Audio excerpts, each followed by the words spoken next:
It's 6 o'clock with your BBC News. I'm Martin Emerson. Tributes have been paid in Parliament to a British soldier who died at the weekend following an incident in Northumberland. Captain Philip Gilbert Muldowney, who was 25, was from Roscommon in Northern Ireland. He was a team commander in the 4th Regiment Royal Artillery and died during a live firing exercise on Otterburn Ranges. Deputy Prime Minister David Lammy expressed his condolences at PMQs. Mr. Speaker, I know the thoughts of the whole House will also be with the family and loved ones of Captain Philip Gilbert Muldowney of the 4th Regiment Royal Artillery, who died on Sunday. We will never forget the courage, bravery and sacrifice made for our country by British servicemen and women. Amazon, which employs hundreds of people in the northeast, has told staff it plans to cut around 16,000 jobs worldwide. Miles Ashby has the details. The global retail giant has distribution depots in Billingham, Darlington, Durham and Gateshead. The firm says the cuts are an effort to streamline operations, but they come only 3 months after the firm axed around 14,000 other roles. It's understood the majority of jobs impacted this time will be in the US, but the UK operation will see some losses, although the firm has not said where. Sir Keir Starmer's in China on the first visit by a British Prime Minister there in 8 years. He's travelling with around 60 British businesses and cultural leaders. We are resolute about being outward-looking, about taking opportunities, building relationships, having confidence globally, and always being absolutely focused on our national interest. And it is in our national interest to engage with China. It's the second biggest economy in the world. He'll meet the Chinese president tomorrow. Plans have been submitted for a £15 million retail park in Sunderland. It's claimed the development will create 150 jobs during the building stage and 125 full-time jobs when open. The site in Silksworth Lane would feature an M&S food hall, an Aldi and a Starbucks drive-through. M&S closed its main store in Sunderland city centre in 2024, meaning those still wanting to shop with the firm have to go to the galleries in Washington instead. And it's hoped a popular pool in County Durham could reopen next year thanks to a 30-year lease. The charity running Stanhope's open-air swimming pool needs to raise hundreds of thousands of pounds, though, to carry out a major revamp. The heated Lido has been closed since a major electrical failure happened 3 years ago. Caroline Ford is one of the trustees. The first stage is really to try and get some funding so that we can get the pool open and then continue to raise funds whilst the pool is open to upgrade it further. It has taken quite a long time to get even to this stage, but this feels like a very big tick in the box. And Branspeth Castle in County Durham features in a new documentary series about stately homes. Saving Country Houses on Moor 4 looks at life behind the scenes at 9 large properties, including Chillingham Castle in Northumberland. It follows the families who live in them and who try to keep them going. Branspeth boasts more than 250 rooms and owner Alison Hobbs says there's plenty of fun to be had living there. Christmas Day gathering was an hour of turn the lights out and play hide and seek. And sardines, you all have to squeeze into the place that the first person's hiding. And you can catch that series on More 4 and the Channel 4 website. And the weather for the northeast tonight will be cloudy with rain moving in from the east. It'll be chilly as well and breezy with lows between 0 and 3 degrees. Tomorrow will remain windy with rain at times and wintry showers are possible over higher ground and along the coast. And temperature-wise, it'll be no better than 2 to 5 degrees. That's your BBC Radio Newcastle News. Thank you very much indeed, Martin. Total Sport North East. Call free 0800 234 6565. BBC Radio Newcastle.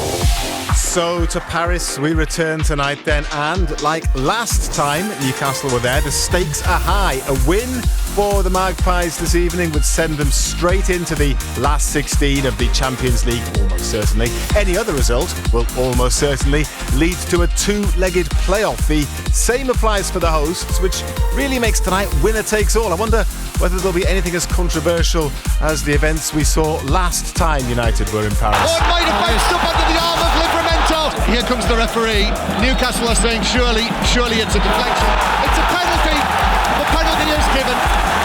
The brilliant number 7, Kylian Mbappe against Pope, and he scores. Yes, unfinished business perhaps. We will have build up all the action and reaction tonight. How do you feel about the challenge ahead? We'll chat to Razor, our commentator, who's in Paris in just a moment. We'll hear tonight from Shamsdeen Talby. The Sunderland winger's been talking to Nick Barnes, who will keep us up to date with all things red and white. We are on air until 10:30 tonight, and we'll keep you abreast of everything else happening in the Champions League. You'll have your opportunity to react afterwards as well, and whatever the evening holds, we are here until 10:30. One thing is for sure, you won't miss anything if you stick with Total Sport. Total Sport North East. BBC Radio Newcastle.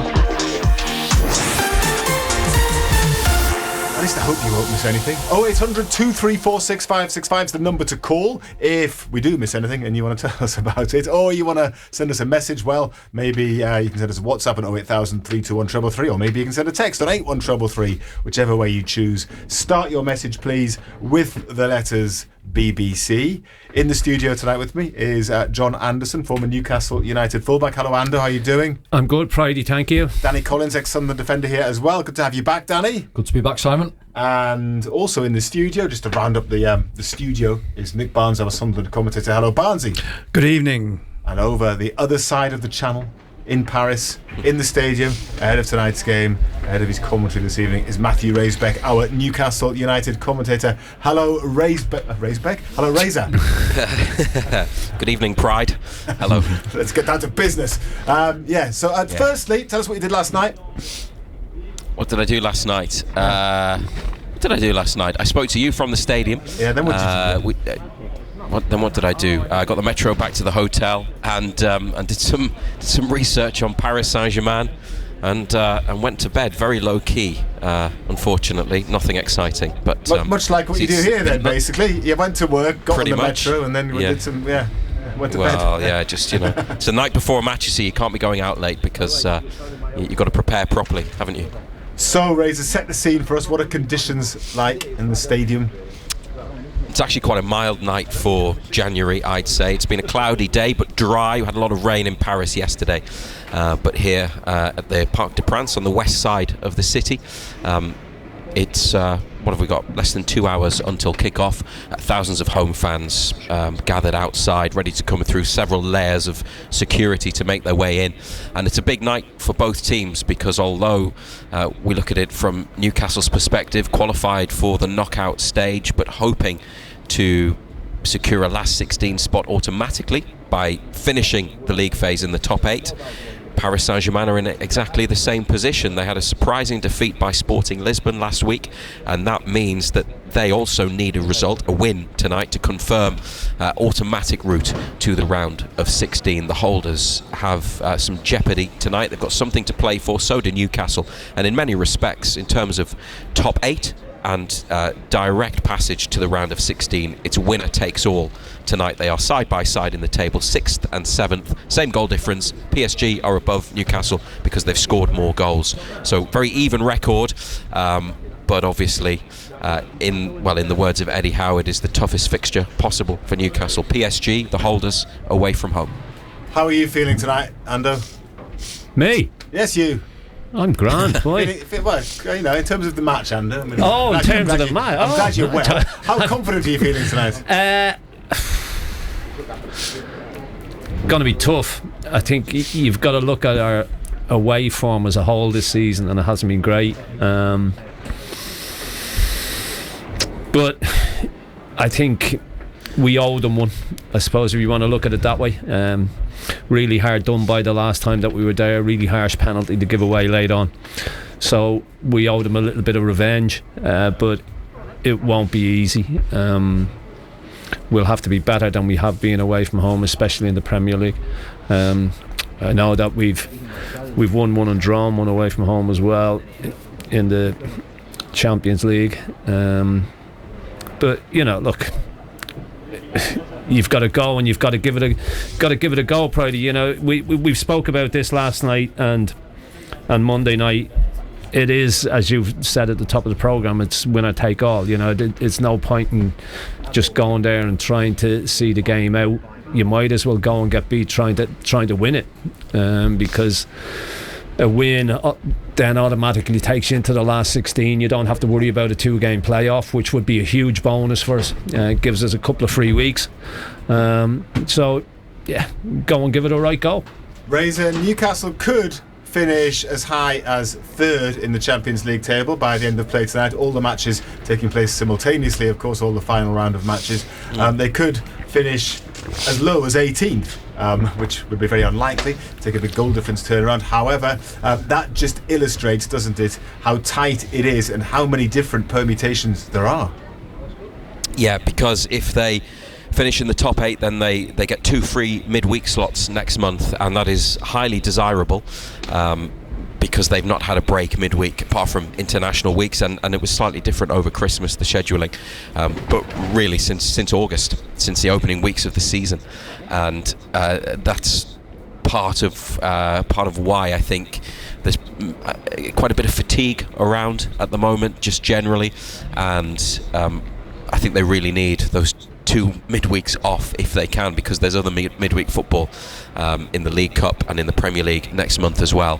But if they were to go into the playoff round, which would still represent progress to the knockout stage of the Champions League, then yeah, depending on where they finish, they will play a different opponent. So they are paired up. If they would finish 9th, just below the top 8, obviously, then they would play the team that ends up in 24th, just above the elimination zone. So that's how they are paired, and that could change across the night. So goal difference could come into play as well, and I mentioned earlier that it's 10, same as PSG. In fact, there's only Real Madrid, Bayern Munich and Arsenal, 3rd, 2nd and 1st respectively, that order, who have superior goal difference to Newcastle and PSG. So those big wins in Belgium in October and the 3 at St James's Park have given their goal difference a boost, and that might help them tonight, whether they are top 8 or not, or perhaps giving them an easier tie in the playoff round.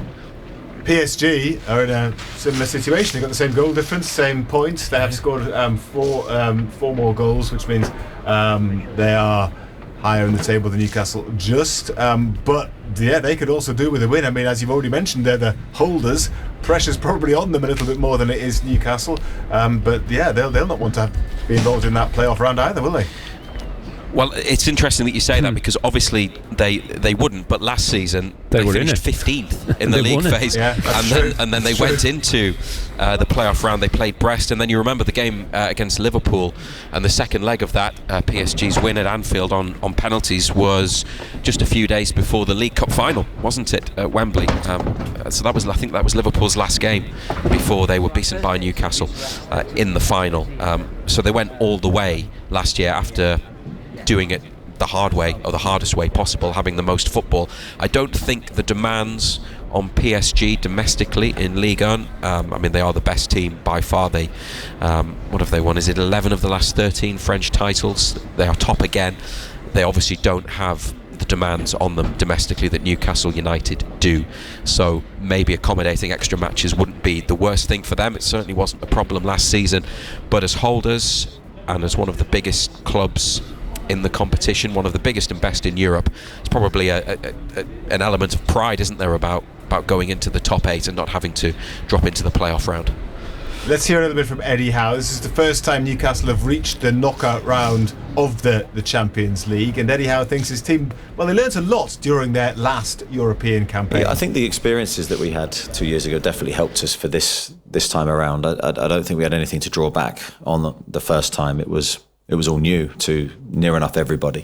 We had 1 or 2 players that had Champions League experience, but not enough to I think feel that we were totally ready. I think this year is different, and then you had the other big games that we've had domestically. There was a feeling, I think, from the group that we want to excel, not just participate, and I think that's a totally different attitude to go into the competition with. So I think we've gone in with a higher self-esteem, with a higher thought of ourselves, with a real resolve to try and first just attack the competition and try and get through to the knockout stages. That's been our aim. Yeah, there are parallels there, and with the League Cup when they got to the final, lost that final, came back 2 years later with a real steely determination to do better than they had before. I'm not saying they're going to go on and win the Champions League. I was going to say, you're going to say we're going to go on and win it. However, there's obviously what he's saying there. They've experienced it now. They got knocked out in the initial group stage under the old format, but they want to do better than last time. They want to. It's a different format, isn't it? Yeah, well, it's a totally different format, but it's look, I think the experience of 2 years ago stands in good stead, because there's still an awful lot of players from that campaign still here. They will have learned from it. I suppose if you look back at certain games 2 years ago, you would say we showed a lack of experience in some games, where AC Milan here, Dortmund here. I think we learned from them. I think we've been good this season. Even though getting beat in Marseille, a mad 5 minutes did us there. Going to Germany, late equaliser there. But yeah, I think we're in a good position. We're definitely in a good position. We've, as I say, I think we've learned from that. I think players have stood out in this competition. I think some players have shown what they're capable of, and have relished the competition. And as I say, the performance levels, especially at home, have been very, very good. Yeah, you've talked about the format change there, so tonight's match is a one-off. The change to the format mean you face 8 different clubs, of course, in the league phase, so 4 at home and 4 away. But 2 years ago, Newcastle did meet PSG, not once but twice. The first one is well spoken about, really, the home game. I think that is the game that stands out for me in terms of atmosphere at our stadium, the best, I think, that I can recall. It was an atmosphere that really helped us, inspired us, and I just think that lives long in the memory. Of course, then you had the goals and the way we played, and Fabian's goal at the end sort of summed it up unbelievably well. Seeing a centre-half score a goal like that, a really special evening for us. And then this game was very, very different. As I say, I think Paris played very well and chased the game really effectively, but we hung in there and we showed all the resilience and the defensive qualities that was the hallmark of our team at the time to stay 1-0 ahead. A lot of talk among fans, and especially the fans that have travelled, Razor, will be about those 2 games, and in particular probably the one in Paris. I mean, I played the commentary at the beginning of the show there of what happened with that famous VAR decision which cost Newcastle, and there will be an element of righting that wrong, won't there? I think so. Different officiating team tonight, by the way. The Polish referee, the World Cup final referee, Simon Marciniak, who was on the field 2 years ago. It's not him, it's a team from Slovenia, although VAR are German officials. So look, completely different officials in charge of the game tonight, just in case you were wondering. But yeah, it was, I mean, they'd had an interesting approach to that match, because they took the lead and held on to the lead without really creating many chances, especially in the second half. It was like attack versus defence, but they dug in so well. They were very very solid, lots of concentration. Nick Pope, when PSG did get through, on occasion they did, with all their brilliant attacking players, he made multiple big saves, and you thought they were going to get what would have been a precious victory. And then the penalty was scored in the 98th minute. The noise that night was deafening in the Parc des Princes, and I think the pressure from the crowd, you could feel it building towards the officials, because they were desperate for something, for anything. And at that time, in that really difficult group, it wasn't certain who was going to go through either the 2 automatic places in the old Champions League format, or who would go into the Europa League. So it was all to play for, with Milan and Dortmund, the other 2 sides. It was a match that really mattered. It had something riding on it, perhaps more so than tonight, because Newcastle and PSG will definitely play knockout Champions League football this season. And it contributed to Newcastle's elimination, because they lost at home to Milan in the following game, their final group game 2 seasons ago, despite being in front at half-time. So it was costly on the night, and it had more fatal consequences for their Champions League campaign that time. But they've taken a step forward this year, because they have progressed in the new format, and yeah, tonight is just about where they finish, where they end up, and do they play extra games next month, or do they go straight to the round of 16? Ando, quiz question for you. You'll be able to manage this one very easily. Which two players have scored more Champions League goals than Anthony Gordon this season? Kylian Mbappe. Yes. And another pretty... Collins, you can step in if you want. I'll be guessing Harry Kane. Harry Kane would be correct as well, yes. Mbappe has 11, Kane has 7, and Anthony Gordon is among 3 players on 6. Victor Osimhen and Erling Haaland, the other 2, by the way. And then Harvey Barnes is one of the players on 5 goals as well, of course. But yes, Gordon scored 6 times in the competition. He's been talking about the differences between European football and the Premier League. I think in the Champions League, teams are much more open. They all try and play. It's less transitional. I think in the Premier League, it's become more physical than I've ever known it to be. It's like a basketball game sometimes. It's so relentless physically. There's not much control. It's a running game, and sometimes it's about duels. Who wins the duels wins the game, or moments. The Champions League is a bit more of an older style of game. It's a bit more football based. Like teams come and try and play proper football. I think in the Premier League now you're seeing a lot more long throw-ins, set pieces. It's become a lot slower and a lot more set piece based, I would say. So Anthony Gordon clearly going to be an important player, which brings us on, Razor, to the expected team tonight. I know Ando's already had his say. It's going viral on social media, as it always does. Ando's picks ahead of the match. He'll remind us of what they were in a minute. But any thoughts that you've been out there, you've seen a little bit of training yesterday, and you might have picked up some vibes today. Any thoughts about what the team's going to be? Ooh, yeah. Do you know what? I'm not sure, and I think there are multiple options for him. One thing that I was thinking about on the journey here on the Paris Metro was whether he would go with a back 5 and bring Dan Burn in. I think, Ando, on Total Sport last night, you rejected that idea. There's also, I'm wondering about the front 3 as well. Now, Jacob Murphy trained last night here in the Parc des Princes.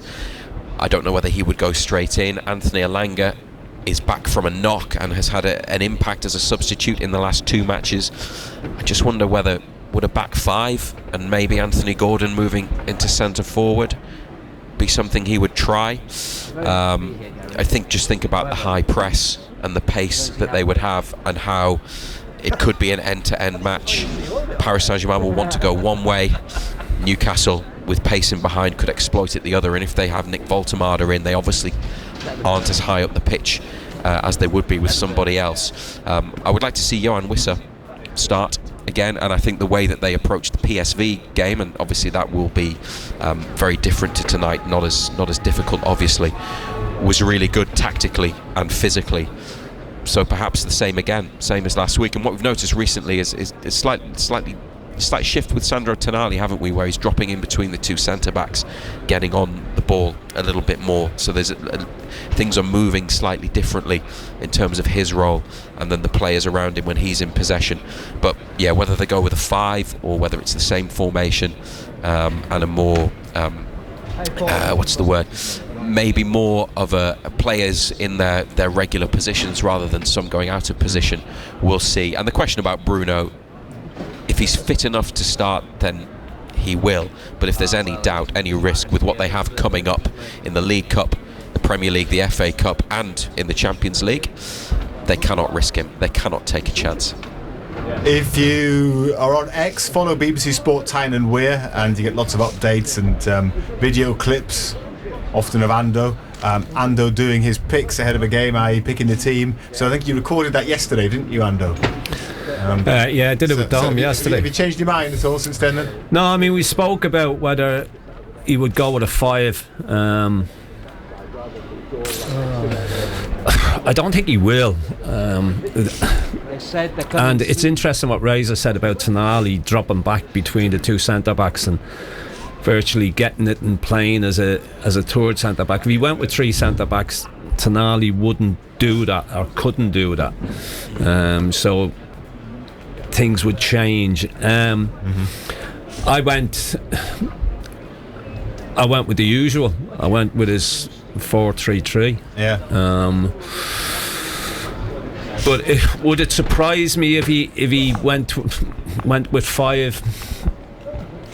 Probably not. But it's really difficult to read what Eddie Howe will do. Interesting what Reza said about Wissa as well. I thought he looked a little bit heavy-legged at the weekend. I thought he looked a little bit leggy. Now, whether that would affect him playing tonight or not too sure. But I went with Voltemade. Gordon and Barnes have scored goals in the Champions League. So they play for me, because of the goals that they've scored. He's right about Guimaraes. If Guimaraes is fit, he plays. That's something we said last night. If not, it will be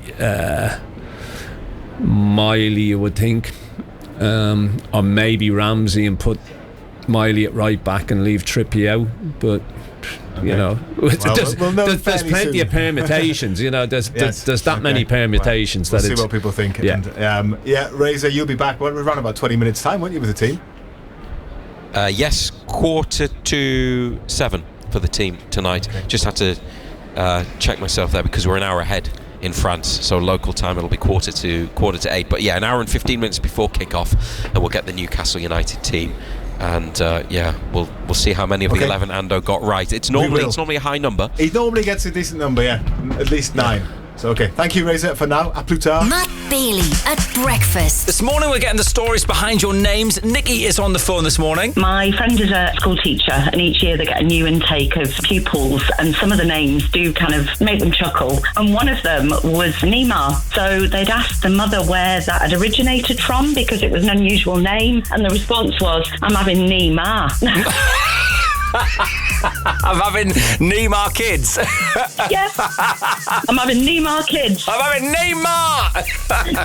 Matt Bailey at breakfast. Weekdays from 6. Just ask your smart speaker to play BBC Radio Newcastle. So is that how Neymar was named then? I wonder. Who knows? And Steve, don't worry, Reza did mention it. Steve said, please tell me it's not the same ref or VAR as last time we played in Paris. It's not. Reza's already confirmed that, Steve. So don't worry about that. This is Total Sport. Simon Pride, John Anderson and Danny Collins, and Reza's in Paris. Nick Barnes here in the studio to talk about Sunderland. Any transfer news, Barnesy? No. Nothing at all? No, it's very quiet. And in all honesty, I think it's going to be pretty much that way. But we've got a transfer for the window. Yes, deadline day special on Monday, Barnesy. Yeah, but we need a big deal. It's might see a couple of players out, perhaps might see someone come in, but it is fairly static, and I wouldn't expect to see a lot happening. What are we going to talk about then? Nothing. Should we just sit and gaze into each other's eyes? It's been actually a very, very quiet day. There's been a bit of movement. Oscar Bob looks like he's going to Fulham. Danny wants him at Sunderland. He was on my hit list. He's not coming. Are you sure? Adama Traore signed for West Ham. They could hijack him last minute. No, it's not going to happen. Okay. And the usual, after all the speculation of the last couple of days of players, Tammy Abrahams and Douglas Luiz, and all those seem to be slotting into place now at various clubs. But Sunderland, it is quiet. And Regis de Briest did say right at the start, there's no urgency, there's no need for them to dip into the market. They'll be up to something. They will be. We'll see. But, I won't press you any further on that then. Pridey's praying. I know. Well, you're part of the special on Monday. Look at that, because Newcastle equally inactive, so good luck with that. Yes.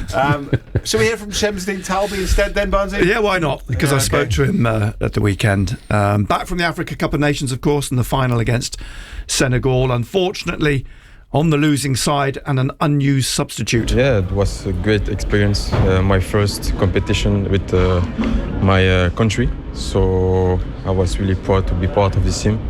And unfortunately it didn't went as we thought. But I think I'm still proud of my country, and I'm happy to be back. How are relationships with you and Habib? Good, I assume. Yeah, Habib. Yeah, he's still my friend here. We came at the same time, so nothing will change between us. So I'm still happy to see him back. Yeah, a bit of controversy on the pitch there, but neither of them were on the pitch at the time. The strong bond, the Sunderland bond between those two. Yes. I mean, yeah, he said, let's not forget, he's 20 years old. He doesn't turn 21 until May.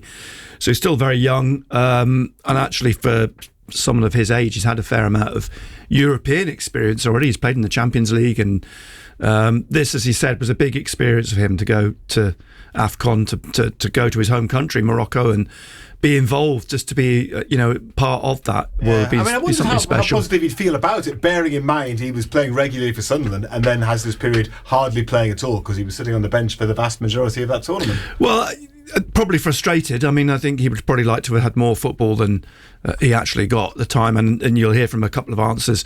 He even mentioned in that clip how happy he is to be back. So I think he's pleased in the sense that he's come back. And he got involved. He was involved on Saturday. He got 45 minutes or plus with football at West Ham.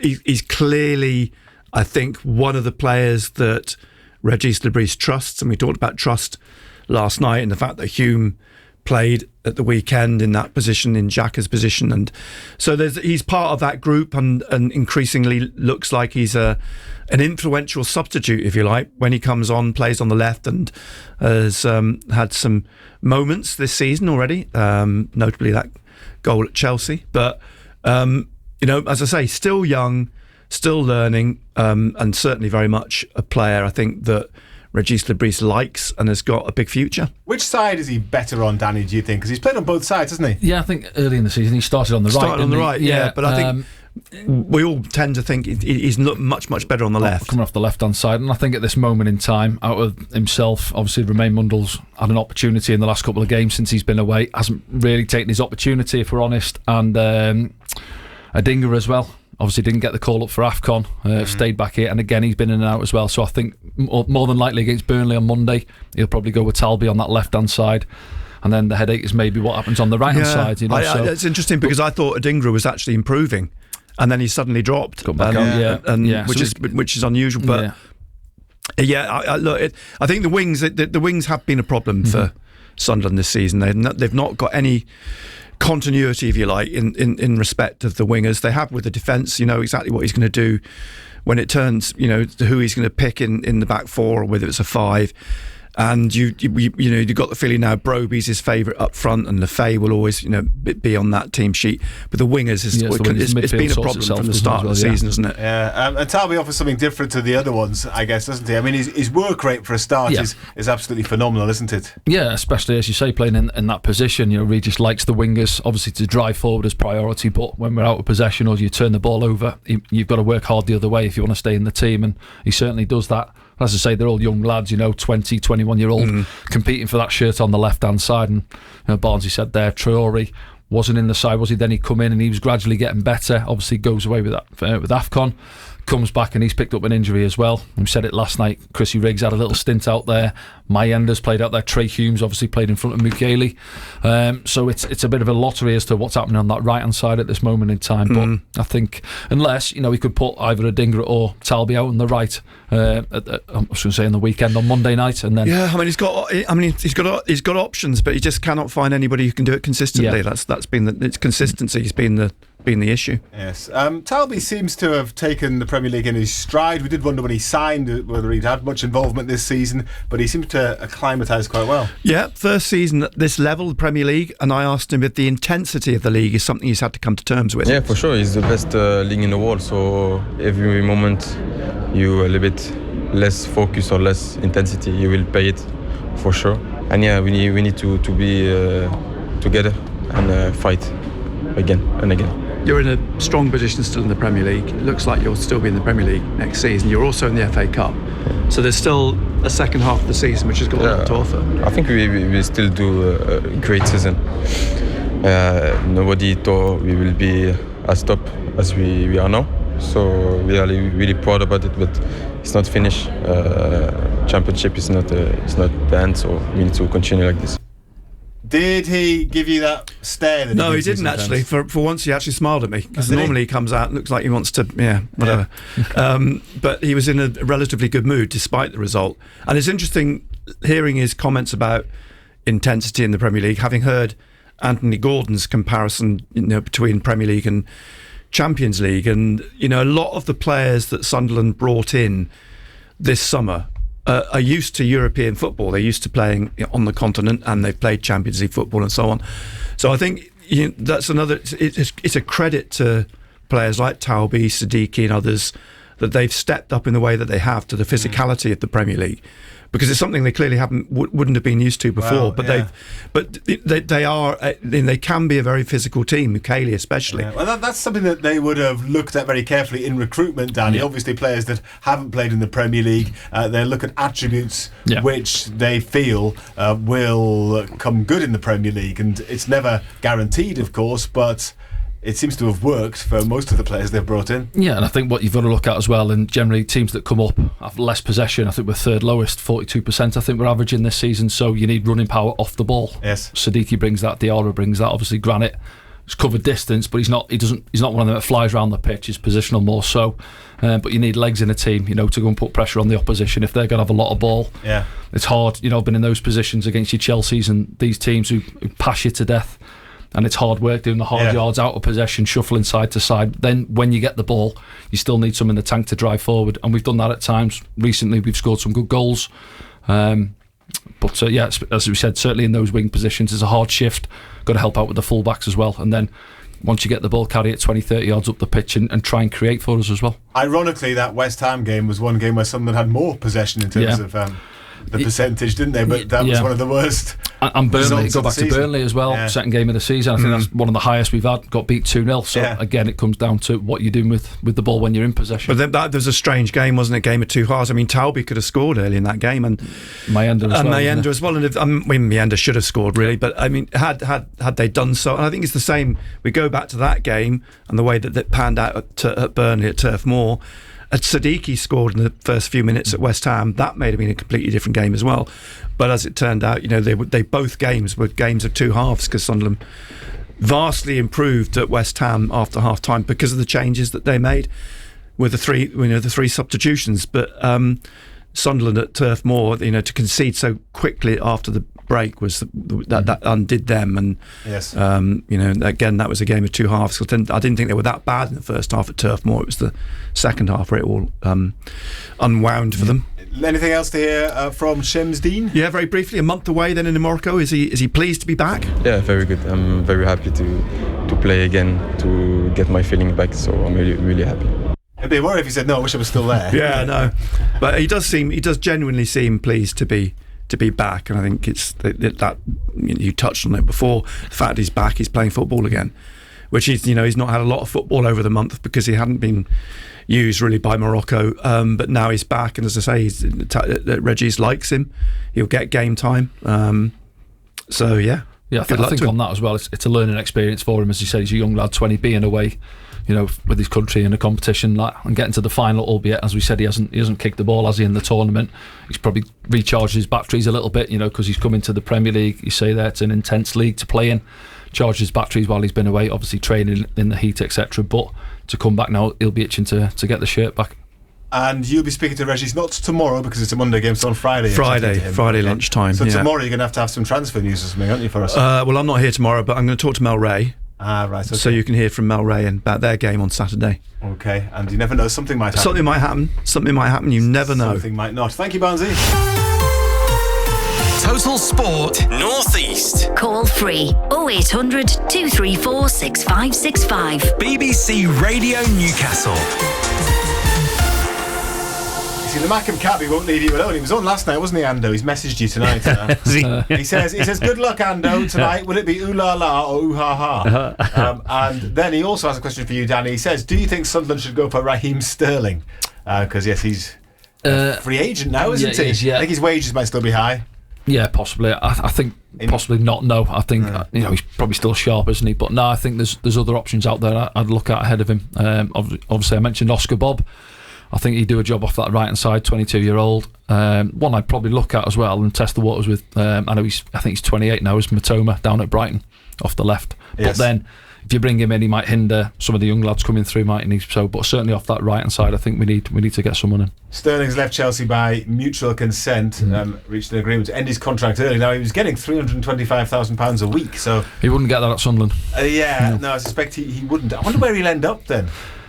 Well, I mean, he's not short of a few quid, is he? It depends if he wants to go and, there'll be options for him, of course, but he's going to have to take a severe wage cut, isn't he, at his age as well. But unless he goes to the Saudi League, of course. Yeah, there's options in terms of that, yeah. Okay, well, we will see, but not for Sunderland as far as Danny is concerned. What do you think? 0800 234 6565 is the phone number. And let's have a chat to Johnny, who is a Newcastle fan. Let's find out what he thinks ahead of tonight's massive match at the Parc des Princes. Good evening, Johnny. Evening, gents. How are you all doing? Johnny, yeah, good. How are you feeling, Johnny? It's easy. That's Champions League. Malarkey, so it's alright. It's just the European champions tonight. No, I think it'll be the toughest test of the season. Let's be honest. They're the champions of Europe for no reason. They're obviously an excellent team. They've managed to rest a few players. I think they played on Friday night. So they did. Rested 6 on Friday night. It's nice for some. So yeah, look, it's going to be a really difficult test. I've seen a little bit of speculation online that it could be 5 at the back with Byrne coming in at centre half. So that would be interesting if he does decide to do that and go on the counter attack a little bit. But look, regardless of how you go into this game, you've just got to almost just take it almost 10 minutes at a time. Get through the first 10 minutes unscathed. Just try and limit their chances. And defensively on the whole, particularly in the Champions League, apart from a couple of little errors at Marseille, it's been pretty convincing. So it's going to be incredibly difficult. But my biggest worry, I don't know about you, Ando, I just don't know if we're going to get goals. That's the biggest issue in this game, I think. Yeah, it'll be interesting to see which way he goes about it. We spoke about whether he plays 3 centre backs or whether he sticks with his tried and tested last night. It's going to be difficult either way. Whichever way he goes about it is going to be difficult. Look, both sides know what's riding on it. Both sides need to win the game in order to qualify automatically for the last 16. So it's a big game for both sides. How do we go about it? Does he look back to Arsenal last season, both games in that semi-final, when he went with 3 at the back and just hit Arsenal on the break? Does he think he can do the same to this PSG side? Look, I think the one thing that stood out for me in this Champions League is it's nowhere near as physical as the Premier League. I don't think the sides that we've played have been able to live with the physicality that we've had. I think this lot might be a little bit different because they've got better quality players and they've been there and done it, and of course they won it last season as well, so they know what's needed. But I think it's a really tough one to call, Johnny. I really do.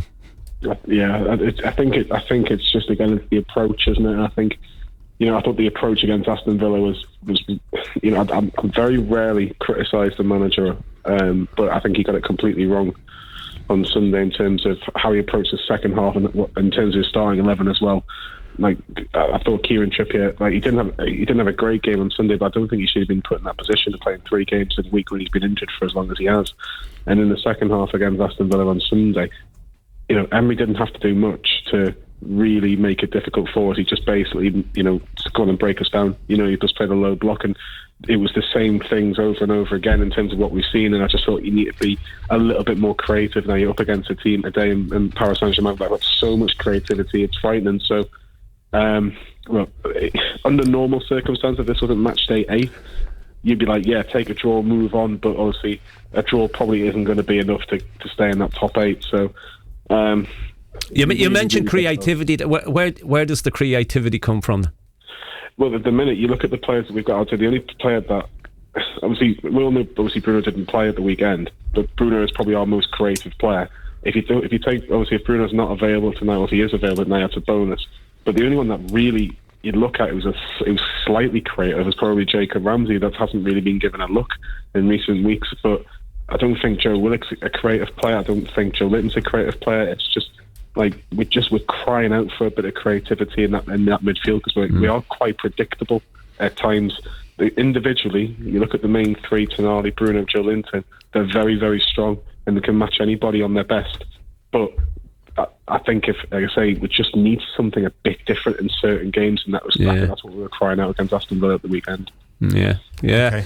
Fair point. Johnny, thank you very much indeed. Cheers, Johnny. Enjoy. Take it easy this evening. Enjoy the match tonight and whatever unfolds. Going to bring you team news in just a few moments' time. Tomorrow, of course, on the breakfast show, Matt Bailey will have reaction to tonight's game, and so hopefully it will be a jubilant Eddie Howe and maybe a player that you hear from on the breakfast show tomorrow morning. But whatever happens, he'll be on top of it all. He's also going to be speaking to North Tyneside Council about the proposed introduction of parking charges to Whitley Bay and all the other news of the day as well. On top of that, you can find out how Matt gets on trying to land a commercial airliner in an emergency. So far, Misha and today Tom successfully landed on the simulator. Will Matt let the side down? I think we know the answer to that, don't we? Almost certainly. And he's also got another smart speaker you can win as well, so they're back from 6 tomorrow. It is exactly 6:45 now, so an hour and 15 minutes away from kickoff. That means we can get some team news. Newcastle's team tonight, lots of key questions surrounding it. Razor can put us out of our misery and tell us what that team is. Yes, we can tell you that Newcastle United have made a number of changes, and I think they are playing with a back five this evening. Pope in goal. Then if it is a back five, it's Miley, Chow, Botman, Byrne and Hall. Across the middle, Elanga, Tonali, Ramsey and Willock, and Voltemada up front.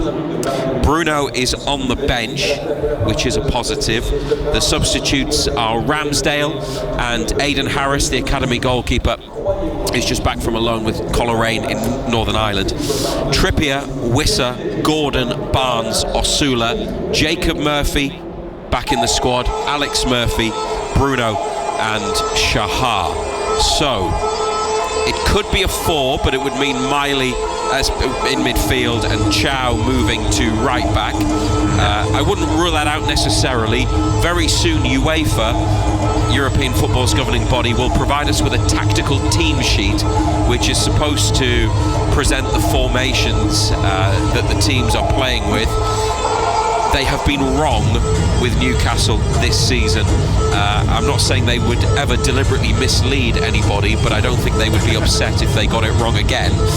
Eddie Howe does like to keep everyone guessing, but I think that's probably going to be a 5. It would be a counter-attacking transitional team, but it's interesting with Voltemada up top rather than Wissa, Gordon or even Barnes through the middle, who obviously are a bit more mobile. But I'll give you that again. Pope, Miley, Chow, Botman, Byrne, Hall, Elanga, Tonali, Ramsey, Willock, Voltemada. Anto, that is very interesting. It's quite a way away from the team that you predicted, and I think probably the team that a lot of people predicted.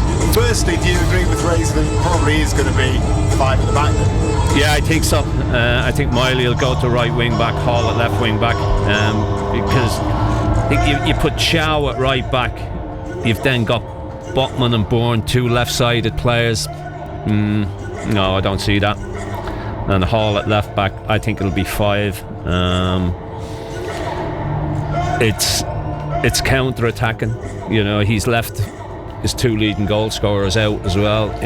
That's a big surprise. Yeah, I mean, we said I'm surprised only at that. 20 minutes ago that those two played, don't we? Yeah. We were kind of both pretty convinced of that. Yeah, but it's very much a counter-attacking side, isn't it?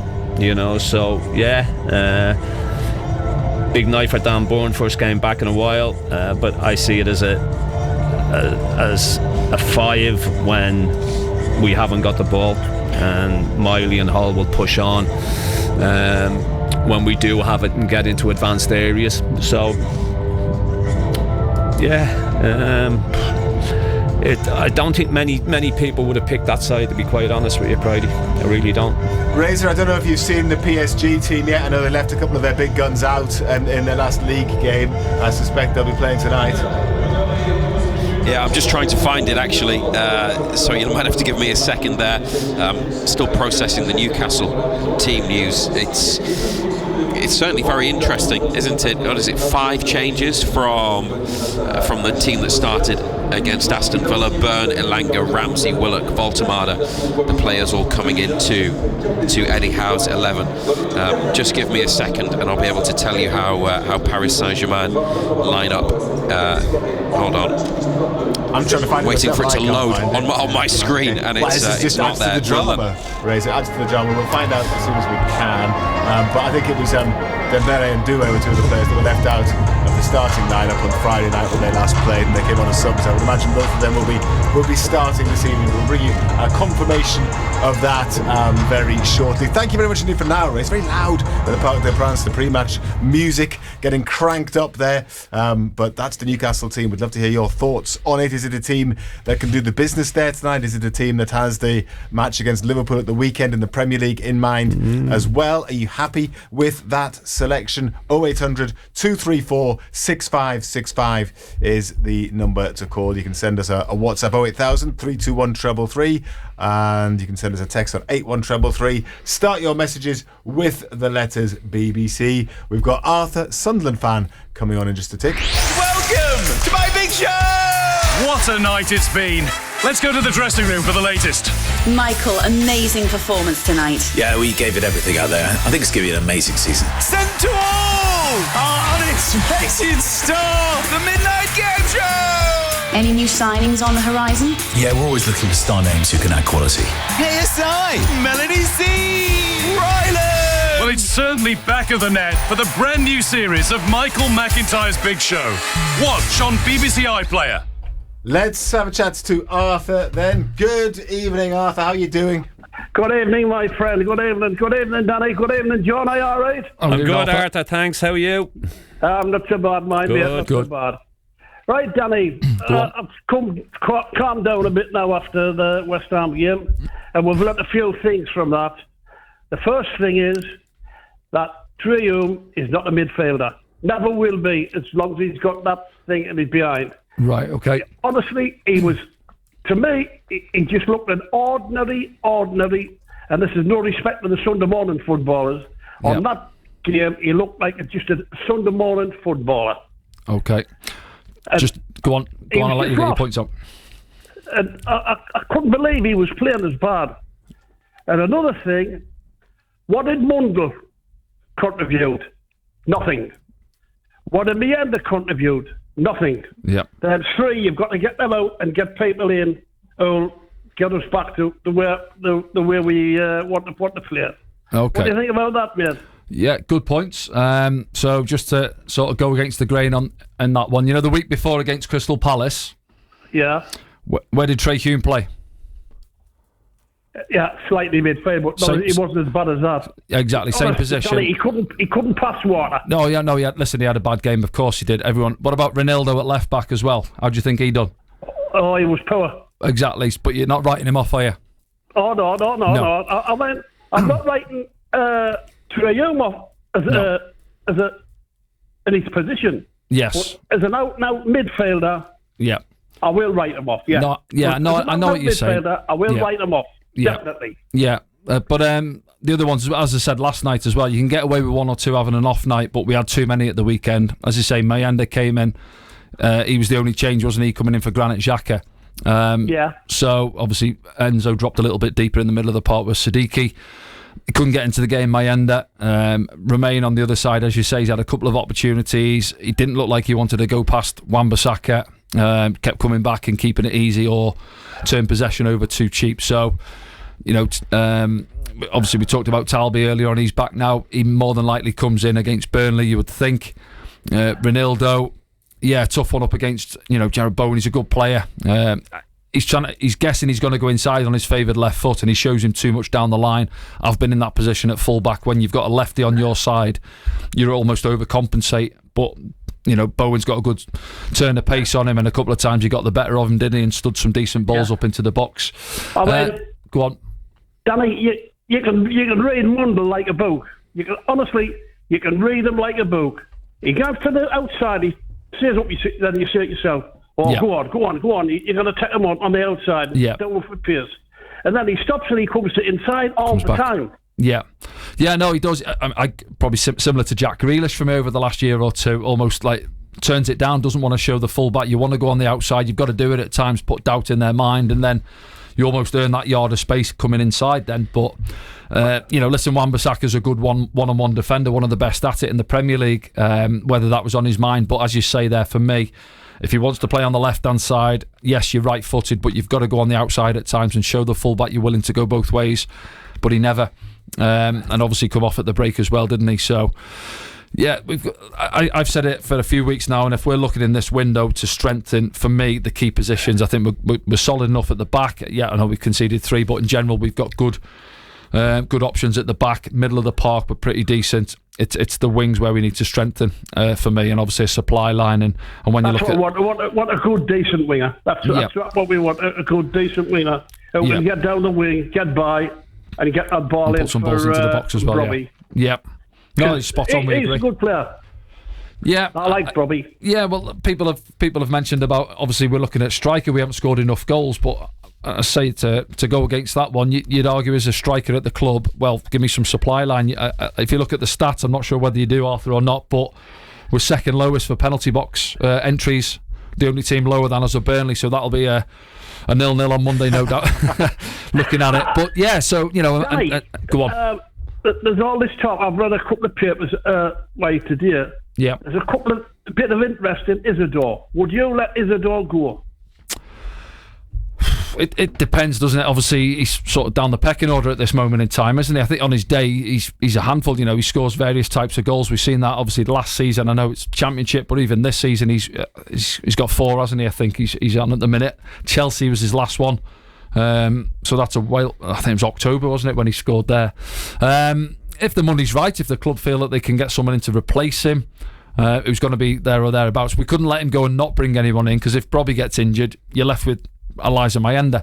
You're asking a 20-odd-year-old lad who's trying to find his way at the Premier League at this level to go up top and do a job for you. So unless they've got somebody lined up to bring in straight away, then no, I wouldn't let him go.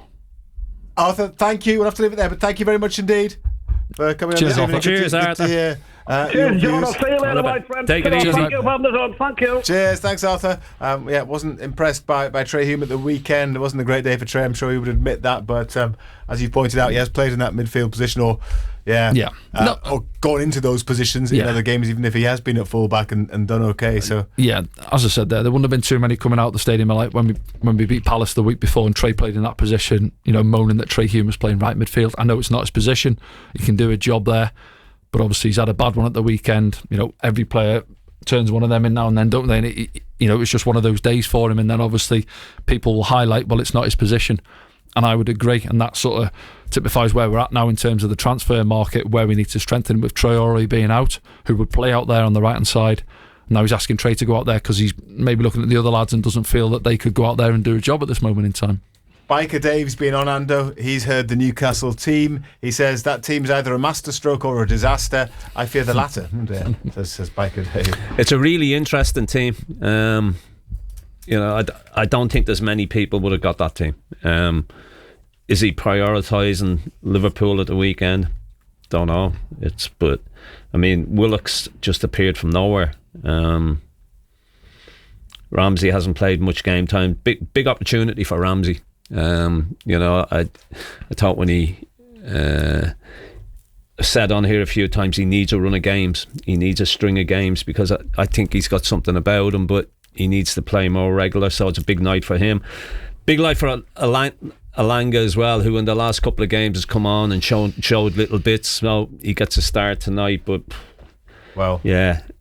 John Steele thinks it might be a 3-4-3 he's gone for in the message that he's sent in. So he thinks that it might be Chow, Botman and Byrne as a three, with sort of Miley and Hall as the wide players in the midfield, for Tonali and Willock inside them, and then Alanga and Ramsey either side of Voltemada. He says, just a thought, but great options from the bench for once, adds John as well. Looking at there is good options from the bench, because none of them are starting. Yes. How many of those did you have penned in your 11? Tonali, Voltemada, Chow, Botman, Hall, Miley, Ramsey. If Bruno didn't play, but look, when we've got the ball, the two wing backs, Miley and Hall, will get forward and make a 4. Tonali and Ramsey. So there's not much difference really in a 5 in the back or a 3-4-3. It's kind of and Alanga and Willock will do what they do. They'll get back and they'll help out and they'll sit and we'll look to counter attack. Okay. Thank you for the messages that you've sent. This one says, hello Pridey, hello Ando, hello Danny Collins. I know you like to know where people are listening from. I'm currently flying over the Atlantic from Heathrow to Atlanta on Delta Air. I have Wi-Fi. I've no eye. And then it stops. Oh. He's gone in some clouds or something. The Wi-Fi's gone. The Wi-Fi's gone, yeah, possibly. So I'd like to hear the remainder of that message. If you are still listening to us in the air, safe flight if you are. Keep the messages coming in. 08000 321 333 on WhatsApp, 81333 on text. Start with the letters BBC. On the BBC Sounds app, on your smart speaker, Play BBC Radio Newcastle. and on your radio. The sound of the North East is BBC Radio Newcastle. At 7 o'clock with the BBC News, I'm Vicky Carter. President Trump has threatened Iran with rapid violent action if it fails to strike a deal over its nuclear ambitions. He's warned that any potential new attack on the regime would be far worse than the strikes on Iran's nuclear facilities last June. The threats follow the killings of thousands of anti-government protesters by the Iranian regime. Bahman Kalbasi from BBC Persian has been assessing how people in Iran are reacting. The expectation is if there is a military action, it's likely going to be a limited, symbolic, or focused on Iran's military installations or whatever is left of the nuclear facility, and will not do much to bring the regime down. It's been a historic day for the Church of England today, with the confirmation of the first female Archbishop of Canterbury. A service at St Paul's Cathedral confirmed Dame Sarah Mullally in the new role. The Bishop of Bath and Wells, Michael Beasley, was there for the service and spoke to BBC Radio Bristol about the ceremony. It's an extraordinary service because it's half church service, half court proceeding. Some of the services presided over by a judge to establish that Sarah is who she says she is and to establish her bona fides. Sir Keir Starmer is on a trip to China, which he says will bring benefits back to the UK. The Prime Minister is travelling with around 60 British business and cultural leaders, and he'll meet the Chinese President Xi Jinping tomorrow. The Conservative leader Kemi Badenoch has criticised the trip, saying there is no clear agenda. But Sir Keir says it's in Britain's interest to engage with China. A coroner's written to the Department for Work and Pensions after an inquest found a 28-year-old woman had taken her own life after being mistakenly told her benefits were to be cut. Tamara Logan from Tameside in Manchester died in hospital in May 2025. The coroner said the letter sent by the DWP had a very significant impact on Tamara and has urged DWP to revise how it checks and issues benefits letters. They've now launched the TIMS review, which is expected to be published in autumn. Weather warnings remain in place across the UK following Storm Chandra as more rain is forecast later this week. Somerset Council declared a major incident yesterday with many houses underwater, roads and rail lines closed. The leader of Somerset Council is Bill Ravens. We are worried that further properties will be impacted by this, and we want to make sure that first of all we can prevent that where possible, but also that we've got the support in place to be able to reassure and if possible support those residents that are impacted and may have to evacuate. And in the Champions League tonight is the final round of fixtures in the league phase, which kicks off at 8 o'clock. A top 8 finish means automatic qualification for the last 16. You're up to date. It's 3 minutes past 7. Thank you. We knew that. Total Sport North East. Call free 0800 234 6565. BBC Radio Newcastle. It is a massive night of Champions League football tonight. We are building up to an 8 o'clock kickoff at the Parc des Princes. They're all 8 o'clock kickoffs tonight. Newcastle United are taking on Paris Saint-Germain. The winner will pretty much guarantee themselves a place in the last 16 of the Champions League. Here's the team news from Razor.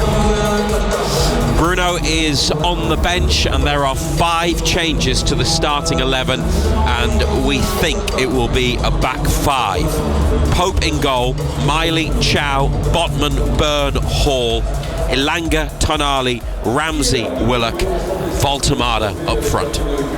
Thank you very much indeed, Razor. James in Abergavenny says, this is a bold lineup. Let's hope for a bold performance. And we close them out a bit in the first half, then bring on some angry left out boys in the second half to bang them in, and it will be 4-3 to us, says James. Thank you, James. Brian says, even the most optimistic Toon fan can't see a win. Anything less than 4-0 will be a result. 4-0 defeat. So there are two contrasting predictions from Brian and James. Look, I think it's a real interesting side. Okay. You know, I think in a moment. It's a bold move. Still doing the intro bit. Sorry. Yeah, I mean, you can add a bit more to that if you want. No. But, you know, still got the music going. I've got some clips to play in. Well, carry on. And then I'll finish, and then you can give some more in-depth analysis. You know how it works, don't you? Have you? Okay. We have had Johnny on the show tonight, Newcastle fan. He wants a big improvement after the Aston Villa game at the weekend. It was the same things over and over again in terms of what we've seen, and I just thought you need to be a little bit more creative. Now you're up against a team today in Paris Saint-Germain that got so much creativity, it's frightening. So under normal circumstances, you'd be like, yeah, take a draw, move on, but obviously a draw probably isn't going to be enough to stay in that top 8. We will also talk a bit more about PSG. We'll speak to a PSG fan who lives here in the northeast, and Sunderland fan Arthur has also been on the show tonight, and he told us, well, Romain Mundle frustrated him against West Ham. Honestly, you can read him like a book. He goes to the outside, he says what you say, then you say it yourself. Oh, yeah. Go on. You're going to take him on the outside. Yeah. Don't look for Pierce. And then he stops and he comes to inside all the time.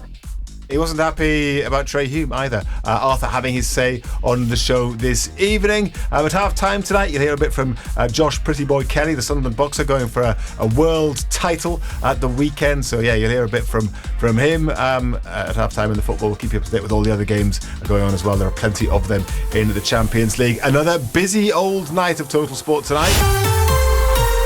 Total Sport North East. BBC Radio Newcastle.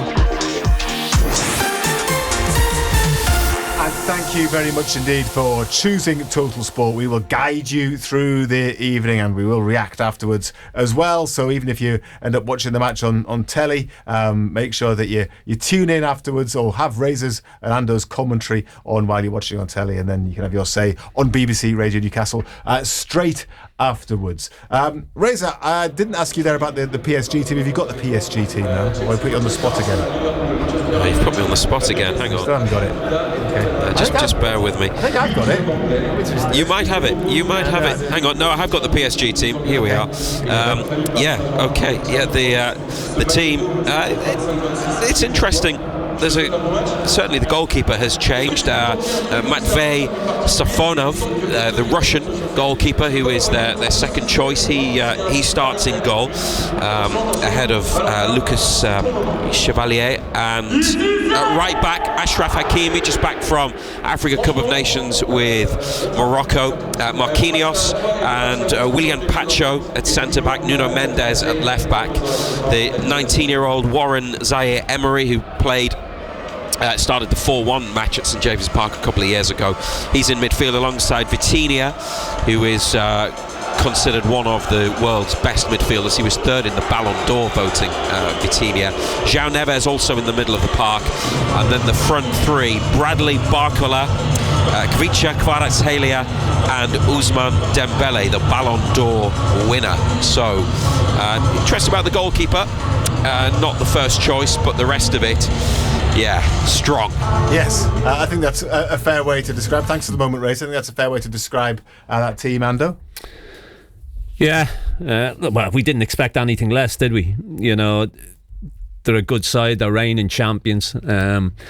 They will want to have 2 more games. They'll want to qualify automatically. So you would have expected them to put a strong side out. But as I was saying, they're probably, you know, I think it's a brave shout what the manager's done. You know, he's reverted to 3 centre backs, something that worked very, very well last season in the League Cup, especially in those 2 games against Arsenal. And changes that we didn't see. No, we didn't foresee them at all. We'll see how it works out. Yes. Well, let's have a chat to Thibaut, who's on the line now. Thibaut is a Paris Saint-Germain supporter and a Newcastle fan as well, lives here in the northeast now. He's the perfect person to speak to. He's a member of our International Fans Forum as well, so hopefully we'll be hearing from him during the World Cup this summer as well. Good evening, Thibaut. Evening, Simon. Evening, everyone. Hey, Thibaut. Thanks for coming on, Thibaut. Interesting then, the Newcastle team and the very strong-looking PSG team, Thibaut, as well. How are you seeing it going tonight? I must say I'm very surprised at the lineup for Newcastle. I don't know if Eddie Howe chose to rest some players potentially for the games coming up, but quite surprised. As for PSG, I would call Safonov the new number one because Chevalier's been terrible, honestly. And I was going to say PSG cannot win the Champions League again with a keeper like Chevalier, but good to see Safonov straight back in after an injury. Hakimi back in the lineup. I think it's a very strong lineup in there with Joe Neves coming back from injury as well. Be an interesting game. I think last time I came on, I said that PSG. I couldn't see PSG losing. They got battered 4-1. So yeah, that was a couple of seasons ago. So I remember that. I think we got you on afterwards as well. I do recall that. I mean, they did lose to Sporting Lisbon, didn't they, in the last Champions League match, perhaps a little bit surprisingly, which does rather change the complexion of tonight's match because they would have expected to have been almost safely through to the last 16 by now. You'd think so. I think I've read a bit about what Luis Enrique said in the press yesterday. I think he's got to prove something tonight and put on a good performance. But last week he played Sporting, and I think PSG struggles to beat a team that's just have a low block. So if Eddie Howe potentially is going to do it with a back five, I don't know. But yeah, PSG has struggled against teams that just put a low block. I think PSG played Auxerre last Friday, and it was very similar. Scored a goal in the last 15 minutes, but not the greatest football being played by PSG. Interesting. So, look, you're saying that PSG at this moment in time aren't on the best of form. They're getting results, but they're not playing well? Well, they haven't been playing as good as they were last year. And to be fair, they only started clicking about this time last year. Yeah. And obviously won the Champions League, but recently they haven't been playing great and really struggling against a team with a low block. And I think everyone does that against PSG because they're so frightened by the pace up front. So I think there's still something to play for Newcastle tonight. I'm very surprised that Gordon and Barnes being on the bench because they would have been good assets to have on the pitch on the counter. Yeah. Desiree Doué is on the bench. I don't know, has he been sub? I know he was sub in the last league game as well. I wasn't sure if he was being rested or not for this one. Has he not been starting matches? He hasn't been playing much. I mean, he's been injured and coming back, and he hasn't been his best. But in terms of ability, we know what he can do. So he might come on and put on a show. He's a great player. Has Enrique changed the style of play at all? I mean, is it, obviously winning the Champions League last season, he probably doesn't want to change too much, but does he like to reinvent the team a little bit in the way that they play, just to keep people guessing and to keep things fresh? He's tried a little bit with the new keeper, Chevalier, coming in because he's much better on the ball than Donnarumma was, but I don't think it's worked quite well. There's been a lot of injuries for PSG because they kind of didn't have a pre-season because they've went to the Club World Cup and they played, I think, 10 days after they played against Tottenham in the Super Cup. So it's been quite difficult for the past 6 months for PSG, but hopefully they kick on from now. Very demanding fans, PSG, I guess yourself included probably. Will anything less than winning it again this year go down badly? I can't see PSG winning it this year. I think the stronger team, seeing how Bayern Munich came and played at the Parc des Princes, I think I was very impressed by Bayern. I think with the goalkeeper situation at the minute, it will be difficult for PSG to win it again this year. Okay. Well, enjoy the game tonight. Where are you going to watch it tonight? Just at home, or are you going to as always, games like that at home unless I'm at the stadium, but yeah, okay. Just at home. Well, we might well get you on to get your thoughts afterwards as well, if you don't mind, Thibaut. That's fine, yeah. Good Cheers, stuff. Thibaut. Enjoy. And also, looking ahead to the World Cup, were you willing to be our French International Fans Forum member? Yeah, of course. I think I've been quite successful so far. Every time I've done it, we win at least the semi-final or winning it. Yes. So, yeah, you've had a good ride so far, haven't you? So, okay, we'll look forward to getting you on again then when the summer comes. That's our first recruit. We're going to be struggling with a couple of countries, I think. We haven't found anyone from Curacao that's available for international fans that lives in the northeast. I don't know if you know anyone, do you, Danny? I don't know. Can have a look, Friday. We've got a bit of time to hunt one out. Cape Verde Islands, that sort of thing. So we'll have to do our research for that and see what we can come up with. Tonight, we're mainly concentrating on Paris Saint-Germain against Newcastle United. Kicks off in just over 3/4 of an hour's time. Matt Bailey at breakfast. This morning we're getting the stories behind your names. Nikki is on the phone this morning. My friend is a school teacher, and each year they get a new intake of pupils, and some of the names do kind of make them chuckle. And one of them was Neymar. So they'd asked the mother where that had originated from because it was an unusual name, and the response was, "I'm having Neymar."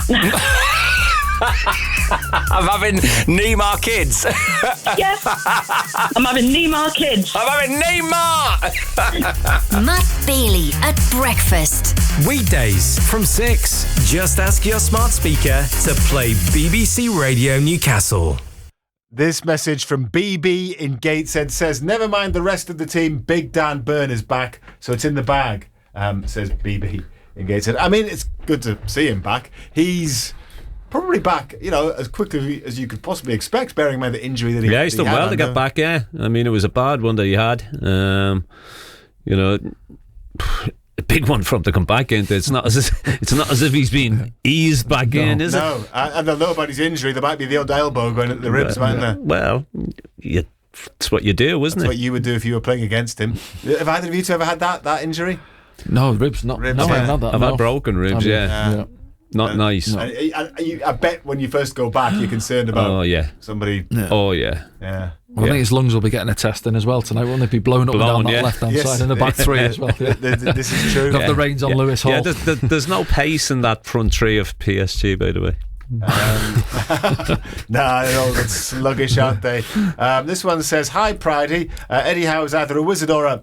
Not a wizard. Thank you for that. And Richard says, "Simon, what does Joe Willock bring to tonight's match, which 52,000 fans at St James's Park cannot see right now?" asks Richard. I found that one strange, I have to say. He's just come in from nowhere. He's had a couple of cameos off the bench where hasn't done a great deal. So I have to say I was surprised when I seen him in the starting 11. And Steve has been on. He's got Voltemade to score first and Newcastle to win 2-1. He's got 85-1 for that. Says he'll have a smile on his face if that happens, certainly. Dom and I have both splashed out, actually. We've both put £2 on, accumulated. We've chosen every result in the Champions League tonight. You're winning 3 million, are you? We stand to win hundreds of thousands if... might not be in tomorrow. If either of us is correct. You might not need to worry about transfer day. I know, indeed. Yeah, you can do that. But I need to get every result right. I suspect that's not necessarily going to happen. I'm not going to tell you what I put for the Paris Saint-Germain Newcastle game. I'm not going to tell you. I'm not going to jinx it by telling you. I've got a couple of long shots in there though as well. Just to boost the price. Anyway, if not, I've lost £2. Michael is on the line. He's a Newcastle fan. How are you doing, Michael? I'm good, thank you, guys. It's a bold lineup, isn't it? It most definitely is that. Yeah, it's. I think it's one that's caught everybody by surprise, Michael, to be quite honest. Yeah, I think so, but I do wonder whether the lineup's quite as we expect.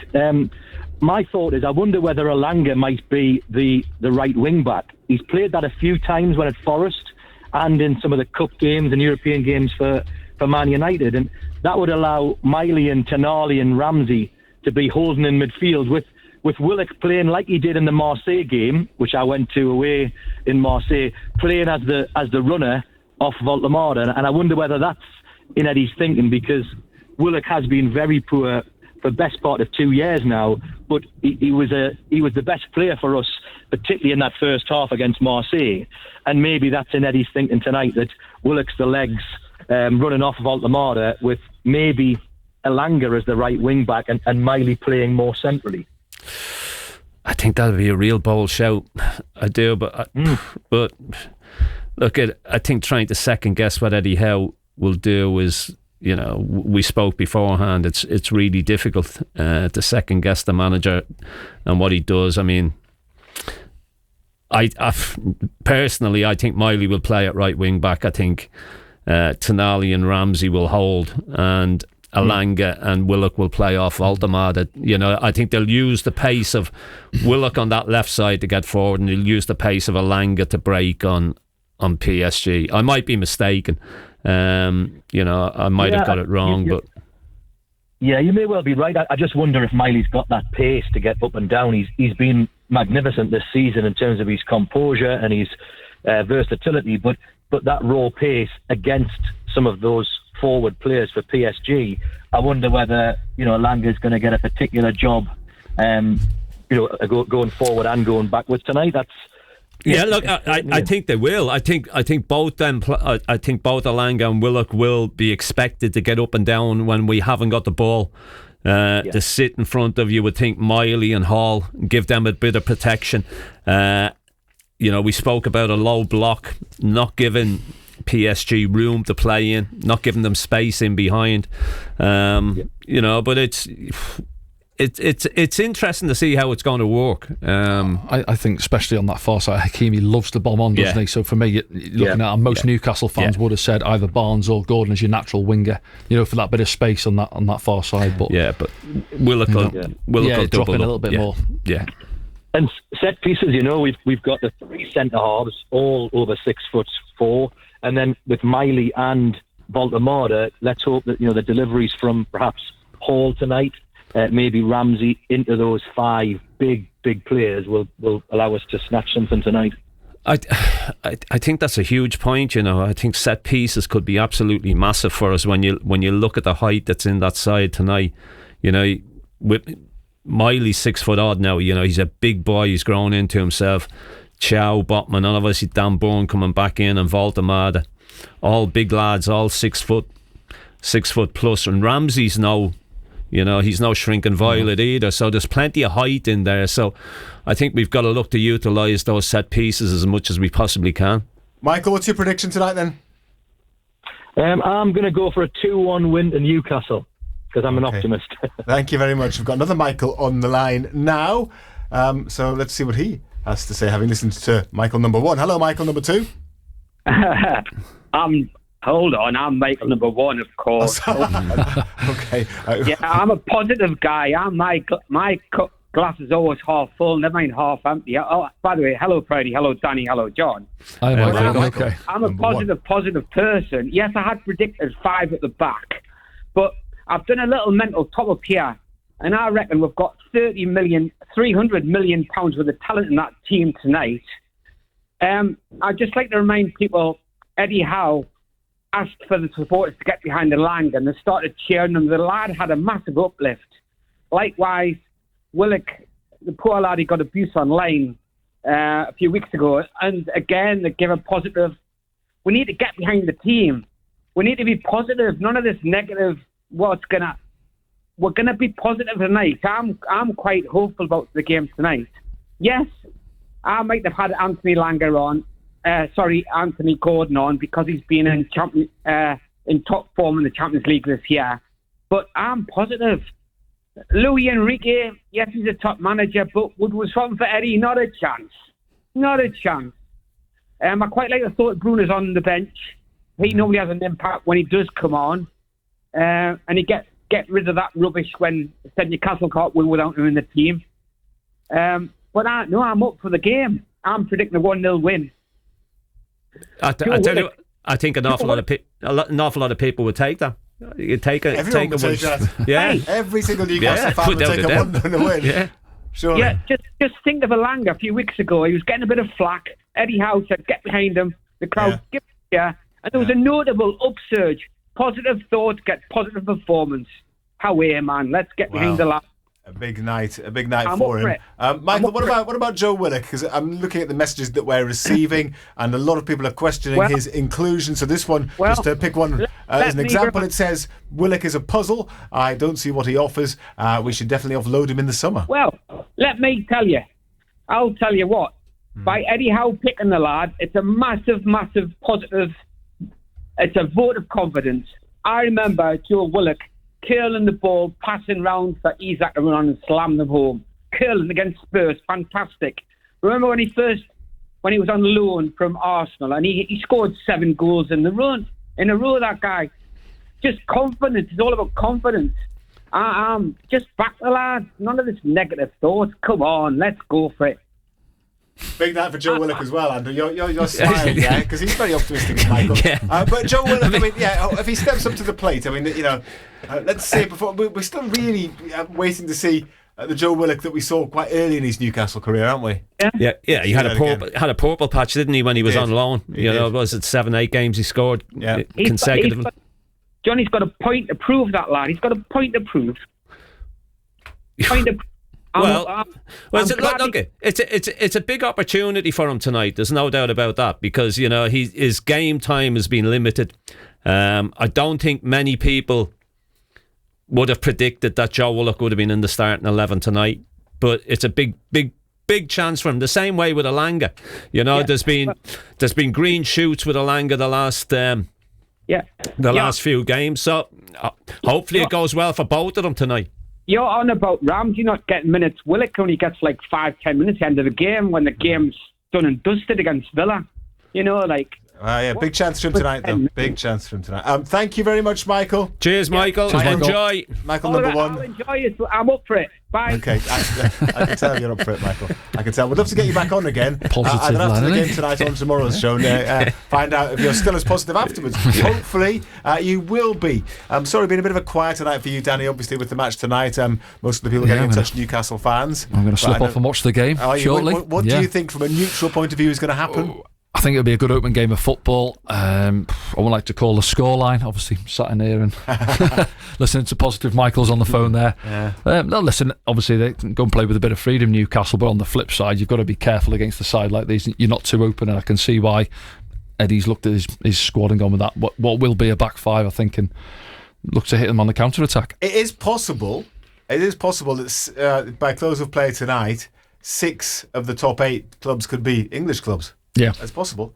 It's probably unlikely, but City are down in 11th, but still level on points with Newcastle, and Chelsea on 13 points as well. And then you've got Spurs and Liverpool both above them, as well as Arsenal, who are obviously 100% record and going through. I think, as the caller said there, if you can keep it solid early on, and then set pieces could be key. Say Burn back in there, Voltamada. Yeah, the one thing you don't want to do is concede early. You concede early, chase the game after that against these. Your game plan changes a little bit, because it'll be all about keeping it tight, won't it, Dan, for 15-20 minutes. Get the crowd on their back. Frustrate them a little bit, and then look to hit them on the break. But also, if PSG do score early, not panicking and just continuing with the same game plan, knowing that your chance will eventually come. Well, yes. Yeah, but then somewhere along the line, if your chance doesn't come, you've got to throw caution to the wind. Don't do it straight away. No. Getting into the last 10 minutes, you're 1-0 down. You're still, obviously, as you say, within a shot. You then unload your bench, off the bench. Yes, and then have a proper go. Anas is on the line, Newcastle fan. Hello, Anas. How are you feeling about it? Good evening. I'm feeling mildly optimistic, but cautious as well, because it's no other team that we're playing. It is the European champions after all. So they're going to come at us, I think. And I think that lineup is very, very telling. I think Eddie Howe probably feels the same way. Yeah, it's a real interesting lineup. Honest, I don't think anybody's seen that lineup coming. I don't know whether he's named that with having one eye on Saturday night going to Liverpool as well. But I think it's one to try and frustrate PSG. Get the crowd on their back, because if it doesn't go right for them inside 25 minutes or so, the crowd can get a little bit edgy. They can get on top of them, and all of a sudden it can get a little bit nervy for them. So somebody texted earlier, it'll go one or two ways. It's either tactically absolutely brilliant, or you get shot in the foot. Yeah, I think we just have to be calm in the face of the the inevitable frustration that might come from the home crowd if we're lucky enough not to, and obviously we're obviously robust enough not to concede early on. I think that's absolutely important. I do think we just have to be calm and cool and collective and just control the ball really, really well, and not get too ahead of ourselves. And if a counter attack is upon us, then really just make the most of it. I mean, I remember the Milan game a couple of seasons ago, and it kind of felt a little bit similar to what might happen tonight, and yet I remember Sean Longstaff nearly grabbed the winner for us. So I mean, I kind of envisage and hope that that's what will happen. I don't think we will have too many chances, but if we can really get on the nerves of PSG and then hit them where it hurts, perhaps within the last 15 minutes and get a 1-0, then that will be absolutely not the prettiest way to win, but certainly that will be one fantastic win and guarantee us a top 8 finish, which will be absolutely superb in what's been a probably, I wouldn't say a disastrous season, but a bit of a frustrating season. So I think there is a pathway to victory, but it's not going to be a straightforward way to get there. Anas, enjoy the game. Thank you for talking to us. Thanks, gentlemen. Cheers, mate. All the best. So, Ando, Opta, who do all the stats and do predictions as well, in terms of percentages of things likely to happen, what percentage chance do you think they have of Newcastle making it to the last 16, whether it is straight through tonight or via the playoffs? What percentage chance? Well, what percentage chance would you give them? What, the last 16? To get into the last 16, yes. 55%. See, they've gone 81%. I was going to say 75. I was going to go 81. Yeah, well, you tell you what, then you can both have a crack at the next one. What percentage chance of them getting to the quarterfinals? I'll go 55% again. Right, now you've gone more optimistic. Lower, 45. You're good at this, Danny. Yes, 40% to get to the quarterfinals. What about to get to the semi-finals, Ando? 85%. Wait till you ask me if they're going to win it here. It's going up every time. Yeah. Anyway, what would you say, Danny? You're taking it seriously. No, about 28. Yeah, lower than that, actually. 19% chance. To get to the final, Ando? Oh, nailed on. Okay, 100% there. Danny? 14. 7.4. And to actually win the thing, Newcastle have a what percent chance? Anders already said 150%. Yes, okay. 2%. Yeah, 3%. 3%. So you were pretty close all the way through that. Yes, the most likely team to win. I mean, they just basically go on what's happened so far. So they have Arsenal first and Man City and Bayern Munich second. Man City though, third most likely winners according to Opta. So there you go. I know you love those stats, don't you, Ando? Oh, I love them. Yeah. Yes. Danny, I seen the expected goals. Aston Villa at the weekend was 1 point something. Didn't understand it because they scored 2. Yeah. Yes, but that indicates that they scored when they might not have been expected. I think the chance was they weren't expected. Maybe we should have expected them to. It's a very useful stat, Ando. Yeah. For what? To give an indicator of how many good chances have been created by a team in a game. Rubbish. You're not still having it. You're still not having it. Danny, thank you very much indeed. It's a bit of an early finish for you tonight. Enjoyed it, yeah. So yes, you go and enjoy the game. Enjoy the game, yeah. And we'll get you back in the studio. Cheers, sometime. Yeah, all right. Enjoy it, Ando. Cheers, pal. See you soon. And let me remind you that tomorrow morning, Matt Bailey will have reaction to tonight's game, Newcastle's game against PSG. And so Eddie Howe will speak after the match, regardless of the result. Hopefully, you hear from a player as well tomorrow. Hopefully, they'll be talking about getting into that last 16. And he'll also tomorrow be speaking to North Tyneside Council about the proposed introduction of parking charges in Whitley Bay, and you'll hear how he got on in the flight simulator. They've all been trying it, the whole breakfast team this week, and Misha and Tom have both successfully landed an aeroplane on the simulator, a commercial airliner basically, and the question is, will Matt let everybody down? I think he probably might, but I wouldn't want to preempt it. Would you, Ando? No, definitely not. If Opta were doing percentage chances of Matt successfully landing a plane, what percentage would you give him if he'd been successful? I would give him a 50% chance, Matt. Okay. To be fair, I'd have given Misha and Tom a lot less than that, and they ended up landing it. So, and then there's Colette to do it as well, I think. So, what percentage you give Colette? Yeah. 50%. Give her 50 as well. Total Sport Northeast. BBC Radio Newcastle. 8 o'clock then, Parc des Princes, Newcastle United's game against Paris Saint-Germain. The winner pretty much guaranteeing themselves a place in the last 16 of the Champions League. Razor can remind us of the team news. 5 changes for Newcastle United, and we think they'll have a back 5 tonight. Pope in goal, Miley, Chow, Botman, Byrne, Hall, Ilanga, Tonali, Ramsey, Willock, Voltamada up front, and Bruno is on the bench. Thank you very much indeed, Razor. Sounds like the atmosphere is livening up nicely. Razor will be taking you through to kick off very shortly. Elsewhere in the Champions League tonight, all the games kick off simultaneously at 8 o'clock. Arsenal, who play Kairat, already have booked a top 2 finish. Liverpool are playing Karabag, knowing a win will guarantee them automatic qualification. Tottenham are 5th, and a win away to Eintracht Frankfurt would see them through automatically as well. And Man City, they've got a bit of work to do. They're 11th in the table, but they are at home to Galatasaray. They did a couple of other results to go their way, as well as winning themselves. And Chelsea, currently in the 8th spot, they're in Italy. Tough one for them, really, taking on Napoli. Elsewhere, Sunderland have played down reports forward Eliza Mayenda could be allowed to move to Paris FC. That's a story that's been floating around.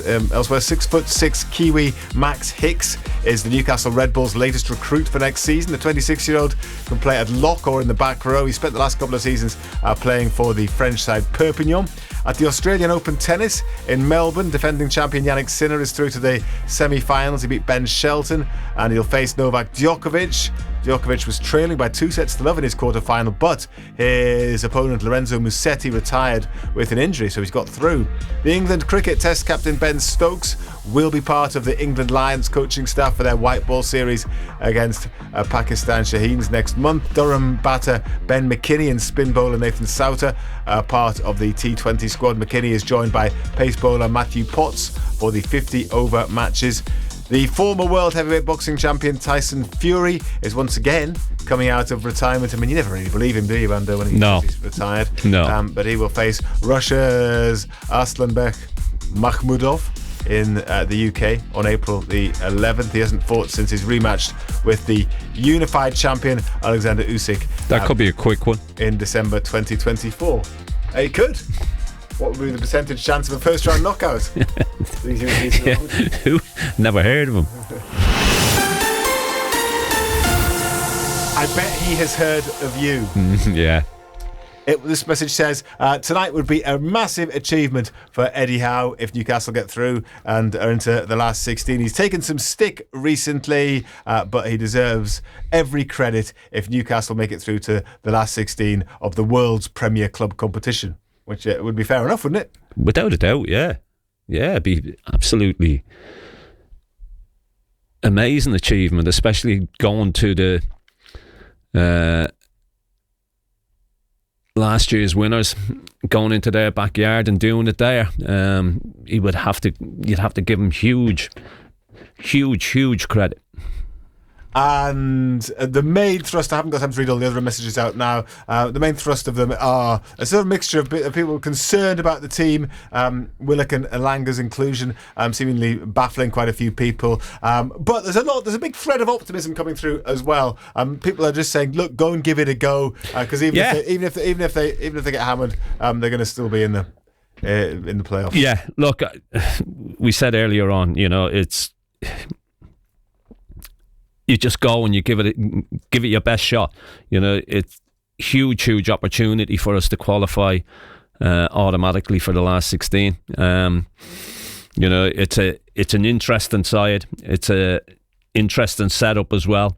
And really looking forward to see how we cope with it and how we do with it, because when we've done it in the past, and I know that the players that played were different, but it worked really, really well for us, and hopefully the outcome will be exactly the same for us tonight. Not long to go now to kick off. Keep the messages coming in throughout the match. I can read some of them at half time. We'll have time to react at full time as well. 08000 321 333 on WhatsApp, 81333 on text. But kick off just over 20 minutes away, and Reza along with Ando will take you up to kick off after this. Scott Makin, BBC Radio Newcastle. So recently on the show I caught up with comedian John Bishop, who's looking forward to getting back on the road. So we're having a bit of time this year, and then I'm doing some normal gigs, club gigs to build up, because I've got a big year this year. I turned 60 this year, so so's me. I do turn 60, so does me wife. She's officially the oldest woman I've ever slept with. Every time. She'll be made up if she hears that. Scott Makin, weekday afternoons from 2, BBC Radio Newcastle. Total Sport North East. The Champions League. Matthew Raisbeck and John Anderson. BBC Radio Newcastle. Thank you to Simon Pride. Good evening again from the Parc des Princes, the home of Paris Saint-Germain, the Champions League holders, Newcastle United's opponents. Match day 8, the final set of fixtures in the league phase of the expanded competition.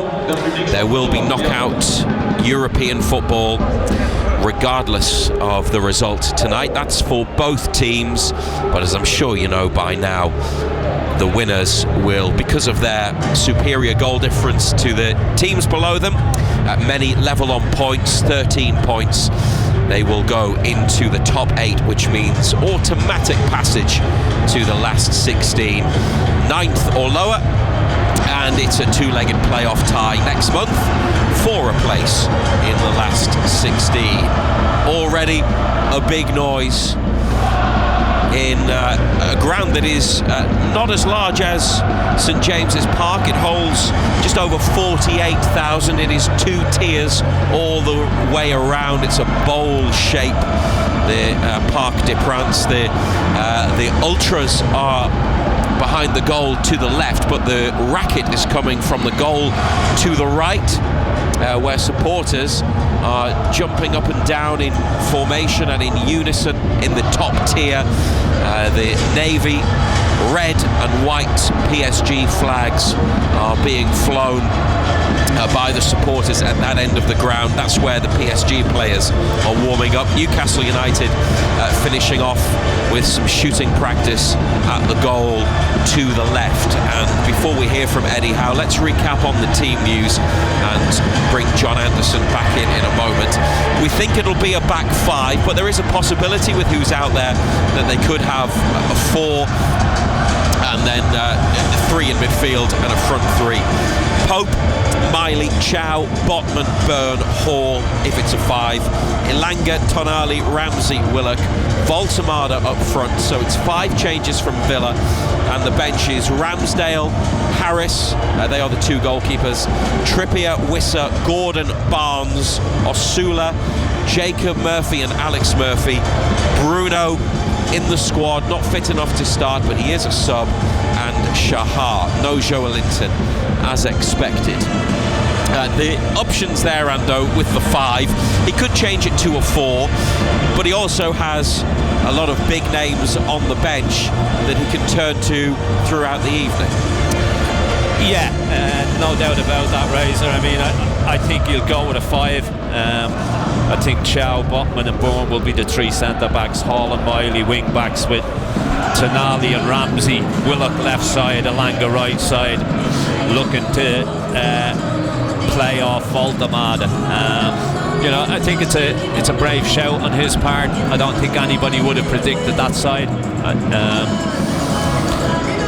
As I said to Pridey earlier on, it's something that he did last season in the semi-final of the League Cup that worked so well and was so successful. And hopefully it'll have the same outcome tonight. You know, I think it's all about trying to frustrate PSG and then looking to use the pace of Willock, the pace of Elanga, to cause them problems.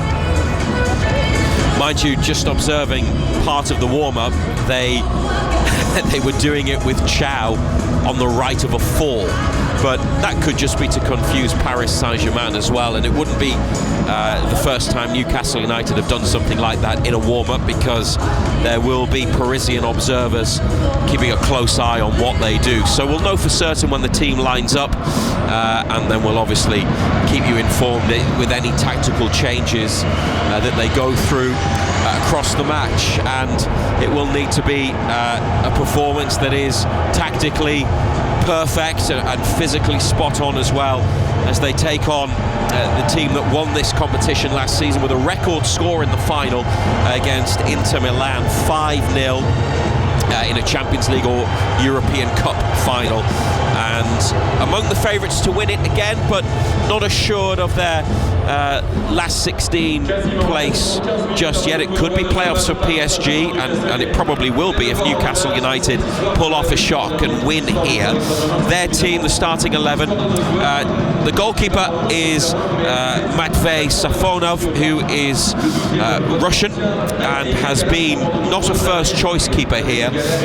Lucas Chevalier was brought in from Lille in the summer, effectively replacing Gianluigi Donnarumma, who's now at Manchester City. But Safonov starts tonight in goal for Paris Saint-Germain. The rest of the team I'm sure you'll be very familiar with. Achraf Hakimi comes back into the side at right back. Marquinhos at centre back with Willian Pacho and Nuno Mendes the left back. Warren Zaire-Emery, Vitinha and João Neves the three-man midfield. Vicha Kvaratskhelia and Bradley Barcola either side of the Ballon d'Or winner Ousmane Dembele in attack. I mean, they are just superstars, aren't they, Ando, most of those players in pretty much every outfield position. Yeah, they've got good players, haven't they? There's no doubt about it. It hasn't really worked for them this season. You know, yes, they are top of their own domestic division, but they're not running away with it the way that they usually do. Surprising defeat last week in the Champions League at Sport. I don't think anybody's seen that, and anybody would have predicted that. That's why they're in the position that they're in, where they've got to go and they've got to win tonight. You know, so I don't think everything's been rosy in the garden for them this season, and hopefully we'll be able to take advantage of that tonight. BBC Radio Newcastle and BBC Sounds live from Paris ahead of a match that is effectively winner takes all because of their position in the table, going into a final round that sees every game kick off at the same time, and all 18 matches get underway at 8 at 9 o'clock local time here in Paris, and Newcastle and PSG 6th and 7th respectively, with the French side above United on goals scored. They have the same goal difference, and they make the distinction next. They separate the teams on goals scored. After that they could climb the table and even get as high as 3rd if everything goes well, but they would have to leapfrog Real Madrid, Liverpool and Spurs. Now we're going to keep across all of the other fixtures, every other game, and let you know how it affects Newcastle, because goals elsewhere will affect things. They could go up, they could go down, they may even stay where they are, but where they finish and where they are at any given time, particularly if they are in the playoff section from position 9th downwards, then that will give us a clue, and then at full time we'll know who they'll face if they are in the playoff round. So we'll be across all of the permutations, the possibilities for what comes next for Newcastle United. Do you know, Ando? Do you enjoy the new format? And last season was the first year that it had been played out. It was implemented ahead of last season. The final day last year had Manchester City in a bit of peril, but they got through to the playoff round. A lot of clubs still don't know their fate. I mean, it's only Arsenal and Bayern Munich who are definitely in the last 16. 4 clubs, Frankfurt, Kairat Almaty, Slavia Prague and Villarreal are out. Everybody else is competing for something. Yeah, it's an interesting one, isn't it? You know, as you say, there's only Arsenal, Bayern Munich. You know, everybody else is still playing for places. There's an awful lot up for grab tonight, Razor. You know, it's great to be in the position that we're in. I think when we started off in this campaign in the Champions League, we would have taken this coming into the last game of this phase of the competition. So, you know, we've got a chance. You know, we've got a real chance. But it's just that it's a strange competition now, isn't it? When you see some of the sides that are in it, you think, should they, with the quality that they've got, should they really be in the Champions League? But it is what it is. We know that they've done it because of the finance situation and everything else. But look, from our point of view, we're in a good position, and hopefully come 10 o'clock tonight we'll be in a better one. 6 English teams as well, and you mentioned the finances. Every win in the league phase is worth almost £2 million, and Newcastle got nearly 16 million for qualifying. A draw gets you more than $500,000, so the incentives per match as well, and then the further you go, the more money that you will make. It is lucrative, and even more so now in this expanded format. The teams have gone inside, the lights have gone down low at the Parc des Princes, and there is a PSG pre-match video playing on the giant screens, and you get the light displays across Europe. This will only whip up those home supporters even more. There are 2,000 or so Geordies in the northwest corner of the stadium, on the far side of the ground to my right. They have the upper and lower section. They are separated from home fans by netting, and it's quite a small allocation. They'll be doing their best, I'm sure, to make themselves heard this evening. We'll bring you commentary on BBC Radio Newcastle and BBC Sounds from 8 o'clock. Cause an upset tonight then, and they will skip the playoff round, a 2-legged tie next month, and go straight into the last 16. We want to express ourselves in the right way. We want to try and win the game. We want to try and progress without the extra games, as you say.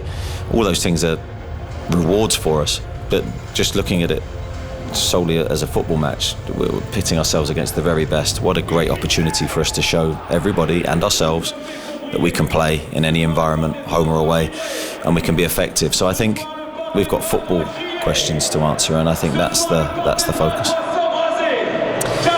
Well, they were, I suppose, asked some football questions when they were last here, weren't they? Quite a few of them, and they had answers.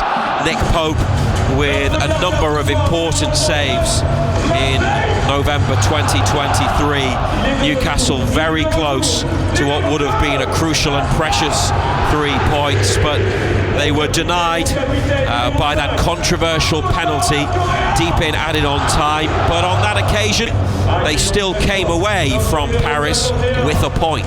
That was, I think, a really good night for us, because I think it was a really great test for us at that stage of our development to go up against such a great team, and I thought we put on a really good display. I think there was moments, well, big moments in the game where we were backs to the wall, and I think we were reliant on Nick to make some great saves, but we hung in there and protected our lead for so long. Of course, the incident at the end is well known about. I think we felt really hard done by in that moment, but I was very proud of the performance overall. Eddie Howe reflecting on the match they played here 2 seasons ago. An injury affected Newcastle United, a team that he could name, but with not a lot in reserve. They had 3 academy players, 2 goalkeepers, defensive cover from Paul Dummett, and a fit again Lewis Hall, who just returned on the bench. So he didn't make a substitution that night, Eddie Howe. but they almost got there. A lot of pain because of the penalty decision, one that wouldn't have been given in the Premier League because it came off the body and onto the arm of Tino Livramento, but a lot of pride too, understandably, at their performance that night. Thinking about, Ando, the game 2 seasons ago, it was backs to the wall, wasn't it? They got into a lead. They did have a couple of chances in the first half, but after they went 1-0 up after Isak's tap in, they were pretty much in defensive mode, weren't they, for the rest of the night? Yeah, they defended great as well. You know, so disciplined, everything that they did, and they were so unlucky at the end. And as you rightly say, Razor, you know, if that had happened in the Premier League, it wouldn't have been given. It just amazes you that rules differ between different leagues, doesn't it? And especially when it comes to European football as well. You would think that it would be the same all over the world, but unfortunately it's not. A second trip to Paris Saint-Germain within their 2 Champions League campaigns. I'm sure many of the fans who are here would have been around for that 1-1 draw. A chance to come to the beautiful French capital, take in some of the many world-famous landmarks. We are out of the city centre on the west side in the Auteuil district, about 3 miles from the Eiffel Tower and a good hour away from Charles de Gaulle Airport, which you can fly directly to from Newcastle, as many will have done yesterday in bad weather. The team flight was delayed yesterday. They were stuck on the tarmac for a while because of the high winds. They still got here though and were still able to train.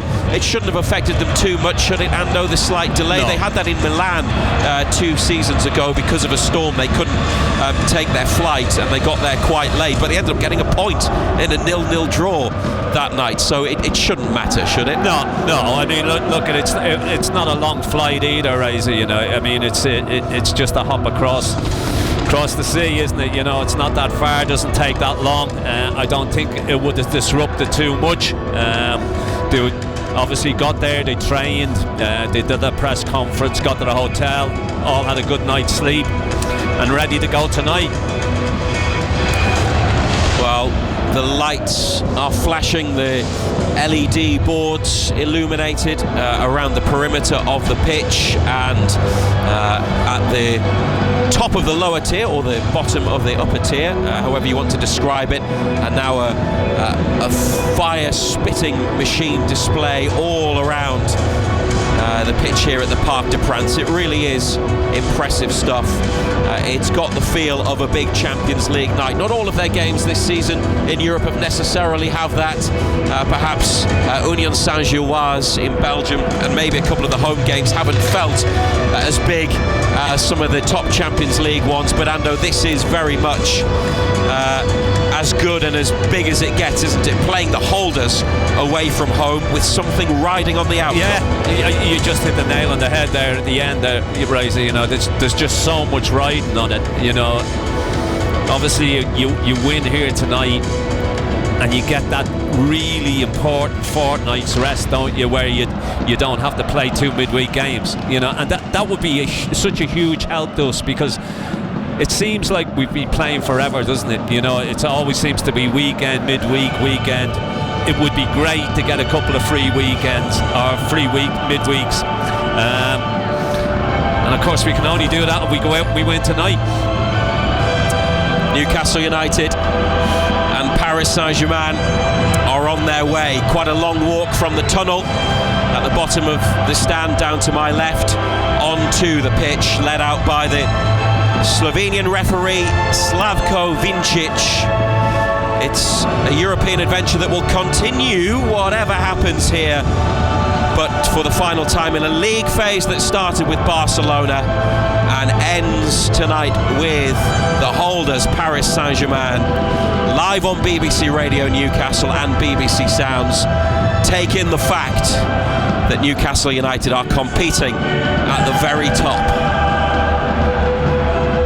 Hugely impressive. I think they're a team that we really admire, with how they play, the manager's style, how he's coached the team, how he's evolved the team, how he's made some really smart signings to make them better. I think there's a lot to admire, especially their style, because I think they're they're quite unique with how they play. They don't tend to copy anybody. They're solely themselves.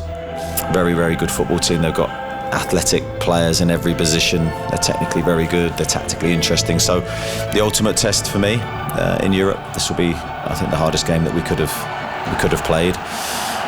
But we've got to go in with the attitude that we relish that, and we've got to rise to that occasion individually, collectively. We've got to be at our very, very best. Well, Eddie Howe rates Paris Saint-Germain as the top side in Europe and still the top team, having won it last year. We heard from a French footballer based in the northeast, Ando, earlier, who thinks that maybe they are not favourites to win it this year, but having worked so hard to lift the Champions League for the first time last season, and they've been close on occasion, and they're a wealthy club who've spent fortunes over the years. It's not a title that they would want to give up anytime soon. There'll be a high level of determination to retain the Champions League, because that's what the very best do.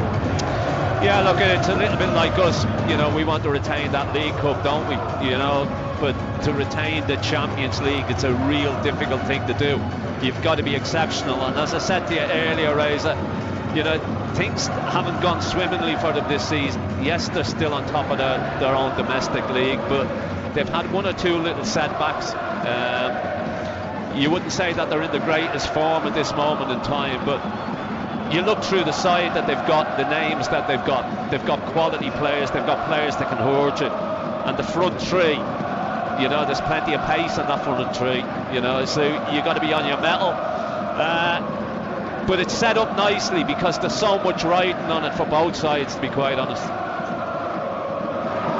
Paris Saint-Germain, Safonov in goal, Hakimi, Marquinhos, Pacho, Nuno Mendes, midfield of Zaire Emery, Vitinha, João Neves, the front three, Kvaratskhelia, Barcola and Dembele. Newcastle United, we'll find out the exact lineup in just a second. Dan Burn is the captain tonight. He's missed a lot of games, 11, with the injury he sustained in the derby. They are just changing ends. Newcastle are going to shoot to the left in the first half, just as they did here 2 seasons ago. Nick Pope in purple sprints from one end of the pitch to the other. It's black and white stripes, white shorts and white socks, and PSG in their navy kits with a bit of red and white trim. Goalkeeper Safonov in green. Let's see exactly how they line up. Will it be a 4 or will it be a 5 at the back? Pope in goal, Miley, Chow, Botman, Byrne, Hall, Ramsey, Tonali in the middle, Willock on the left, Elanga on the right, and Voltemada up front. Bruno is among the substitutes after injury. It's looking very much like it's a 5 as Paris Saint-Germain play us underway. More live Champions League action on BBC Radio Newcastle. We brought you all of United's league phase games. This is the final one, already assured of knockout football in Europe's premier competition, trying to go directly into the last 16 and skip the playoff round next month. PSG have kept the ball, they've gone back to the goalkeeper, into the United half, onto the chest of Kvaratskhelia, holding off Hall, back to his own half of the pitch, drops it off for midfielder Zaire Emery. And PSG up the far side, looking to play it in behind, which they've done so already. Botman comes across and makes a block, and then Dan Burn has to stick it out for a throw. But 4 PSG players go running to the referee, and they are alleging that there was a handball in there. Barcola got inside Miley, and it came up and hit Barcola, and then went off Miley's hand in the penalty area. Well, they finished the last match here with a VAR check for a penalty that was given for handball, and now we start in Paris tonight with a VAR check for a possible PSG penalty for a Newcastle handball. You couldn't make it up. We are waiting for VAR to instruct the referee. Unbelievable. The end of one game, penalty drama involving VAR, and we've barely got started in the Parc des Princes, and PSG could get one for handball again. It's hit Miley on the hand, hasn't it, off Barcola? Yeah, it has hit him, but I think it's hit the PSG player first, handball. I think it's going to the screen. It's going to go to the pitch side monitor for the referee to review it. Christian Dingert from Germany is on VAR. Slavko Vincic, who was Champions League final referee 2 seasons ago, one of UEFA's top officials, has been told to take another look. Botman came across, blocked Barcola's ball into the middle towards Dembele, and then it hit the French forward. Miley had his arm out, it hit him on the hand. It's a penalty. Deja vu in Paris. Dan Burn leads the Newcastle protests, but it will not have any bearing on the decision. Eddie Howe and Jason Tyndall have made the long walk from the bench to the pitch side area to talk to the fourth official. This is at the opposite end of the ground to where PSG got their penalty 2 seasons ago. We're only into the 4th minute on the clock, so we've barely had any action. The first attack, it was played inside Miley to release Barcola, and now a penalty for Dembele to take against Nick Pope. I thought it came off Barcola's hand, Razor. I thought it came off his arm first before it hit Miley. But strange referee decisions. The spot kick. We will discuss and debate whether it's the right decision, but let's see what happens from 12 yards. Nick Pope stands tall, his hands almost touching the crossbar. Here's the penalty from Dembele. He saved it! Nick Pope dives to his left and pushes the ball behind for a PSG corner.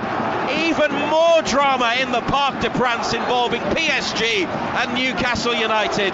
The penalty after VAR check for handball by Miley has been saved by Nick Pope. You simply couldn't write it when Newcastle play PSG. The corner cleared, and now there's an offside against the hosts. Unbelievable. Great save. I think justice is done there as well, because as I say, I think that should have been handball against Barcola, but he's guessed right. He's got a strong hand to it. Great save. Could be his night. Could be Newcastle United's night. Paris Saint-Germain 0, Newcastle United 0. In the 5th minute, Nick Pope, who couldn't stop the Mbappe penalty, which he blasted into the net last time, has saved that penalty brilliantly. Now at the other end, Voltemade heading on. Elanga made a run from nowhere out to the left corner with a sort of speed that only Elanga seems to possess. Free kicks being given to Paris Saint-Germain. I think it was a foul by Voltemade near to the edge of the area. Fell by Elanga, Razor, on Hakimi. Thank you, Ando. It's a bit like I'm the referee and you're the VAR, because I don't have clear access to television screens to watch it, so I see it once and then you tell me a bit more about what's happened.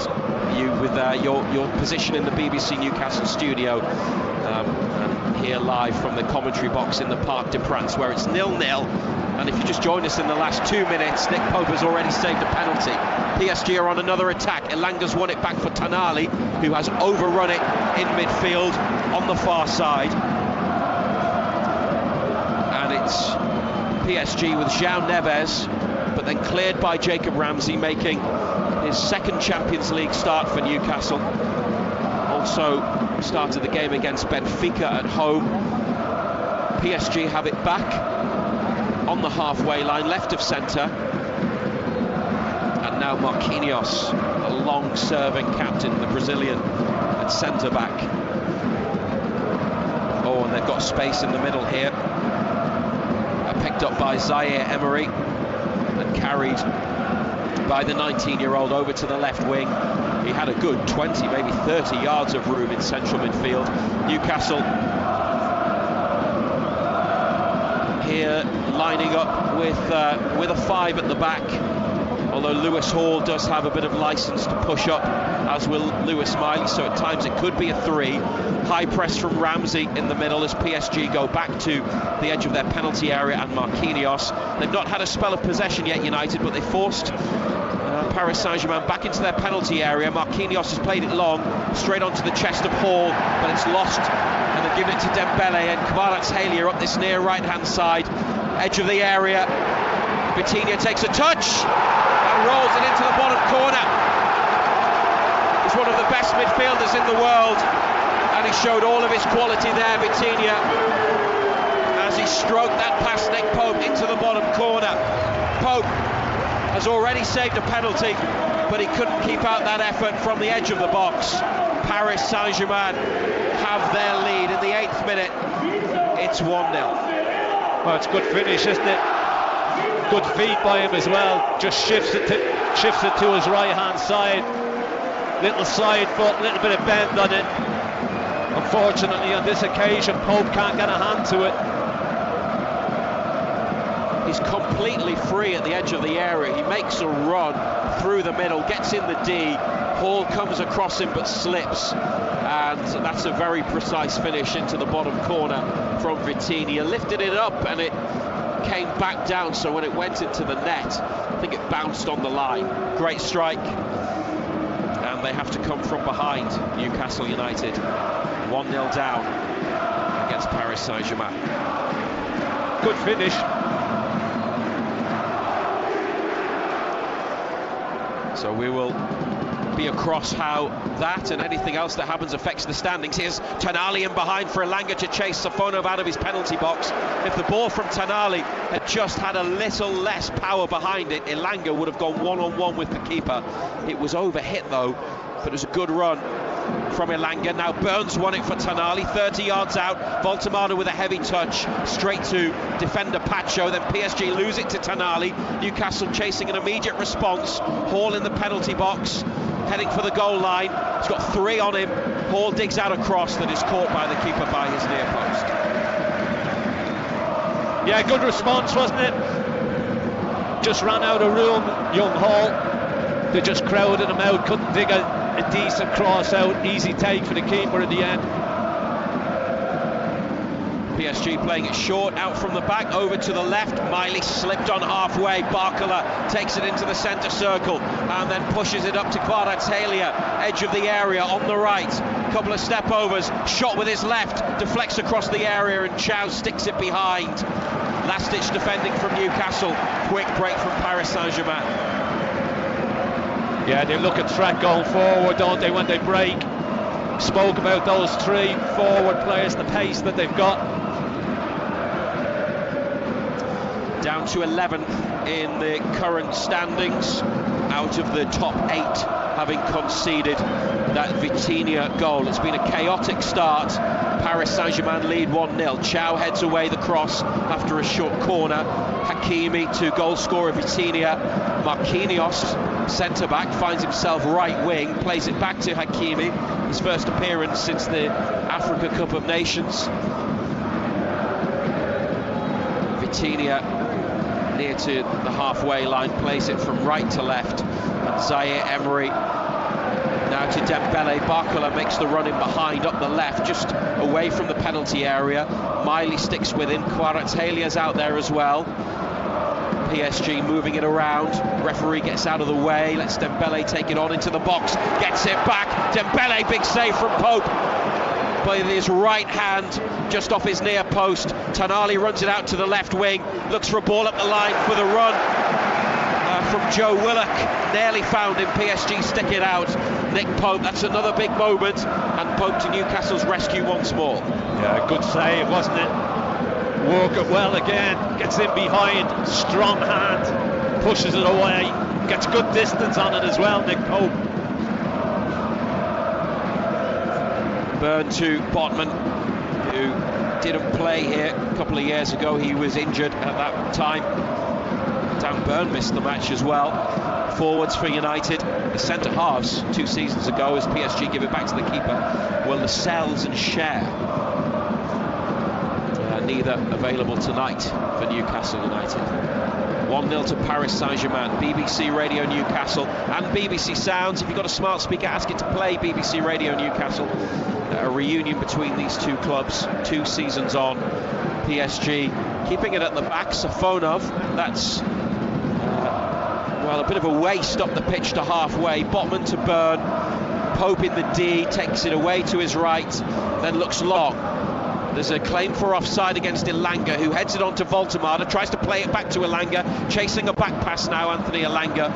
They are frightened of his pace, because as soon as Elanga goes after something, they have to rush Paris Saint-Germain. Safonov high ball towards halfway, PSG win the knockdown, and this is another quick move, and it's Barcola in line with the 6-yard box, just outside the area, shifts it away from Miley, checks back on himself in the area, back to Vitinha, edge of the box, beats a couple of challengers, Kvaratskhelia with the shot, teed up by Vitinha, straight at Nick Pope. He's been busy so far, Nick Pope. Oh, he's been a busy man, hasn't he? That was a comfortable one for him though, just hit it straight at him, didn't get a great deal of pace on it. Comfortable save in the end. Voltemada, header on. Willock tries to get there to his left. Hakimi back to William Pacho, the Ecuadorian international. The left-sided of the 2 central defenders. Goalkeeper Safonov away. And the Russian finds the Georgian Kvaratskhelia. He heads on. Botman's got it. Lewis Hall in between PSG midfield and defence. Elanga's available, short, gets it. Beats a challenge. Plays it to Willock. It's been a lively start from Elanga. Willock inside to Tonali, on the ball for United in the PSG half. Square to Ramsey, and now Chow. This is the first time they've really had it on the floor for any sustained period. Chow on the ball again next to the centre circle. Here's Dan Byrne. Elanga wide left. Comes to get it from Byrne, who instead goes inside to Tonali. It's up to Hall. Now Elanga runs in behind. Hall delays the pass, then gives it to Elanga, who's got Willock for an option. And an underlapping run from Willock, who chips it towards the far post, pushed away by the keeper. Miley following up off his left. Awkward angle, slightly off balance, has sliced it wide from inside the penalty area. Newcastle's first attempt, good run by Willock on the inside of Elanga. Safonov wasn't sure where it was dropping. He palmed it away to Miley, who couldn't really do what he wanted with the effort. Yeah, keeper looked all over the place, didn't he? Just palmed it away, palmed it into a bad area. Young Miley just lashes at it with his left foot. Wasn't easy, to be fair. But evidence that they can play, Newcastle. But we've had plenty of evidence that this lot can play, and PSG are in again. Kvaratskhelia to the attacking fullback Hakimi, who passes it straight to Chow on the 18-yard line. Out to Hall, closed down by Kvaratskhelia. Hall does well to turn away, outside then inside. Byrne here up to big Voltemada, and he's held it up but then lost possession. Willock's got it back. Now Hall, but won back by Vitinha. And Barcola, 30 yards from United's goal, to Dembele. Support, wide left. Dembele gets it back. He's got a couple of players in the middle. Sven Botman heads the cross behind. They look dangerous, don't they? Every time they come forward, they look dangerous. They move it so quickly as well, Reza. A lot of the Champions League games have not had the intensity or the pace of football and movement that you see in the Premier League, but this is next level stuff from Paris Saint-Germain. Kvaratskhelia outswinging corner, Dan Byrne header away, Willock up, Elanga climbs to head on, Ramsey gets there, he's got runners, Ramsey, oh, it's blocked on halfway. Who else but Vitinha, the goal scorer, who is very much a standard setter and a main man for Paris Saint-Germain. If that ball had just been right, and I know it's ifs, but that's twice where the final ball for Newcastle to get him behind, once Tonali to Elanga, and there Ando Willock, he would have just been able to run. He'd have had half the pitch to go into completely free. but it was cut out on halfway. Yeah, it just needed lifting over the top, didn't it? That seems to be the game plan. Drag Paris onto them, and then just look to break, as we said beforehand, use the pace of Willock and Alanga. 17 minutes played. Newcastle applauded by Eddie Howe. They are pressing high. Baltimore edge of the area. There's a block, and they've won it back. Newcastle. It's good work by Ramsey, who gets a return ball from Baltimore, a corner of the penalty area, back to Elanga, who drags it back and gives it to Miley. PSG get their outfield players all behind the ball. Tanali now to Botman. Newcastle in their own half. Dan Burn here from Botman's pass out to Hall, who has to come inside with it. Looks for a black and white shirt. Hall carried it into the centre circle, still going, but he's overrun it.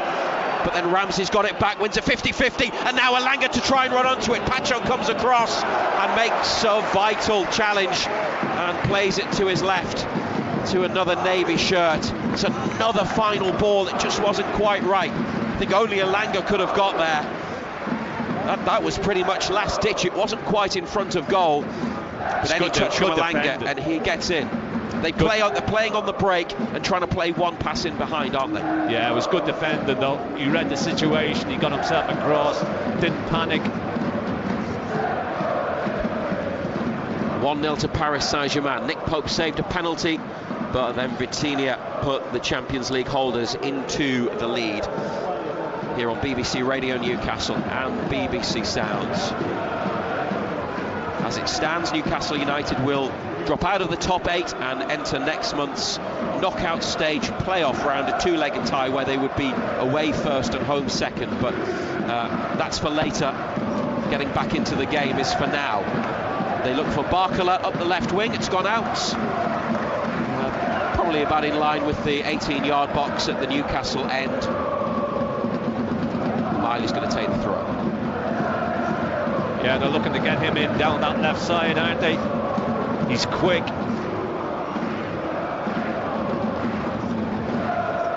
Up to Baltimore. Now Elanga gets it in the middle. Willock makes the run up to halfway, so he was still in his own half and therefore not offside. Elanga's just been awarded a free kick after a challenge on him near the back of the centre circle, but Kvaratskhelia has stayed down and is rolling around.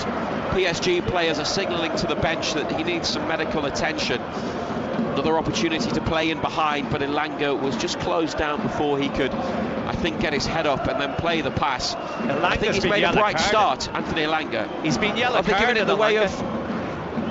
They're giving it the way of PSG. Oh, that's a shocking decision.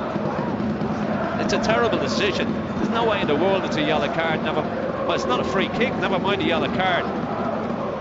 I was certain the referee pointed in the direction of the PSG goal for a Newcastle free kick. Kvaratskhelia got his boot caught between Elanga's legs. It's not a scissors challenge from Elanga or any kind of deliberate act. I've just seen it again.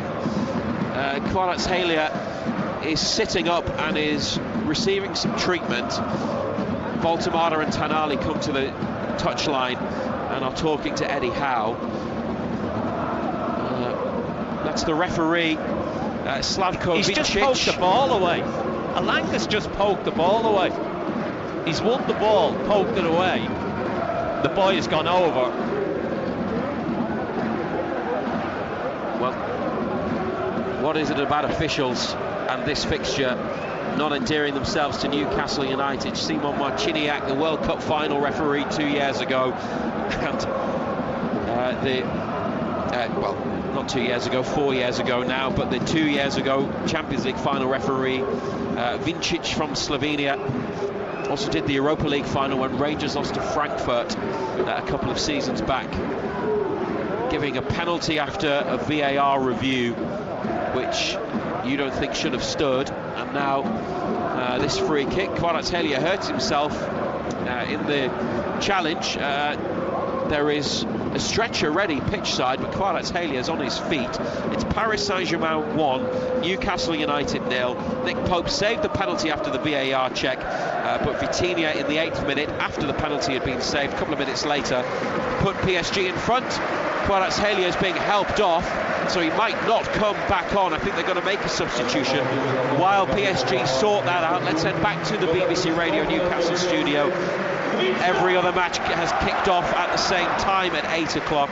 Simon Pride has some other scores and some permutations and the current standings. Yes, it's an ever-changing table raiser. Newcastle down to 12th as it stands, having conceded that goal. Manchester City have moved in to the top 8 because they lead against Galatasaray, and Atletico Madrid, the other team to rise up the table, they are leading against Bodo Glimt. Sporting went behind, but they've equalised, so they've jumped back up above Newcastle. And perhaps the most surprising scoreline so far, Barcelona trailing at home to Copenhagen, so they remain below Newcastle in the table. Newcastle in 12th place, and Man City and Atletico Madrid have moved into the top 8. Pope's free kick, it was a Newcastle free kick after all of that. Kvaratskhelia off, and Desiree Doué on. The free kick headed away from just inside the PSG area, and now they're launching another attack up the left-hand side. Thank you to Pridey for the latest scores. We'll head back to the studio and get more detail on all the other games across the course of the night here on BBC Radio Newcastle and BBC Sounds. Possession in front of halfway for PSG. By the way, just looking at the table, to add to what Pridey said, if our understanding of how the draw is made for the playoff round, Newcastle will be going to Azerbaijan to play Karabakh as it stands. Here are PSG and Dembele. There's a challenge from Chow. He was just stronger and he's cleared it to Voltemada. Good work by Nick Voltemada. Tonali takes it up the right wing, being pursued by Zaire Emery. Tonali tries to go around him, but that's a good recovery challenge. Great recovery challenge. Extra pace from the young French midfielder as Tonali tried to go up a gear or two, but he couldn't get past. Yeah, good, Zaire Emery. PSG have it back. Good defending again, wasn't it? Good strong run from Tonali, but the defending was decent. So Kvaratskhelia helped off, didn't need the stretcher. Blow for Paris Saint-Germain, and it was a Newcastle free kick for a challenge before he got injured. Some curious officiating so far. Weird. I mean, he gives the free kick to us, but Boog Elanga. He did get a yellow card. We've had that confirmed. Yeah. 25th minute in the Parc des Princes.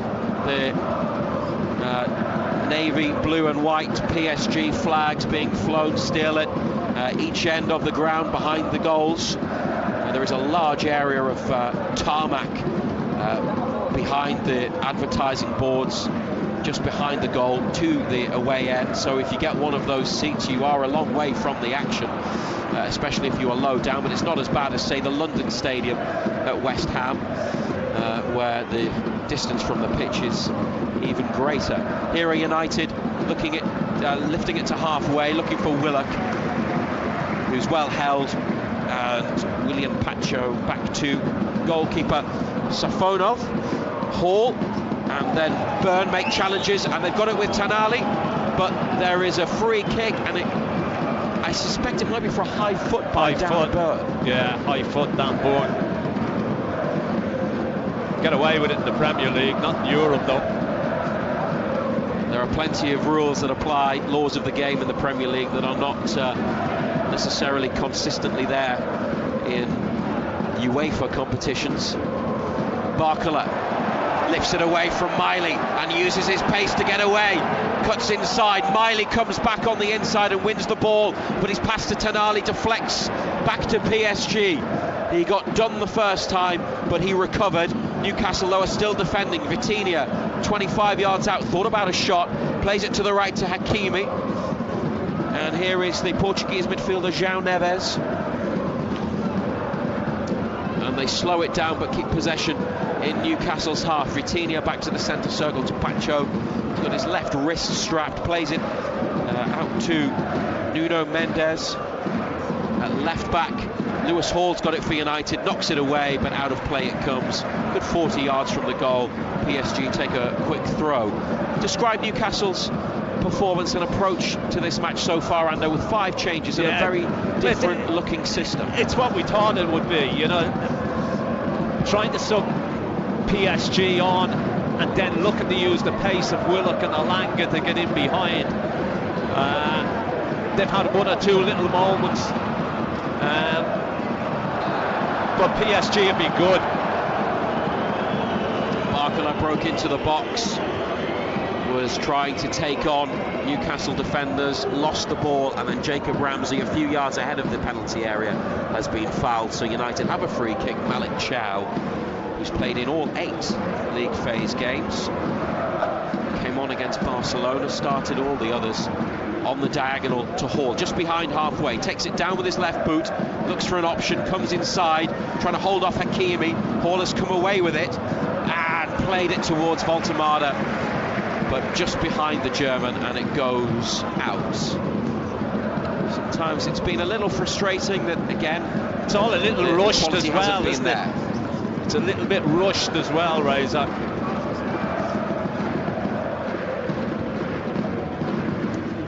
PSG, edge of the penalty area. Elanga closes down. Nuno Mendes is popped inside to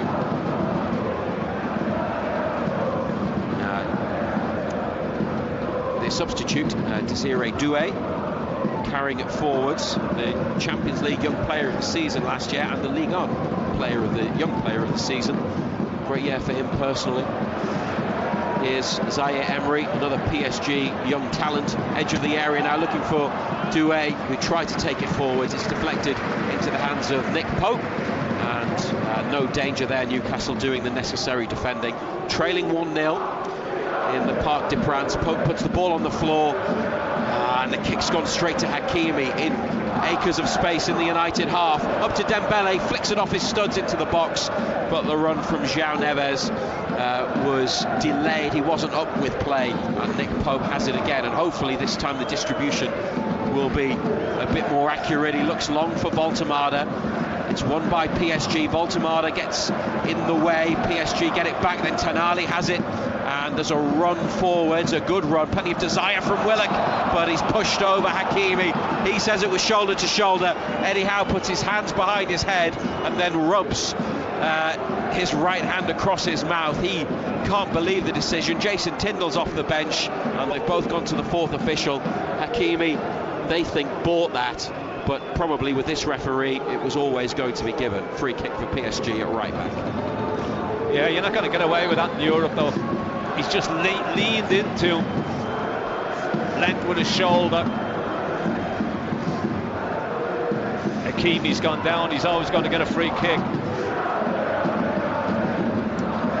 They have to come from behind. United, actually their 4 European wins this season have all been 2-0. They've kept a clean sheet. Union Saint-Gilloise, Benfica, Athletic Bilbao and PSV Eindhoven. Only 3 away wins in 14 matches in all competitions. Here's Voltemada, edge of the area, good feet by Voltemada. Willock left side of the box, gets away from a challenge. Willock with a cross hung up, Elanga trying to get there, can't divert it goalwards. It's gone away from the posts. And PSG with Zaire Emery, now to Nuno Mendes, clear. Newcastle trying to keep PSG boxed in. It's a back heel by Barcola, and a sliding Miley sticks it out. Went into the challenge on Zaire Emery just ahead of the halfway line. Elanga there at the back post after Willock and Voltemada did well. Yeah, another ball hung up. He's always stretching, isn't he? Back post Elanga, not really in control of it. I think what you would have liked is a towering Voltemada header back post, but he was involved in the play, in the build-up, showed good feet, took the ball towards the box, found Willock, and there's been a couple of crosses that Matvei Safonov has not looked totally comfortable with, both towards the back post. No, he hasn't looked comfortable at all, the goalkeeper. He's flapped at a couple, hasn't he? Rushing in between the posts for PSG tonight with Chevalier on the bench, who had been their first choice this season. French side lead 1-0. Newcastle, Pope, Miley, Chow, Botman, Byrne, Hall, a back five. Elanga, Ramsey, Tanali, Willock across the middle. Baltamada up front. 5-4-1. Bruno back from injury on the bench. Hall in the corner here, back to Botman. Finds Hall again. They're passing their way out of trouble. And Ramsey's got it in the box. Oh, he's done really well on the turn near the goal line. And Chow, cut out on halfway. Elanga probably needed it into space beyond. Here's a PSG shot from Nuno Mendes, who saw glory, took it up to the edge of the penalty area from halfway and fired the effort left-footed mid-height straight at Nick Pope.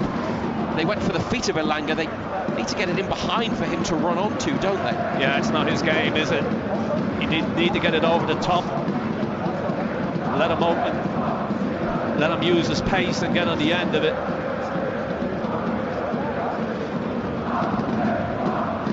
Still only 1-0 after the wild start with the penalty awarded after a VAR check, but saved by Nick Pope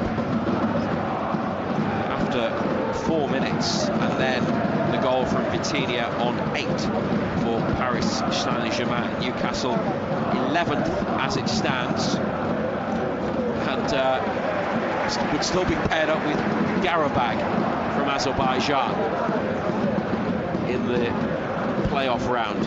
Desiree Doué on the right wing to Vitinha. They're in a central position now, 30 yards out. Dembele to fullback Nuno Mendes, and inside they come, and Vitinha getting on the ball. He had a spell on loan at Wolves a couple of seasons ago when he was at Porto, which is a move that I think got forgotten about, but he did play in English football. He's gone on to become one of the very best, and he wants the ball all the time. Here he is, the little Portuguese international, playing it back to Nuno Mendes, his compatriot. Elanga has forced the ball out for a throw in the PSG half. BBC Radio Newcastle. We're also on the BBC Sounds app tonight, so if you're going out, you can continue listening to us on BBC Sounds. Get the black and white perspective and what this and what all the other games mean for Newcastle United. PSG up the line, the left wing, the far side of the pitch. Here's Hakimi. He's giving it away to Baltamada, surrounded by blue shirts. He's just carrying it and manages to touch it out to the left wing to Willock, who's got there. He's under pressure. Back it goes to Byrne. Tanali inside, has a look over his shoulder, tries to find some space, comes wide left again to Willock. Hall is on the inside. Elanga's running in behind, but they can't find a gap to play that pass. Byrne's got it, and the diagonal ball floated out to Miley on the far touchline, brought under control by the 19-year-old. Here's Ramsey, tries to twist and turn and come away across midfield. He's managed to keep possession. He's turned back on the outside away from Zaire Emery, 10 yards from halfway.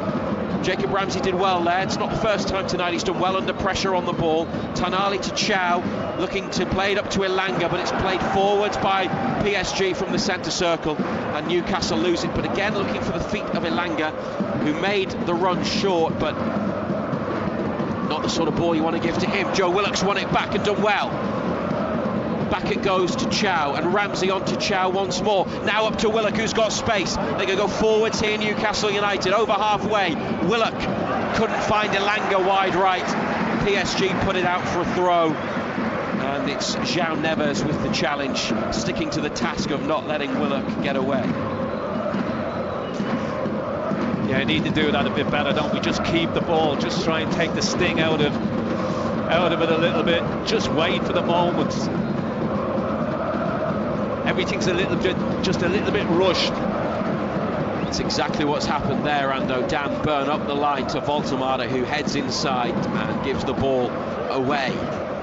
John Anderson in the BBC Radio Newcastle studio. You've got a slight delay on the pictures that you're seeing, Ando, only about 4 or 5 seconds from the live action here in the Parc des Princes, but at least you know what's coming, so you can get ready to analyse thanks goals, or just giving you a heads up, you see, on what you're about to see. That is our setup here for the Champions League. As PSG keep possession this is not over, and this is not beyond them by any means. A second goal, well, that would make it incredibly difficult, but 1-0, they've shown attacking qualities that suggest that they can get it back into this. And when you look at the likes of who is on the bench, Wissa, Gordon, Barnes, Jacob Murphy's there, Osula, they've got Trippier with all of his Champions League experience, Bruno is a substitute, quite how fit he is we don't know. Maybe they will use those players later on. Miley, good defending, slides in, puts it out for a corner, appealed for a goal kick after the challenge on Barcola, and I think they probably got that right, the officials. Paris Saint-Germain, far left side. They're going to take the corner kick in the 38th minute. They go short. There's only 4 players, actually now just 2 in the box as they go back to Nuno Mendes. Jacob Ramsey gets a good challenge in, boot on the ball. Elanga then tries to go into a 50-50. He's being caught. PSG play on and cross it into the middle, and it's fired over the top by William Pacho. Well, Newcastle will be pleased that landed at the left boot of a centre half and not a forward player, because Elanga and Ramsey did their best to win it on the far side. PSG managed to get into a crossing position, and Doué with the outside of his right boot towards the penalty spot, but blasted over the bar by Pacho. Huge chance, isn't it? You can see he's a centre back as well, can't you? Leaning back, need to get over it, keep it down, smashes it high over the top.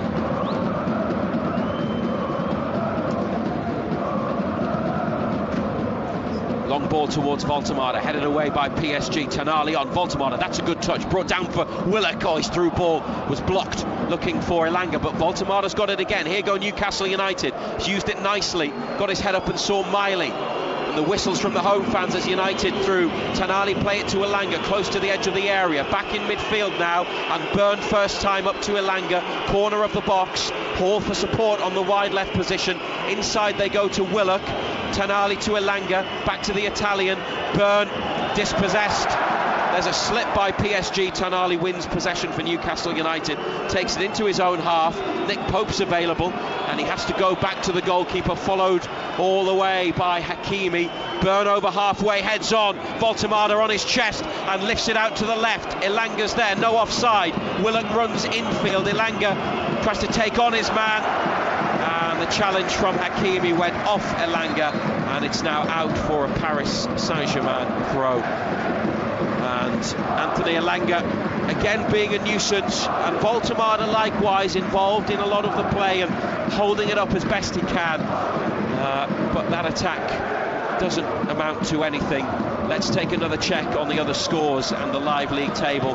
Simon Pride in the BBC Radio Newcastle studio. News of a couple of equalisers. Because Newcastle have got a throw in the PSG half. They make a mess of the ball out from the back, and Dan Burns got it here, plays it forwards to Lewis Miley. We'll go back to Pridey in a second. Willock on the half turn, left side of central midfield. This is Elanga now fronting up. Hakimi beats him for pace. Elanga's cross from the left, too high for Voltemada and for Miley, but Newcastle keep it in on the far right hand side. This is Ramsey, and Malik Chow pushed on the right touchline. Ramsey again through a gap in midfield for Dan Byrne. Elanga still out on the left. Hall goes on the outside. Elanga in two minds what to do. Hall is still with him. Elanga gives it to him. They've gone wider with the ball. Still kept it, Newcastle. Back to Byrne. Good possession in the PSG half. Here goes Willock for Tonali, for Voltemada, laid off to Ramsey. Oh, and Ramsey just pushes it wide away from Miley. He keeps it in on the line near the corner flag. PSG come across and make a challenge. Newcastle get a throw. Ramsey was closed down quickly, didn't have the time that he maybe initially thought that he would. Couldn't get the shot off. Had to rush a pass out to Miley, and they've got a throw, and they're going to keep the pressure on here. We'll get Ando's analysis on this in a second, and then some other scores. Lewis Hall picks up a white towel from the advertising board, far side. Assistant referee next to him. It's a run up towards the touchline and a long throw. Every PSG player back, helped on by Byrne. Voltemada tries to head it. Newcastle appeal for something. PSG clear into midfield. Tonali forwards or straight to a blue shirt. Tonali gets there again. Stops the counter-attack, sticks it out for a throw on the far side. There are 2 balls on the pitch, but there is also the referee telling PSG to wait. And now they can take the throw and restart the match. And Vitinha's got it middle of their half of the field. That was exciting, Ando, but they couldn't test the goalkeeper. Hang on, as Barcola at the other end from Vitinha's pass. Dembele deep outside the area to João Neves. 1-0 to Paris Saint-Germain. 42 minutes on the clock. Marquinhos, Newcastle block a through ball at the edge of the area. Barcola straight to Botman, cleared away as far as Vitinha, scorer of the only goal after 8 minutes. BBC Radio Newcastle and BBC Sounds live in the Parc des Princes. Paris Saint-Germain back towards halfway. Yeah, there was a good spell of pressure, John Anderson, a couple of minutes ago. Yeah, kept the ball well, moved it well, asked 1 or 2 questions at PSG. Need to do a bit more of it. Will that come to Simon Pride in a second, just when we're sure that there's not going to be a quick PSG break, or that they're not going to get in. They've got the ball in the final third here, chipping it towards Barcola, headed on there for the run of midfielder João Neves, who twists one way, then turns the other, goes back down the line. Vitinha inside to Dembele, long sleeves and gloves for the forward, who had his penalty kick saved early by Nick Pope. Joe Willock makes a challenge, it goes out off a player in navy. Let's try and get some other scores now and have a look at the live table from Simon Pride with the details. Yeah, news of a couple of significant goals, Rays. Firstly, an equaliser for Bodo Glimt against Atletico Madrid, and also an equaliser for Napoli against Chelsea. Now, that hasn't altered Newcastle's position. They're still 11th as it stands, but it does mean that an equaliser now for Newcastle would put them back into the top 8. They were getting a little bit of drift, but those 2 equalisers have helped. But as it stands, well, they're still off to Azerbaijan. Thank you very much, Pridey. That would be quite something, wouldn't it? Not quite as far east as Kairat Almaty from Kazakhstan, but they are out, so they won't be going there. We'll find out if they finish in the playoff spots where they will be going when the table is complete. But as Pridey says, an equaliser would be absolutely massive. Back heel on halfway by Vitinha. What a player he is. And now Dembele couldn't take it with him. Edge of the area, he's lost it to Lewis Miley. It was a first touch that he'll be disappointed with, and Ramsey brings it up to halfway for Willock. Newcastle, as we head towards half-time, Willock skips inside away from João Neves and looks for Elanga. Flag stays down, Elanga in the box, chips in a cross which is easily cleared. Tonali, good control on his chest, and now Ramsey. He brings it down, beats a couple of challenges. It's great play by Ramsey. It's gone on into the penalty area, and PSG have to scoop it up and out for a throw near the corner flag. You probably can't hear them, but the Newcastle supporters in the far right corner respond amongst the whistles and jeers of the Parisian locals. And Lewis Hall with another towel, this time on the near side from the blue tarmac, just off the pitch. Now is about to take another long throw. We are into the first of 3 minutes of added on time. Headed across the box by Botman. Elanga back into the middle. PSG clear. Miley goes after it. Right corner of the penalty area. He's got Barcola on his shoulder. Inside it comes to Ramsey. Closed down quickly. Back through for the run of Miley. Barcola intercepts. PSG clear. And Newcastle have got to go back the other way. They look for Dembele. Oh, he didn't have his head up. Tonali intercepts. And this is Willock. It's Newcastle who arguably look the more likely as we head towards half-time, chasing an equaliser on BBC Radio Newcastle and BBC Sounds. Hall now right side of central midfield from Chow's pass wide to Miley. Hall goes up the line. They play it back to Chow, and they've still got time in this added on period. Voltemada comes short, holds it up, holds off Pacho. Here's Jacob Ramsey, closed down quickly and nudged to the floor. Free kick on halfway for Newcastle United. It's a good period for us. It's been a good response since going behind. Some of the football we played in the last 10 minutes or so has been excellent. Kept the ball well. asking questions of PSG, Razor. This might be the last offering in the first half. In added on time, Tanali, a couple of yards up from the centre spot, with his hands on his hips, and the free kick. Byrne is forwards for it. Chow and Botman there as well. Headed on, Dan Byrne back into the middle. They've equalised. Dan Byrne with a header inside, and it's Joe Willock in the Parc des Princes to bring Newcastle United level against the holders. They've been threatening to score, and they have scored in first half added on time. Joe Willock in for only his second Champions League start of the season, with a header from Byrne's nod back into the middle. And that equaliser, as it stands, takes them back into the top 8. It could be crucial to their future in the Champions League and a place in the last 16. And Joe Willock, who's had an up and down time of it lately, has scored a goal that could be monumental for Newcastle United. Almost at half time, it's Paris Saint-Germain 1, Newcastle United 1. It's a great header, fabulous header. Dan Byrne does what he does, wins all those balls played in, heads it back into an area. He just arrives late, not stopping that, gets plenty of power on it. It's what they've deserved in the last 10 minutes as well, because the reaction's been first class. There is the half-time whistle. After the goal went in, the cameras went to Matvei Safonov and then to Lucas Chevalier, the goalkeeper on the bench, dropped tonight. And Safonov beaten by the header from Willock, who put it towards the right-hand side of the goal. High fives for Newcastle's players from some of the substitutes and staff as they make their way off at the Parc des Princes.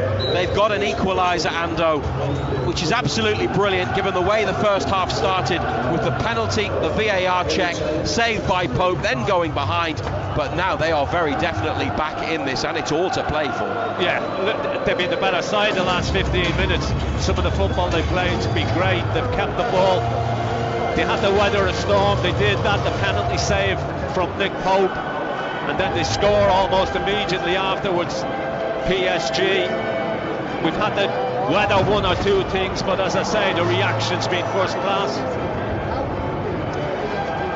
Well, time to take a breath and reflect on that 45 minutes. It is never dull when Newcastle United come up against Paris Saint-Germain, whether it's at St James's Park or in the French capital. What drama we've had tonight already. Penalty, VAR, Nick Pope with a save from Dembele's spot kick. The Vitinha goal. Newcastle with moments and a much changed team, an unlikely starting 11 in many respects. Some squad players in. Eddie Howe said yesterday he had to trust the squad tonight. He's put faith in a lot of players, and they have collectively delivered, and Joe Willock individually has certainly stepped up. He has scored a Champions League goal, a header in Paris to level the scores just before half-time. Simon Pride will be back in a second with John Anderson to look at all the other Champions League matches. They all kicked off at 8. Every game on the final match round starts at the same time. It could be dramatic. Newcastle United have seen plenty of drama here in the Parc des Princes, and that goal is taking them back into the top 8 and directly into the last 16 as it stands. Half-time, Paris Saint-Germain 1, Newcastle United 1. Matt Bailey at breakfast. This morning we're getting the stories behind your names. Nikki is on the phone this morning. My friend is a school teacher, and each year they get a new intake of pupils, and some of the names do kind of make them chuckle. And one of them was Neymar. So they'd asked the mother where that had originated from, because it was an unusual name, and the response was, "I'm having Neymar." I'm having Neymar kids. Yeah, I'm having Neymar kids. I'm having Neymar. Matt Bailey at breakfast. Weekdays from 6. Just ask your smart speaker to play BBC Radio Newcastle. And this is Simon Pride back in the studio alongside John Anderson, back with Razor for second half commentary of Paris Saint-Germain against Newcastle very soon. 1-1 the score at half time. That late equaliser in the first half from Joe Willock, meaning that Newcastle United have moved back in, for the time being at least, to the top 8 of the Champions League table. I'll take you through the other scores in just a moment, but let's just get some more thoughts from John Anderson. As you said, Ando, it was probably coming, that equaliser, because the game had just turned a little bit and Newcastle had remained composed having gone behind, and they merited that equaliser, didn't they? Yeah, they did indeed. I mean, the reaction is from going behind, it was first class. I thought they were a better side in the last 15 minutes. Had to weather it early on. Not sure about the penalty decision again. It was a strange one, wasn't it? Yeah, I don't think that's given in the Premier League, but we're playing in Europe, and we've seen it here before. But it was a bit of deja vu, wasn't it? I think justice was done. Yeah, great save. Great save. But then they scored a good goal, and you think, oh, could be a long evening. But the reaction has been first class, and deserve to be level at half time, Pridey. You know, the reaction, as I say, especially the last 15 minutes, some of the stuff they've played has been excellent. Lads who've come in, you know, we questioned the team selection, what the way he would go about it, what he would do, but lads who've come in have been first class, they've been great. And so now going into the second half, I don't know whether they will be looking at those other results. I guess they'll have to, won't they? Because that does dictate the way that they play in the second half. Obviously, if things stay like this, both Paris Saint-Germain and Newcastle would be in the top 8. So they'll both be aware of what's going on elsewhere. But it just takes one goal to change things. Yeah. So what do they do in the second half? How do they approach it tactically? They keep doing what they're doing, especially what they've done in the last 15 minutes. So don't go gung-ho yet, or don't go gung-ho at all? No, they haven't been going gung-ho. You know, Paris Saint-Germain came out of the blocks quick. They scored, and as I say, you thought it's going to be a long evening for us, but the reaction's been excellent.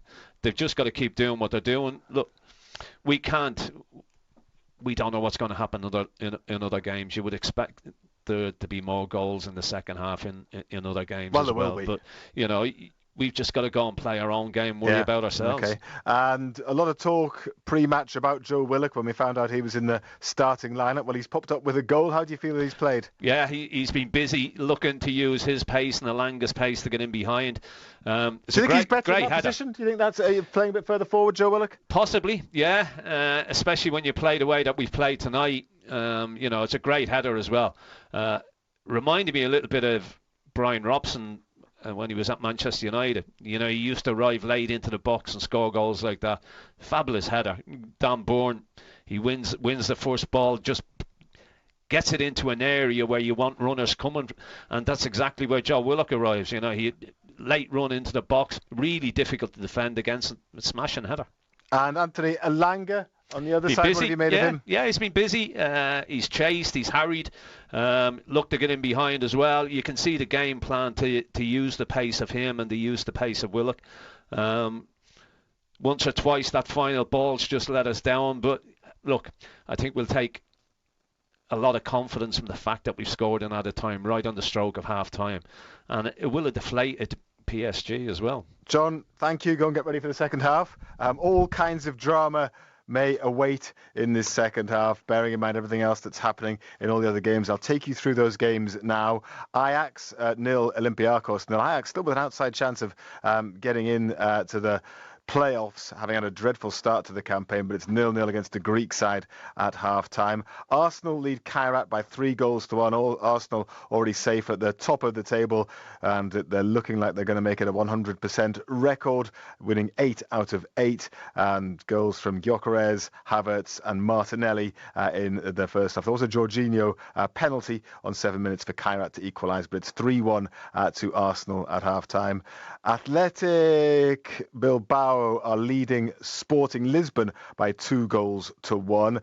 Sporting equalised, having gone behind, but Athletic retook the lead. So that's pushed Sporting down the table. They're one of the teams around Newcastle, one of their rivals, trying to get in to those top 8 places.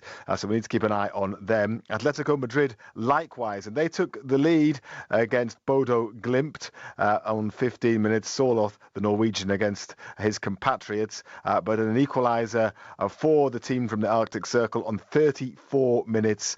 So it's 1-1 there. Again, that's good news for Newcastle. That's helped them to get back into that top 8. Bit of a surprise in Barcelona. They're losing 1-0 against Copenhagen. So again, Barcelona would have expected to have won that match and secured their place in the top 8. As things stand, they are well out of it. But, another 45 minutes to go. Anything can happen. But another good scoreline for Newcastle. Bayer Leverkusen lead Villarreal by 2-0. And Benfica are 2-1 up against Real Madrid. It's Dortmund 0, Inter Milan 0. So a goal for Inter Milan again would change things there. Club Bruges are leading Marseille by 2-0. Spurs haven't been able to break the deadlock against Eintracht Frankfurt, so that one is still goalless. And Liverpool lead Karabag by 2-0 at Anfield. Man City likewise ahead, so they're into the top 8 now. They lead Galatasaray by 2-0. It's Monaco 0, Juventus 0. Chelsea, as I mentioned, now 2-1 down against Napoli, having taken the lead there through Enzo Fernandez from the penalty spot. But now they're losing. It's PSV 0, Bayern Munich 0, Pafos 1, Slavia Prague 1, and Union Saint-Gilloise 0, Atalanta 0. So what that means in terms of the table, well, Arsenal and Bayern Munich still clear. Liverpool just behind them. Manchester City, as things stand, up to 4th place on 16 points because Real Madrid are losing there on 15 points. Spurs are drawing there also on 15 points. And then in 7th place are Paris Saint-Germain on 14 points, alongside Newcastle in 8th position. Paris Saint-Germain and Newcastle both having goal differences of plus 10. But then 2 more teams on 14, Atletico Madrid and Atalanta. So obviously goals for either of those 2 sides would change things again. Inter Milan on 13 points. They are drawing. Chelsea, who were trailing, on 13. Barcelona also trailing, and you would fancy them to get something against Copenhagen, wouldn't you, in the second half. 1 goal for Barcelona. I would put them on 14 points, but they would still be behind Newcastle on goal difference if that was the case. So they do need to score a couple. Sporting Lisbon also on 13, and Juventus now on to 13 as well. So that's how it looks at the top of the Champions League table. It is all to play for in that second half. So we'll keep you up to date with everything else which is going on, and we will continue to do so right throughout the course of the second half. Do not worry, you won't miss anything here. Couple more bits of football news in the transfer market. Fulham have agreed a £27 million deal with Manchester City to sign the winger Oscar Bob, who's fallen down the pecking order there at Manchester City following Antoine Semenyo's arrival. And West Ham have agreed to sell their Brazil forward Lucas Paquetá to Flamengo for a fee of around £35.5 million. And Raheem Sterling has come to an arrangement with Chelsea to leave there, so he is now available to be picked up, but he's got wages of around about £350,000 a week. If he wants to maintain those, it would rather limit the options of clubs that he has to go to. Elsewhere, Gateshead have sold their first choice goalkeeper Tiernan Brooks to the League One side Charlton Athletic for an undisclosed fee. The 23-year-old played more than 50 times for Gateshead over an 18-month spell. So that's you up to date with everything else football-wise. Let's just bring you a little bit of boxing now. The Sunderland boxer Josh Kelly is deep into his preparation for his world title fight this weekend. He's up against the Russian Bahram Murtazaliev, the current holder of the IBF super welterweight title, and that fight will be at the Arena in Newcastle on Saturday night. It'll be a massive occasion, and Kelly has been telling Alistair Gill just how big a moment it would be for him to finally win a global belt. I've dreamt this since I was a kid. I've seen it so many times in my mind, but it's everything to a certain degree. Obviously, I'm grateful for everything I've got already, but just adds a little cherry on the top of this stuff. What have those years since that Avanesian loss? It's been a few years now. What have those years been like for you waiting for this opportunity? Yeah, perfect. It's give us time to grow, in the new weight division. I was never a 147 by the time I was at that stage. I was outgrowing the weight. I was a late maturer, so didn't get hairs on my arms until about 17, I think. So now I'm 31, I'm feeling like a real man, and I feel like I can accomplish everything I want to accomplish, and I will accomplish everything. Your opponent's a bit of a knockout specialist, isn't he? What does that mean for you and how you approach this fight? I've never been worried ever about power. It's not what I've been worried about ever.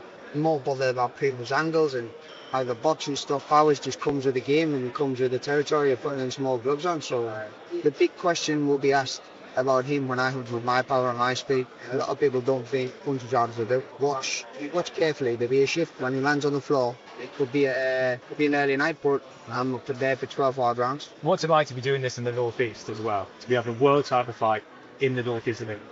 Perfect, mate. I mean, you've got the rivalry in the football club between those guys, Sunday and Newcastle, and the Sunday support itself, but it doesn't come in the boxing. Boxing, everything from the Northeast gets together and backs each other, but you want to see the Northeast go over. Big fight to come this weekend. Big contest to come in Paris. Second half is going to get underway shortly. Where will Newcastle be at the end of the evening? At the moment, they're still in that top 8. It could all change. It's going to be a dramatic 45 minutes coming right up. Half-time highlights. Total Sport Northeast. BBC Radio Newcastle. This near right-hand side, edge of the area. Vitinha takes a touch and rolls it into the bottom corner.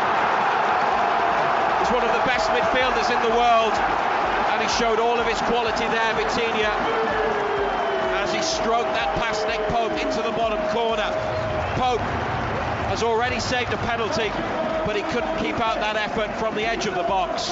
Paris Saint-Germain have their lead in the 8th minute. It's 1-0. Chow and Botman there as well. Headed on, Dan Burn back into the middle. They've equalised. Dan Burn with a header inside, and it's Joe Willock in the Parc des Princes to bring Newcastle United level against the hold. Total Sport Northeast. The Champions League. Matthew Raisbeck and John Anderson. BBC Radio Newcastle.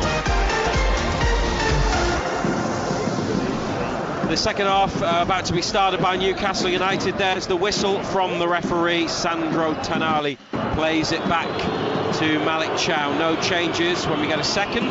We'll go through the 2-11s again. United shooting towards the right in black and white stripes, white shorts and socks. PSG in their navy home kits, and they've got the ball back from United, and Nuno Mendes from left back towards the edge of the penalty area.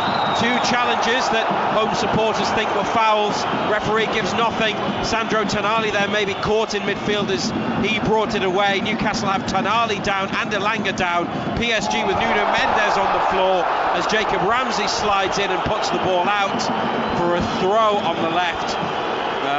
A bit like a couple of years ago, the crowd are going to get involved and start putting pressure on, I think, with it not going entirely PSG's way. They want a free kick, and they are trying to force a free kick, but it's a throw. They've thrown the ball, tossed the ball back into the middle of the pitch where the initial challenge took place, and the referee sent them back out wide, almost trying to referee the match themselves. Never a free kick. He went looking for it.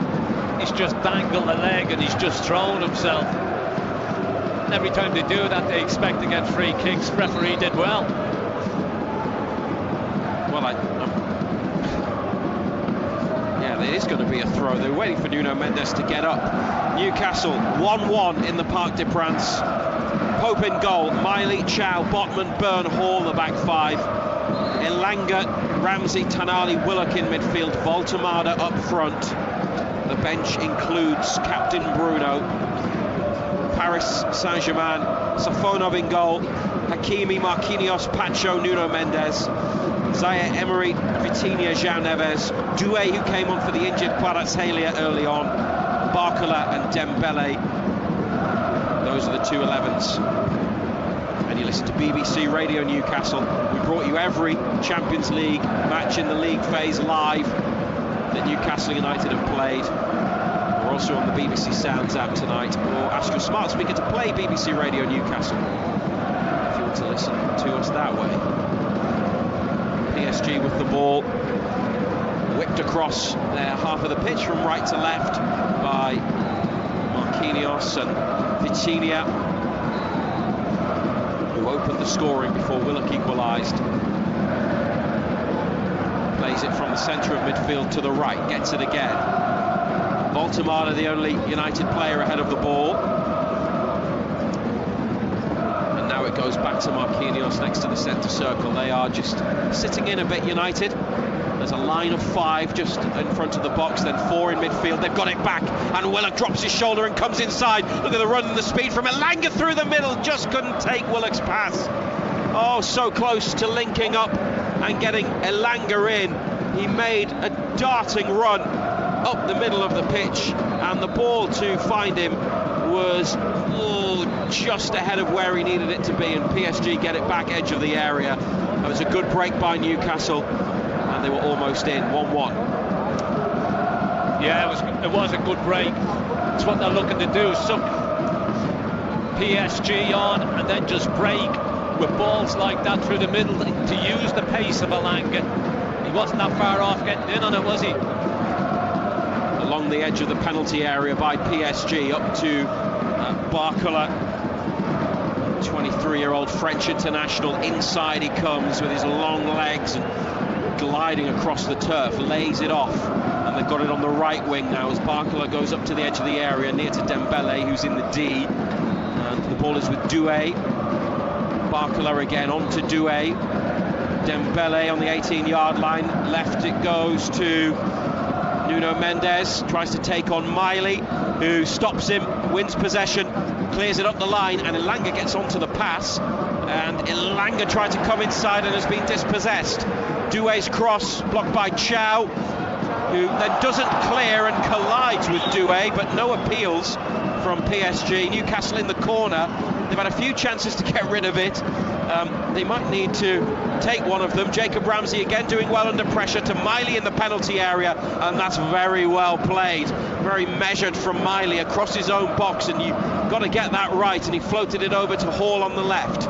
This is Willock now, facing his own goal, turns to go up the line, inside but away from Hall on halfway, and PSG get it back. Oh, but then they've lost it to Willock. That's a mistake by Pacho. Willock through for the run of Voltemade in the area, held up by a defender. Voltemade turns, Hall, and it won't run for Elanga, but it's come back to Voltemade. Now Tonali, Ramsey on the turn in the area. Ramsey's shot spilled by Safonov, but he gathers the rebound.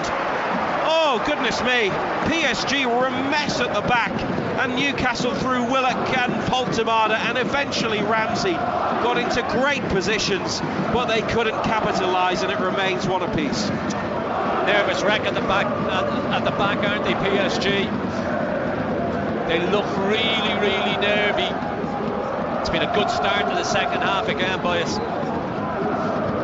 Barcola playing it back, and then Chow winning it for United. Might go to Nick Pope, he does. Edge of the area, right side, high and long from Pope, and Voltemade was coming back from offside. It's brought down by Pacho, and he gives it to his goalkeeper, Safonov.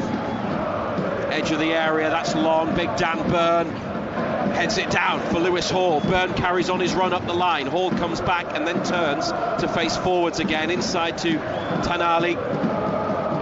Nothing on up ahead, so they have to go backwards. Botman to Pope. Chow comes out to the right. Elanga wants it played to his feet. It's floated towards Voltemade, who heads up and then heads on, and Elanga tries to chase onto it, but Marquinhos from the back of the centre circle hooks it back to Safonov, and Vitinha comes to get it off the goalkeeper. If they keep giving it away out from the back, then probably Vitinha is the player they want on it, because he tends not to waste the ball. Chow pushes up on Zaire Emery, and then PSG play it to the right and then into the middle, and Tonali recovers possession. And this has been a really strong start to the second half from Newcastle United. 52 minutes played, 1-1, a chance to go in front. But Paris Saint-Germain now from Botman's clearance, play it forwards. Botman slides in for another challenge on the edge of the area, and he has caught Doué and hurt himself. There's no foul, but the match has been stopped. Nick Pope has the ball. Whistle's gone from the referee. Botman gave it away there and slid in, got the ball, but caught Doué on the follow through. Risky ball, wasn't it? Stay down. Yeah, he plays that risky ball. I wonder if he landed on it badly. Yeah, if that's where the contact was.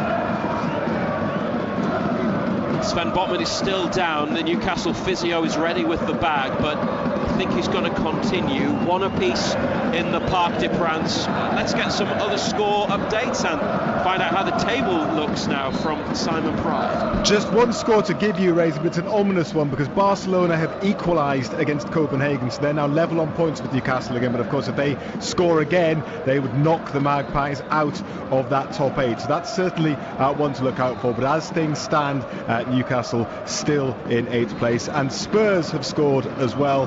They lead at Frankfurt, so they're up to 4th now. Blimey. Newcastle, the goal difference of 10 could well make all the difference in the final places.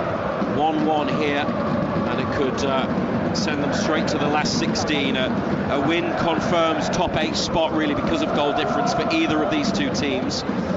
Lewis Hawks want to throw on the far side. Sven Botman is participating in the game again and seems to be all right after that challenge. I don't think Newcastle can finish any lower than 15th, which would mean that if they were in the playoff round, they would be seeded and at home second.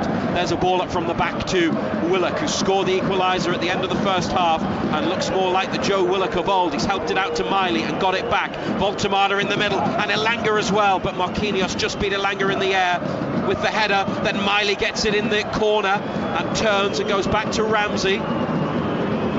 They are not convincing defensively, Paris Saint-Germain. Miley for Ramsey. I think the home fans know it as well. There's nervousness in the Parc des Princes. Newcastle go back towards halfway. Ramsey turns. He wants to play forwards. It's Elanga inside. Nice feet from Elanga to Voltemada, holding it up 5 yards from the penalty area. Ramsey looking for Elanga, but it's deflected away. It's up to Dembele, who beats Byrne in the challenge. And what about this run from Hakimi up from right back into the penalty area? Achraf Hakimi cuts inside, and he's got an opportunity to lay it off, but he goes for the shot, which is blocked. On the follow-up, Paris Saint-Germain blocked by Lewis Hall, and then Botman heads clear, but there's a foul on Tonali, who has landed badly in the box. Free kick for the Magpies. Slavko Vincic, the Slovenian referee, blew his whistle immediately. That pace and attacking intent from Hakimi from fullback was quite remarkable, and there was a clear push from Doué to send Tonali down to the floor. That's why the free kick was given. Yeah, clear-cut free kick. You've got to be careful, don't we? Don't want to commit too many bodies forward, because we can see with the pace that they've got, similar to ourselves, they can ask one or two questions. BBC Radio Newcastle and BBC Sounds. Matthew Raisbeck live in the Parc des Princes. John Anderson in our studio, giving his analysis, as always, the former Magpies and Ireland defender. Nick Voltemada up front tonight. Might well be the target of this Nick Pope free kick on the edge of the penalty area as Wissa, Gordon and Barnes warm up. Voltemada, it's a bouncing ball and he tries to keep it in and prevent it going for a throw, but it's out of play. About 25 yards up from the corner flag. Paris Saint-Germain right hand side. Newcastle shooting towards the goal to the right. That's the end where the away fans are, in the corner. Ball in midfield now collected by Ramsey, and Hall wins a free kick just behind halfway. Quick one by Hall. Flag stays down, they're in. Joe Willock one-on-one. Willock has rolled it under the goalkeeper and scored, but now the flag goes up. A very late offside flag against Willock after Hall's free kick. Joe Willock's already scored once tonight. He thought he had a second, but the offside decision will be checked by VAR. He has been denied, Willock, by the assistant referee's flag. It was offside. The goal doesn't stand. Willock's finish counts for nothing, and it's still Paris Saint-Germain 1, Newcastle United. Go on. Got them rocked. Got them rattled. There's no doubt about it. Defensively, They're all over the place, PSG. Willock's run, which I've not seen back, must have started beyond the last defender. He's got the pace to start deeper, of course, and go onside and get onto it, especially against this Paris Saint-Germain defence. And if maybe later in the game we see Gordon in particular, Barnes, possibly even Osula, who's a sub, Newcastle will have plenty of speed out there. Here's a Paris Saint-Germain cross which flashes across the front of goal, and they've just kept it in on the near touchline. Nuno Mendes into the area. Miley tries to tackle, can't block the cross. It's away and sliced wide by Warren Zaire-Emery off the outside of his right boot from 15 yards. Goal kick, 1-1. Half a chance, wasn't it? Just snatches at it outside of his right boot, always going away from goal. Good game now, Razor. Very good game. Great game, and brilliant to be bringing it live to you on BBC Radio Newcastle, where you'll hear every Newcastle United match exclusively live. You can listen to us tonight through the BBC Sounds app as well. And if you want to watch the Champions League action, and I'm sure you'll want to see this, here's Elanga now trying to race onto a Voltemada through ball that is slid back to the goalkeeper by Hakimi. It's been a lot of last-ditch defending from Paris Saint-Germain. Newcastle's final ball not always perfect, but I would be very surprised if this stayed 1-1. The highlights will be on BBC One and iPlayer tonight from 10:40, or you can watch on the BBC Sport website and app after 10 o'clock highlights of Paris Saint-Germain against Newcastle United, which never disappoints. Safonov, what's he doing? He took an eternity over that pass. He was outside the box, and Voltemada almost took it off his toes, and the keeper's kick's gone straight up the other end. Newcastle have it back. Up Botman up to Voltemada. The layoff has been intercepted. And here are Paris Saint-Germain with Barcola into the area. This could be a problem. Bradley Barcola onto his left and then over the top. That's a wild swing at the ball when it needed just a caress and just needed to be rolled into the corner. Well, it's a chance, isn't it? As you say, he just lashes at it again. Great carrying of the ball, though, wasn't it? Quick feet. Cuts back in on his left foot and just lashes it high over the top of the crossbar. 1-1 in the Parc des Princes. Eddie Howe discussing with Jason Tindall Newcastle's tactics, maybe their next move as Voltemada heads on. Elanga backs in and then wins a header down to Voltemada. Miley, who's quite advanced in the sort of current tactical setup, gets the ball now from Botman on the touchline, looking for Ramsey, who's turned. Could have been a foul. Play on, says the referee, as Willock does well near halfway. Tanali crowded out, and Pacho back to Safonov. Remember, Voltemada won a penalty by closing down the goalkeeper Mark Flecken in Leverkusen before Christmas. Here's Joe Willock winning it back after Lewis Hall made a challenge, but the whistle's gone for a Paris Saint-Germain free kick that Newcastle feel is soft. It is soft. It is a free kick. Yeah, it is soft. Any contact at all.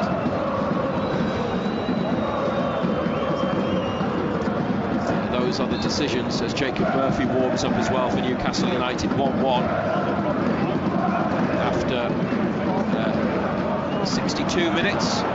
They've won it back again. Botman up to Willock. That's a great first touch. Takes him out wide left. Joe Willock tackled by Hakimi, and he's got it back. Willock in the penalty area after it ran for him again on the goal line. Out wide to Big Dan Burn, who hangs up a cross. Elanga climbs, can't connect with it. And Vitinha for Paris Saint-Germain to bring it clear. And Barcola up the line. And Zaire-Emery playing it back to the edge of the penalty area. Not at all sure about Matvei Safonov in goal. Doesn't look assured as a presence. may give Newcastle chances. Beaten once by the Joe Willock header in first half, added on time. 1-1 is the latest score in the Parc des Princes. Paris Saint-Germain at the edge of the United area. Hall has pinched the ball. Byrne with half a clearance. Now a deep cross from the right. Nobody in the middle could get there. Paris Saint-Germain keep it in on the near left touchline, close to the corner. Nuno Mendes back to Zaire Emery. And Vitinha turns, plays it to Pacho. It's a square ball to Marquinhos. There's João Neves. Marquinhos lifts it in. Zaire Emery's header back. Botman straight to Miley and up to Elanga. Oh, trying to find Voltemada. He's given it away. Elanga. Vitinha outside the area. Nick Pope pats it down and then picks the ball up, and nobody following in for PSG. 1-1 here. Let's see where Newcastle are on the table and get some other scores from Simon Pratt. They've dropped out of the top 8 because Barcelona have scored again, so they lead Copenhagen by 2-1. They shoot up to 5th in the table, dropping Newcastle down to 9th. So unless Copenhagen equalise, Newcastle will have to score again, otherwise it will be the playoffs. And currently, as it stands, it would be Bodo Glimt in the playoffs, Razor. Dembele in the penalty area, curler towards the far corner, too high for the goal, and Nick Pope was always confident that was sailing over the top. So it could have been, and it might still be, Azerbaijan. It could be the Arctic Circle, but Marseille have just dropped to 24th, so it could be a return to the south of France. Newcastle, as Pridey says, out of the top 8 because of scores elsewhere. Reinforcements are coming. Harvey Barnes with 5 Champions League goals, and Anthony Gordon 6 in 7 Champions League appearances this season. They are coming on in a moment as they look to try to win this. That's their clear objective. It's been a good display, a different type of performance, a different system. They've had to show different qualities, but they are deservedly level. They could be in front. And the holders, Paris Saint-Germain, haven't necessarily played like the brilliant team that we know they can be. Luis Enrique, the manager, is applauding his players as Newcastle give it away. Eddie Howe now goes up to the edge of the technical area, and there are some instructions here as it comes to the halfway line. And Desiree Doué, 2 in the final against Inter at the end of last season. Inside to midfield, Marquinhos. Now back to Pacho. It's just going to be a double change for now. Wissa continues to warm up. You'd imagine Elanga would be one of the players going off. I certainly hope Joe Willock stays on, because this has been Joe Willock doing the sort of things he did a couple of years ago when he was fully fit and playing regularly. He scored the goal, he's grown into the match, and he's been a real threat in the second half and had one ruled out for offside. It remains 1-1 in the 66th minute. PSG possession in their half of the field, and after Newcastle with a period of pressure, the home side now controlling the ball. Hakimi takes it forwards, carries on his run into the box as he plays it wide right. Dembele drops in, gets it and receives it back from Zaire Emery. Willock blocks the ball to the right wing. Marquinhos has it, scoops it up. Lewis Hall there with João Neves, and Tonali covering on the inside on the goal line. Back to Hall, up it goes to Willock, backing into his man. Looks for a pass inside to Ramsey, but it's intercepted. PSG then come back. They're 35 yards out now with Vitinha. And Nuno Mendes into the box. Oh, Dembele first time, just ahead of the near post wide. That will be put down as a chance. He connected with it on the volley, but couldn't direct it towards goal. Didn't get the bend on the effort. And the changes are Elanga off for Gordon, and Willock's coming off, replaced by Barnes. And I'm surprised, Ando, to see Joe Willock leave the pitch, because he's put in his best performance for a long time, and I think he deserves to stay on. Yeah, you just wonder about his fitness though, Razor. You know, he hasn't played a great deal of football, as you say. He's put his shift in, he's run around. Maybe it was always the thought process to give him and Alanga 70 minutes. Give us everything that you've got, we'll freshen it up for the last 20. But as you say, both of them have played well tonight. It's been a big night for Willock in particular. First goal since the Birmingham FA Cup tie almost a year ago. The equaliser, could have had a second, but he was offside. And Voltemata stays as the centre forward, and now with Gordon and Barnes either side of him, but also with their roles a bit deeper as part of a 5-4-1. But when they attack, it will obviously look a little bit different, with Miley and Hall pushing on, and so it can become a 3-4-3. Newcastle with a throw. Gordon, middle of the PSG half, wins another on the far left-hand side. Paris Saint-Germain will be making a change as well. We're going to see Gonzalo Ramos, I think. He gets ready next to the bench. Pope in the D, that's a diagonal ball. Hakimi's header straight to Gordon.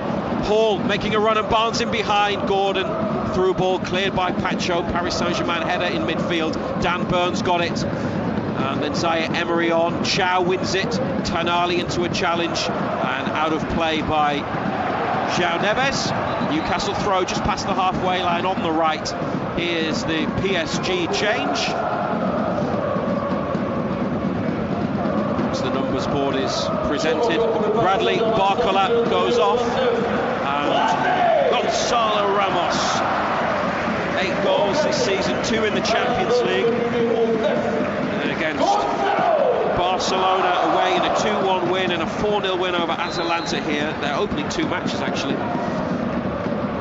He's on, and Dembele's gone wide right, and Doué is wide left. They no longer have Mbappe, but they have great attacking players. Pope now, after a Chow forward pass was blocked, comes and catches the ball next to the edge of the penalty area. 1-1 on BBC Radio Newcastle. And the ball reaches the middle of the Paris Saint-Germain half. Hakimi to Safonov. Waits for players to close down, then lifts it long. Ramos heads on, nobody behind him. Dembele was still occupying his wide right position. Byrne gets onto the ball. His first appearance for about 7 weeks, Dan Byrne, following the broken rib and punctured lung. He's come through the match okay. Back to Pope, and a long ball forwards here. Barnes trying to get there. Pacho with a header. And Zaire Emery, surrounded by black and white shirts, to Nuno Mendes up the line. Chow's won it from Doué. Might be holding on to him here, could be a foul. Referees played the advantage. Miley's got it. Nowhere for Newcastle to go. Back to Ramsey, and Miley on halfway. Forced inside and backwards. Ramsey again, over to Byrne. It's a risky pass. Burns flicked it out to the right. Hakimi held up by Gordon, and it's now on halfway.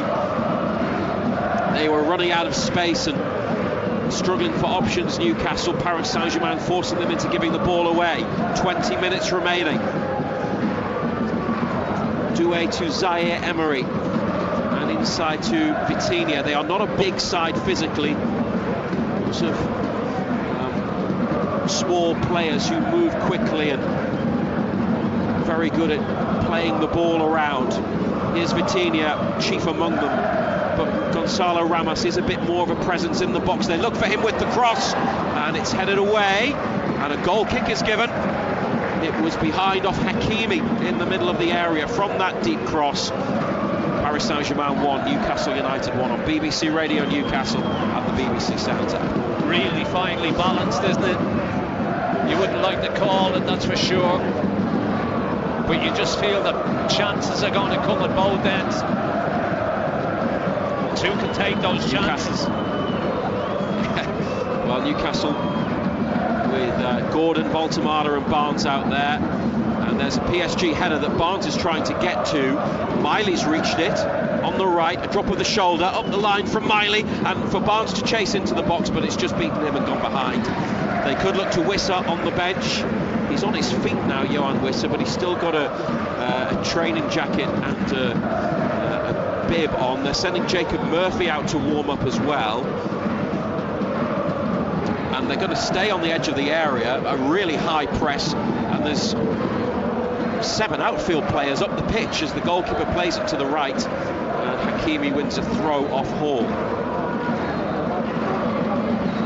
João Gomez back to Hakimi, Newcastle win it, the high press has worked, Gordon just outside the area, goes for goal, pushed away by Safonov and brought forwards by Nuno Mendes away from Barnes.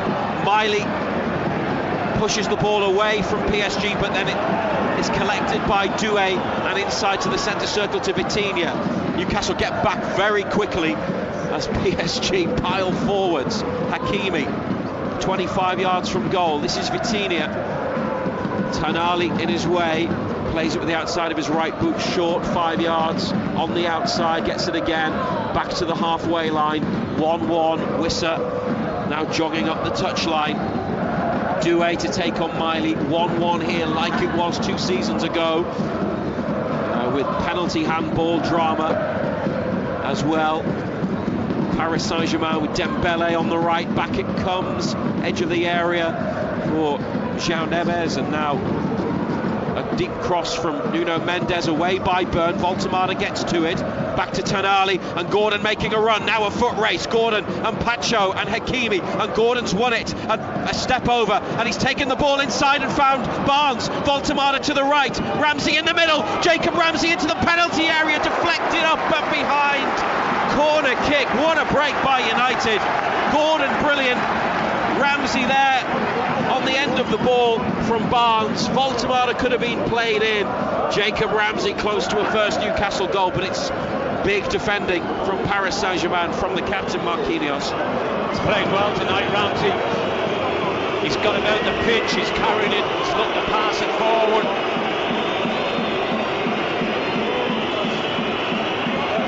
Another change is coming. Johan Wissa will be introduced shortly. Let's see if the players out there can get Newcastle into the lead in Paris. An in-swinging right-footed corner. The goalkeeper claws it away. Tonali on the follow-up over the top, and he didn't catch it well at all. He's got underneath it and sliced it.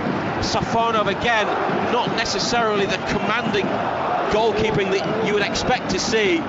He's got space, he comes and just flaps at it a little bit. He does get the ball clear, but straight to Tonali, and he'll be disappointed with that attempt. Yeah, it's not great goalkeeping.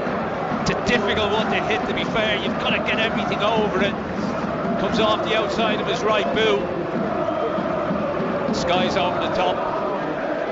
Safonov goes long, Gonzalo Ramos heads on away from Botman, but Chow is behind him covering. Tonali in midfield, up to Voltemade, runners right and left, Voltemade through the centre, Nick Voltemade, it's a blocked effort from 20 yards, Miley in the right corner. Newcastle again well on top, and look like they can get themselves ahead on the night and get back into the top 8 of the Champions League. Tonali level with the last defender, through the legs of his man for Barnes, back to Tonali, nobody in the middle, Gordon makes a run, Safonov again has missed it. Gordon made a run to the edge of the area, Hall was coming in round the back, a late run. Newcastle combine on the left, Hall and Byrne, and the cross from Hall is cleared. He had black and whites in the middle, couldn't pick them out, it was behind his teammates.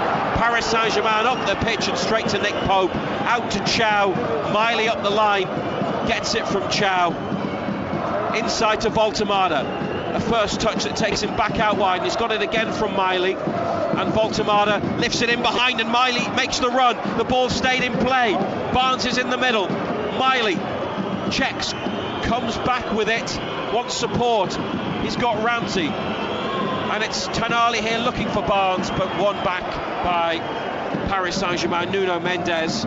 Vitinha under pressure, back to the goalkeeper, keep giving it to him. Safonov wide to the right, Hakimi Up to Dembele, 10 yards from halfway. Inside he comes. Gets turned, goes back outside, then back inside. Away from the attentions of Dan Burn, and a floated pass drifted out to Doué. This is where the danger is, but Lewis Miley makes a good block on the cross. Johan Wissa still waiting to come on. 78th minute, one apiece. It's breathless in many ways in the Parc des Princes. We'll get some other scores shortly. We'll get more from Ando in a second. Doué on the outside. The cross finds Dembele, and he lays it off, but outside the area. And João Neves decided not to shoot, played it square to Vitinha, through for Dembele, cuts inside. Hall makes a challenge. Dembele's got it again. Edge of the area. Vitinha lining up a shot. Newcastle blocking. Vitinha again on his left. Doesn't hit it. Zaire Emery to the left corner of the box. Doué headed away by Chow. It bounces on the far side of the penalty area, comes down to Hakimi. Now Dembele on the 18-yard line, line up for Vitinha, just over. Yeah, a little bit of pressure, wasn't it? Little bit of pressure laid back into his path. Always just that fraction too high. Wissa coming on, and Voltemada is leaving the pitch. Newcastle are going to be playing Marseille as it stands. I'm sure they probably wouldn't want to go back there. We'll get some other scores from Simon Pride shortly in the BBC Radio Newcastle studio as Nick Pope prepares to take a goal kick. Simon Pride can bring us up to date with everything else that's happening in the Champions League. Yeah, it's dramatic. Barcelona have scored again. They're going to beat Copenhagen by the looks of things. They lead by 3-1, so there's not much now that can happen to help Newcastle, really. They're going to have to do it themselves if they are to get into the top 8. They're going to have to score in Paris. Chelsea have equalised against Napoli, so they're level on points with Newcastle, but behind them on goal difference. Newcastle 9th. The way it's going to work, though, Ray, is there'll be a draw on Friday. Teams are paired. Newcastle will be paired as it stands with Chelsea, and then there'll be a draw. They'd play either Marseille or Benfica, and Chelsea would play the other one. A bit complex, I know, but it's not quite clear-cut as to who they would play in the playoffs. The pairings, obviously, and also the fact that you can come up against other English teams when the draw is open in the knockout stage. And there are 6 English teams, and they're all going to be going through. Newcastle want to be in the top 8. They're on the break. Oh, it's brilliant from Hall and Tonali, and the charge up the pitch from Tonali. Wissa in the middle. Tonali's pass deflects away from black and white shirts. Wissa wins it back at the edge of the area, but then PSG get it in midfield, and it's just the final ball sometimes tonight. It hasn't been right. Tonali having to get back as Paris Saint-Germain. Nuno Mendes now to Dembele, and the cross is blocked, but they've kept players up the pitch, partly because Tonali couldn't get back. He was absolutely whacked, and Gordon had stayed up high as well, and they work it to halfway. That was a brilliant break, Ando, but Tonali's ball, he maybe could have gone earlier with it as well. It just wasn't quite what Newcastle needed. Ramsey with it in midfield here, out to Burn on the left. Yeah, it's worked so well at times tonight, hasn't it, that break? PSG. Oh, they've done it again. Hall drags it back and plays in Dan Burn. And it's Dan Burn leading the attack up the left wing. Cuts it back to Gordon, edge of the area. Anthony Gordon goes between challenges, goes down. And he's not getting a penalty for that. Safonov's got it. Gordon holds his ankle, stays down. The match resumes 1-1. Never a penalty. Needs to get up, Gordon needs to get back in, because Newcastle are a player down. Wissa's had to drop in because Gordon, who's jogging back to halfway, is out of the game at the moment. Now here are PSG with João Neves. It's goals scored that has Paris Saint-Germain above Newcastle and 8th in the table, although that could also change. I think it has just changed. We'll get more from Pridey shortly. 1-1 on BBC Radio Newcastle. Vitinha.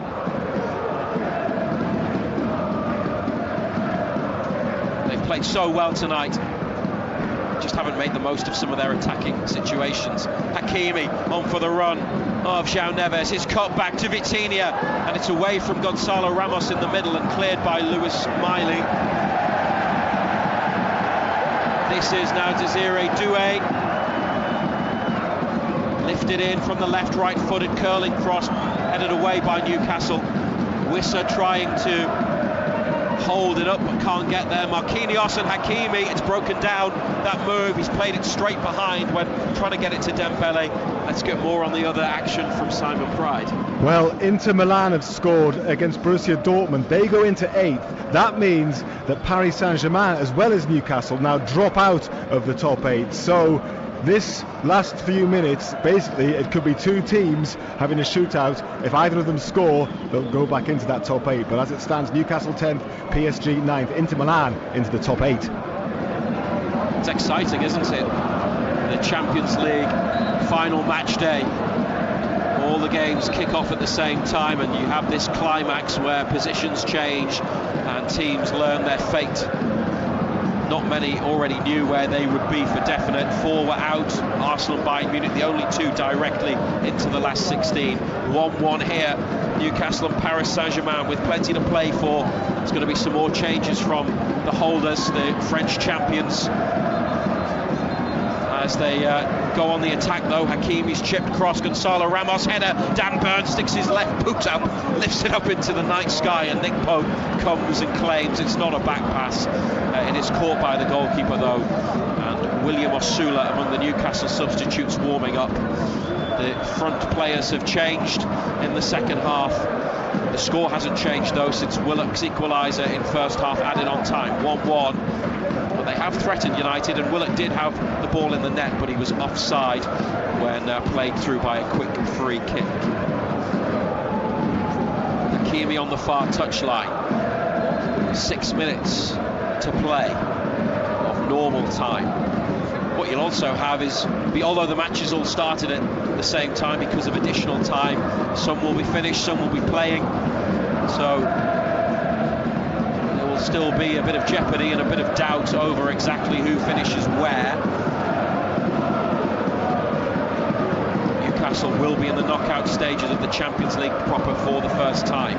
Vitinha whips it across to the wide right position. Hakimi to Dembele. Moves around. It's always on the move, Dembele, whether he's in the middle or on the right. This is Zaire Emery. João Neves to Vitinha. Newcastle quite narrow at the moment, within the width of the 18-yard box, just outside the area. There is space if PSG go wide, but not a lot through the middle. They just shuffle right to left as the ball is worked across the pitch. You listen to BBC Radio Newcastle and the BBC Sounds app. Zaire Emery inside to Doué, closed down by Ramsey.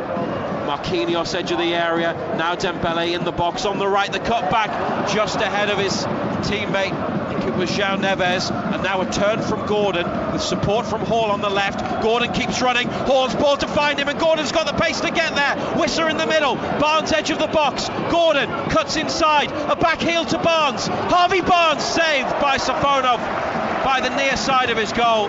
Barnes took it on, Gordon unselfishly rolled him in. PSG goalkeeper, who's not necessarily had the best night, has made another save there as Newcastle go on another counter-attack, but don't make PSG pay. The ball's at the other end, Zaire Emery into the area, Dembele wins a corner off Botman on the left. Oh, it's a great break again, wasn't it? Brilliant.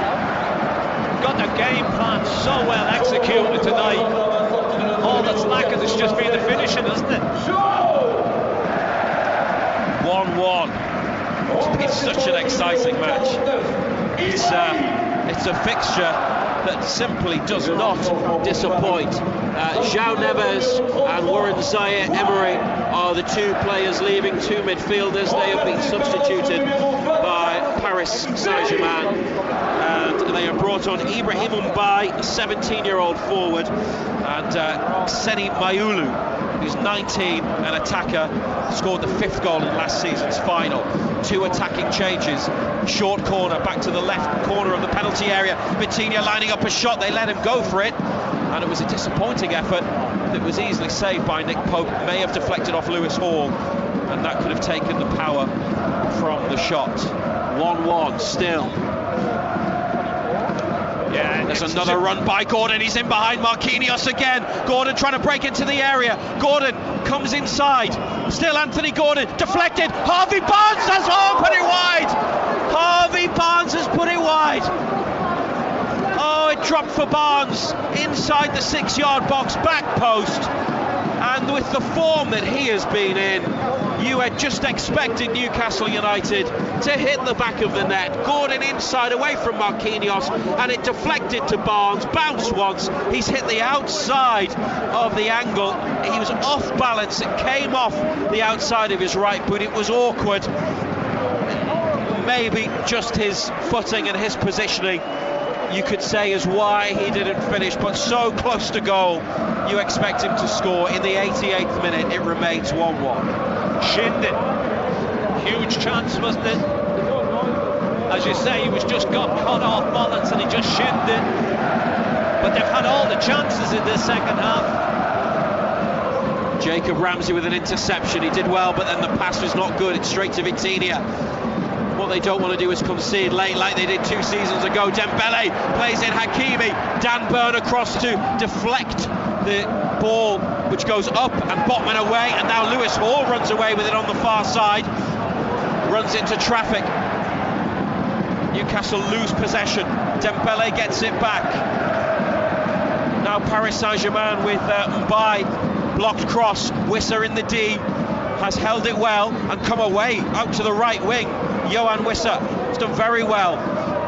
Wins a free kick. And you have to applaud Yohan Wissa there. He's got his team up the pitch. He's bought them some time. And they've got a free kick on the right. Sven Botman is down. And the referee goes to check on him. Their counter-attacking play tonight has been so good. And Gordon is the ball because Marquinhos, he's only 31, but he cannot keep pace with Gordon. But every time they've cut inside or they've got into the box, it's been the final act that hasn't been there. It's 1-1. Let's get some more scores from Simon Pride. Chelsea have scored, so they lead Napoli, so they're back in to the top 8. So 5 of the 6 English clubs in the top 8 now. Chelsea up to 6. Paris Saint-Germain dropped down to 10th now behind Inter Milan. Newcastle in 11th, which means that Karabag come back into the equation. Karabag or Monaco as it stands in the playoffs. So Chelsea might be sending you to Azerbaijan, Reza.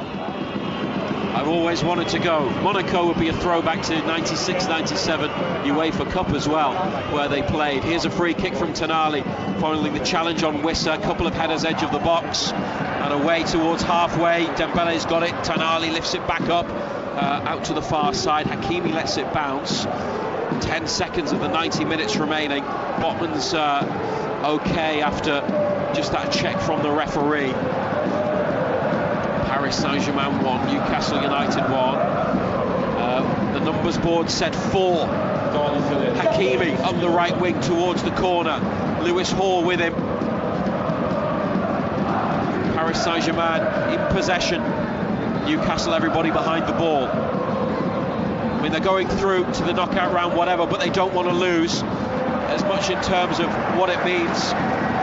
Yes, on the scoreboard for reputation. Also, there's a financial incentive. They'll get about £600,000 for a draw. They'll get 1.8 million for a win if they can nick it late and do to PSG what they did to them in November 2023. One break, one ball in behind is maybe all it would take. That's what they've threatened to do in the second half.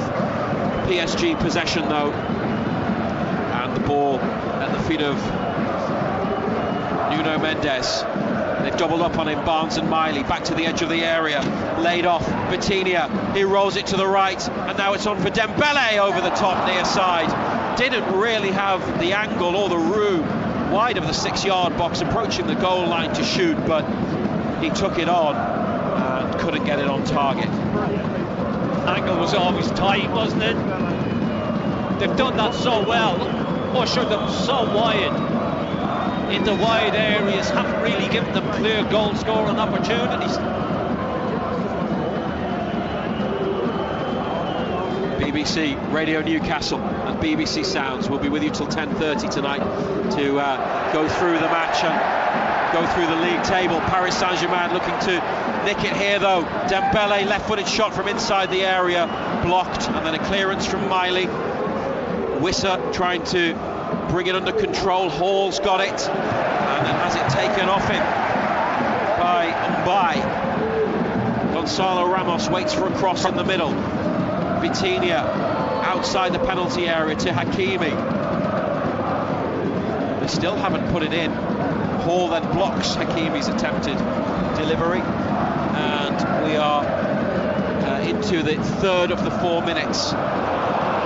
It's now a Newcastle United throw. PSG have got that wrong, and not a lot of time left in this match in the Parc des Princes. They started, Newcastle, in the automatic top 8 places for the last 16. They have dropped into the playoff round positions, but they still have just about a minute to win it. And they've got a free kick, but it's in their own half. It's on the left. Jacob Ramsey, who has been superb tonight, and he's not the only one, has won the foul. And Dan Burns gone up, so has Malik Chow, and off goes Sven Botman. Jeopardy, yes, but not in terms of staying in Europe or not, so they might as well go for it and try to win, and try and get 2 free midweek slots next month and have a bit of a break and not go into the playoffs. Final minute of added on time. BBC Radio Newcastle 1-1. Tonali long, Chow's free at the back if they can find him. Burns header, Botman, foul by Newcastle United. PSG get the decision. Safonov plays it short to his left to Marquinhos, and maybe it's one final attack. Don't think there was anything in that, but there's been a pattern tonight, some soft free kicks. Hall's won it back, can they go? No, Gordon can't get on the end of his pass, and it's Hakimi into the centre circle. Pacho, Newcastle just defending as the game draws to a close. It's been an epic performance, a different way of drawing 1-1 against Paris Saint-Germain than 2 years ago. It was almost a continuation of that 2023 match, with a late penalty then and then an early penalty tonight, with VAR intervening. Another handball, but Nick Pope saved from Ousmane Dembele. Vitinha put PSG ahead on 8 minutes, but Joe Willock got Newcastle United a draw, a leveller in the second minute of first half added on time. It's finished 1-1 in the Parc des Princes. It's been an epic performance from a much changed team with a back five using the squad. They probably should have won it, and in many respects, depending on which metrics you want to use, you might say they were the better side, particularly in the second half. A goal ruled out correctly for offside, but big moments, particularly on the break against a shaky Paris Saint-Germain defence. The holders will have anxieties and concerns about whether they can retain their trophy.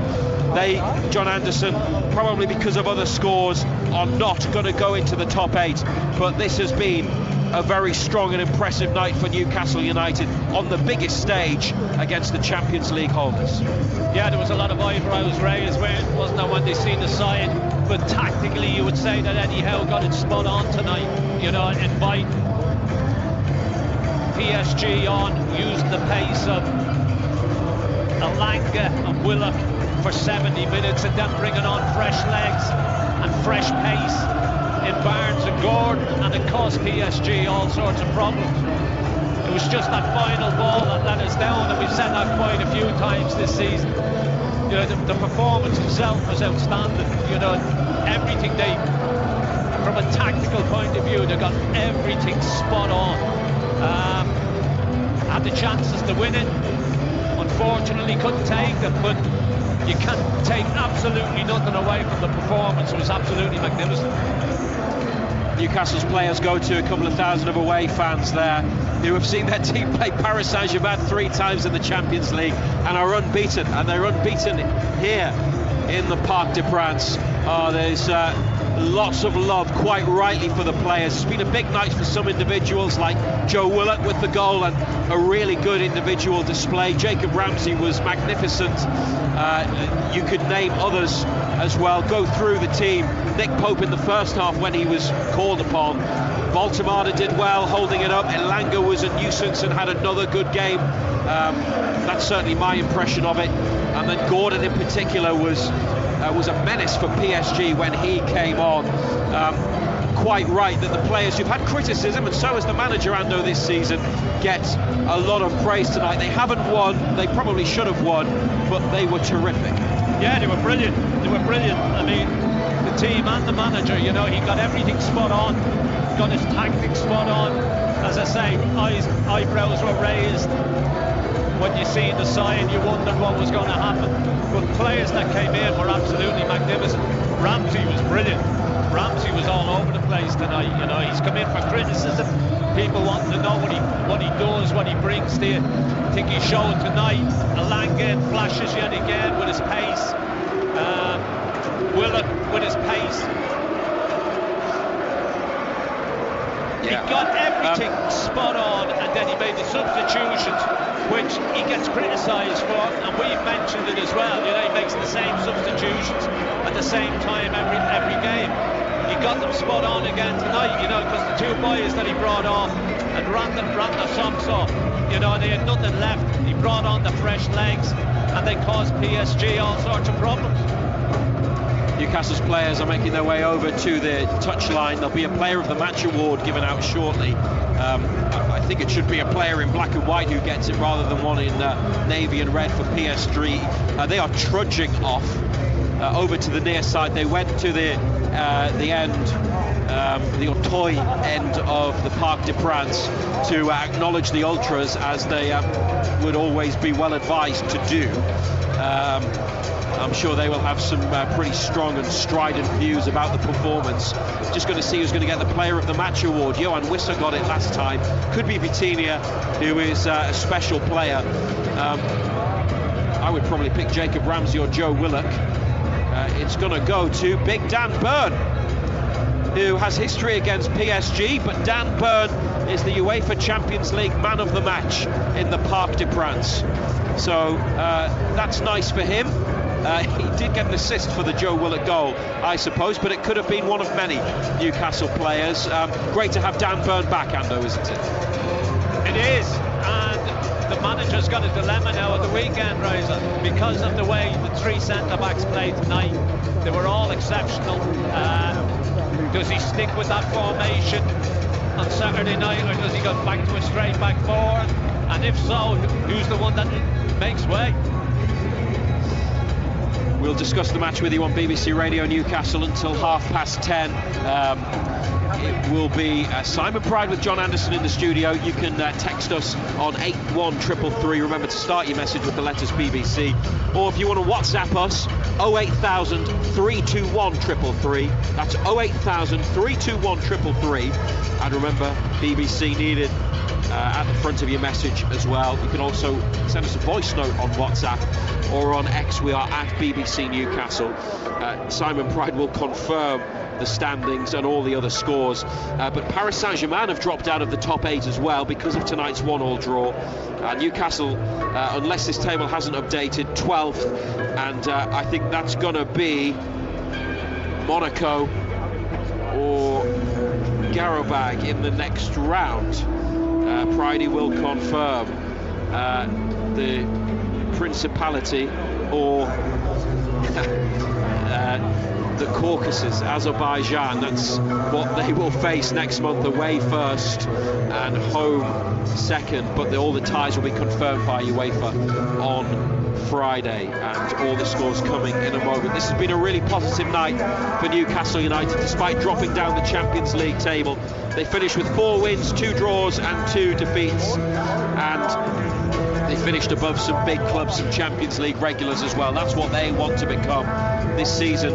Their participation in the competition will continue, but it will be in the knockout phase playoff round next month for the right to go on into the last 16 with what would be a winnable tie in the playoff round. We hope you've enjoyed the coverage on BBC Radio Newcastle, live from the Parc des Princes. The conversation continues with Ando and Pridey in the studio. Joe Willock with an equaliser in first half added on time, cancelling out Vitinha's opener after Nick Pope had saved an early penalty. The script writers do their best work when Newcastle United come up against Paris Saint-Germain, unbeaten against them in 3 Champions League encounters over the last 2 seasons. It's been another fantastic game, and it's finished in the Parc des Princes. Paris Saint-Germain 1, Newcastle United 1. Matt Bailey at breakfast. This morning we're getting the stories behind your names. Nikki is on the phone this morning. My friend is a school teacher, and each year they get a new intake of pupils, and some of the names do kind of make them chuckle. And one of them was Neymar. So they'd asked the mother where that had originated from, because it was an unusual name, and the response was, "I'm having Neymar." I'm having Neymar kids.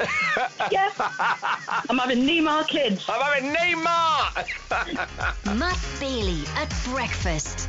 Weekdays from 6. Just ask your smart speaker to play BBC Radio Newcastle. And this is Simon Pride in the BBC Radio Newcastle studio. Hope you've got your breath back after what has been an enthralling evening of Champions League football. Ultimately, it has ended up with Newcastle United in the Champions League playoffs after that 1-1 draw at Paris Saint-Germain. We'd love to hear your thoughts on the game, on Newcastle's achievement, and what the next round may hold. Razor's right, it's going to either be Monaco or Karabag in the playoff round. There'll be a draw on Friday. Newcastle will find out their opponents then. And Ando will stay with me until 10:30 this evening. So do give us a call on 0800 234 6565 if you would like to have a chat. There's lots to unravel from that match. Plenty of talking points. The performance and goal of Joe Willock, the team that was selected by Eddie Howe, Dan Burns' return and his subsequent player of the match performance. 0800 234 6565. Send us a WhatsApp 08000 321 333 or a text on 81333. Start your messages with the letters BBC. The messages are already coming in. Add yours to the inbox and we'll read out as many as we possibly can between now and when we go off air at 10:30. We'll also get reaction, post-match reaction from Eddie Howe, possibly a player as well, and you will hear that tomorrow morning when you wake up on BBC Radio Newcastle. Matt Bailey with the breakfast programme, reaction to tonight's game.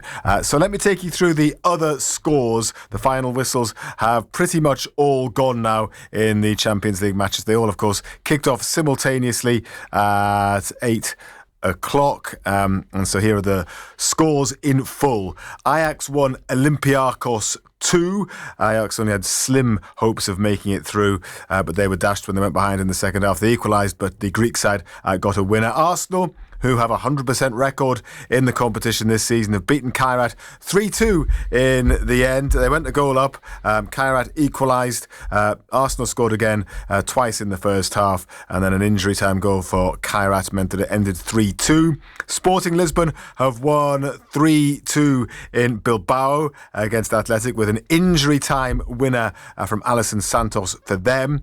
Atletico Madrid 1, Bodo Glimt 2, perhaps a surprising result there. Atletico looking to secure a place in the top 8, but they'll have to go through the playoffs, having been beaten by the Norwegian side. I will take you through the full table once I've gone through the scores. Barcelona, who were behind at half-time to Copenhagen. Was there a shock on the cards? Well, no, there wasn't, because 4 unanswered second-half goals from the Catalan side mean that they go into the top 8, go back into the top 8. They were in there at the start of play, but then when they went behind, they dropped right down that table in the in-running table, but they are now back firmly in the top 8. Bayer Leverkusen have beaten Villarreal by 3-0.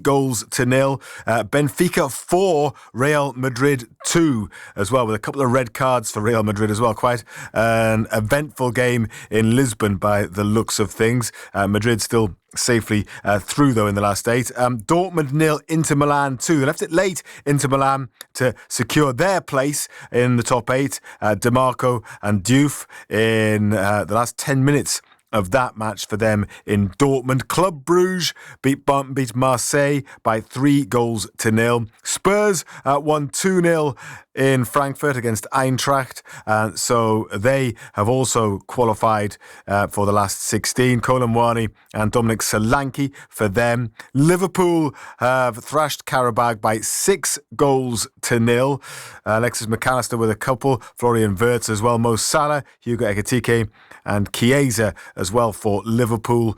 Man City have beaten Galatasaray by 2-0. Monaco 0, Juventus 0, and Napoli 2, Chelsea 3.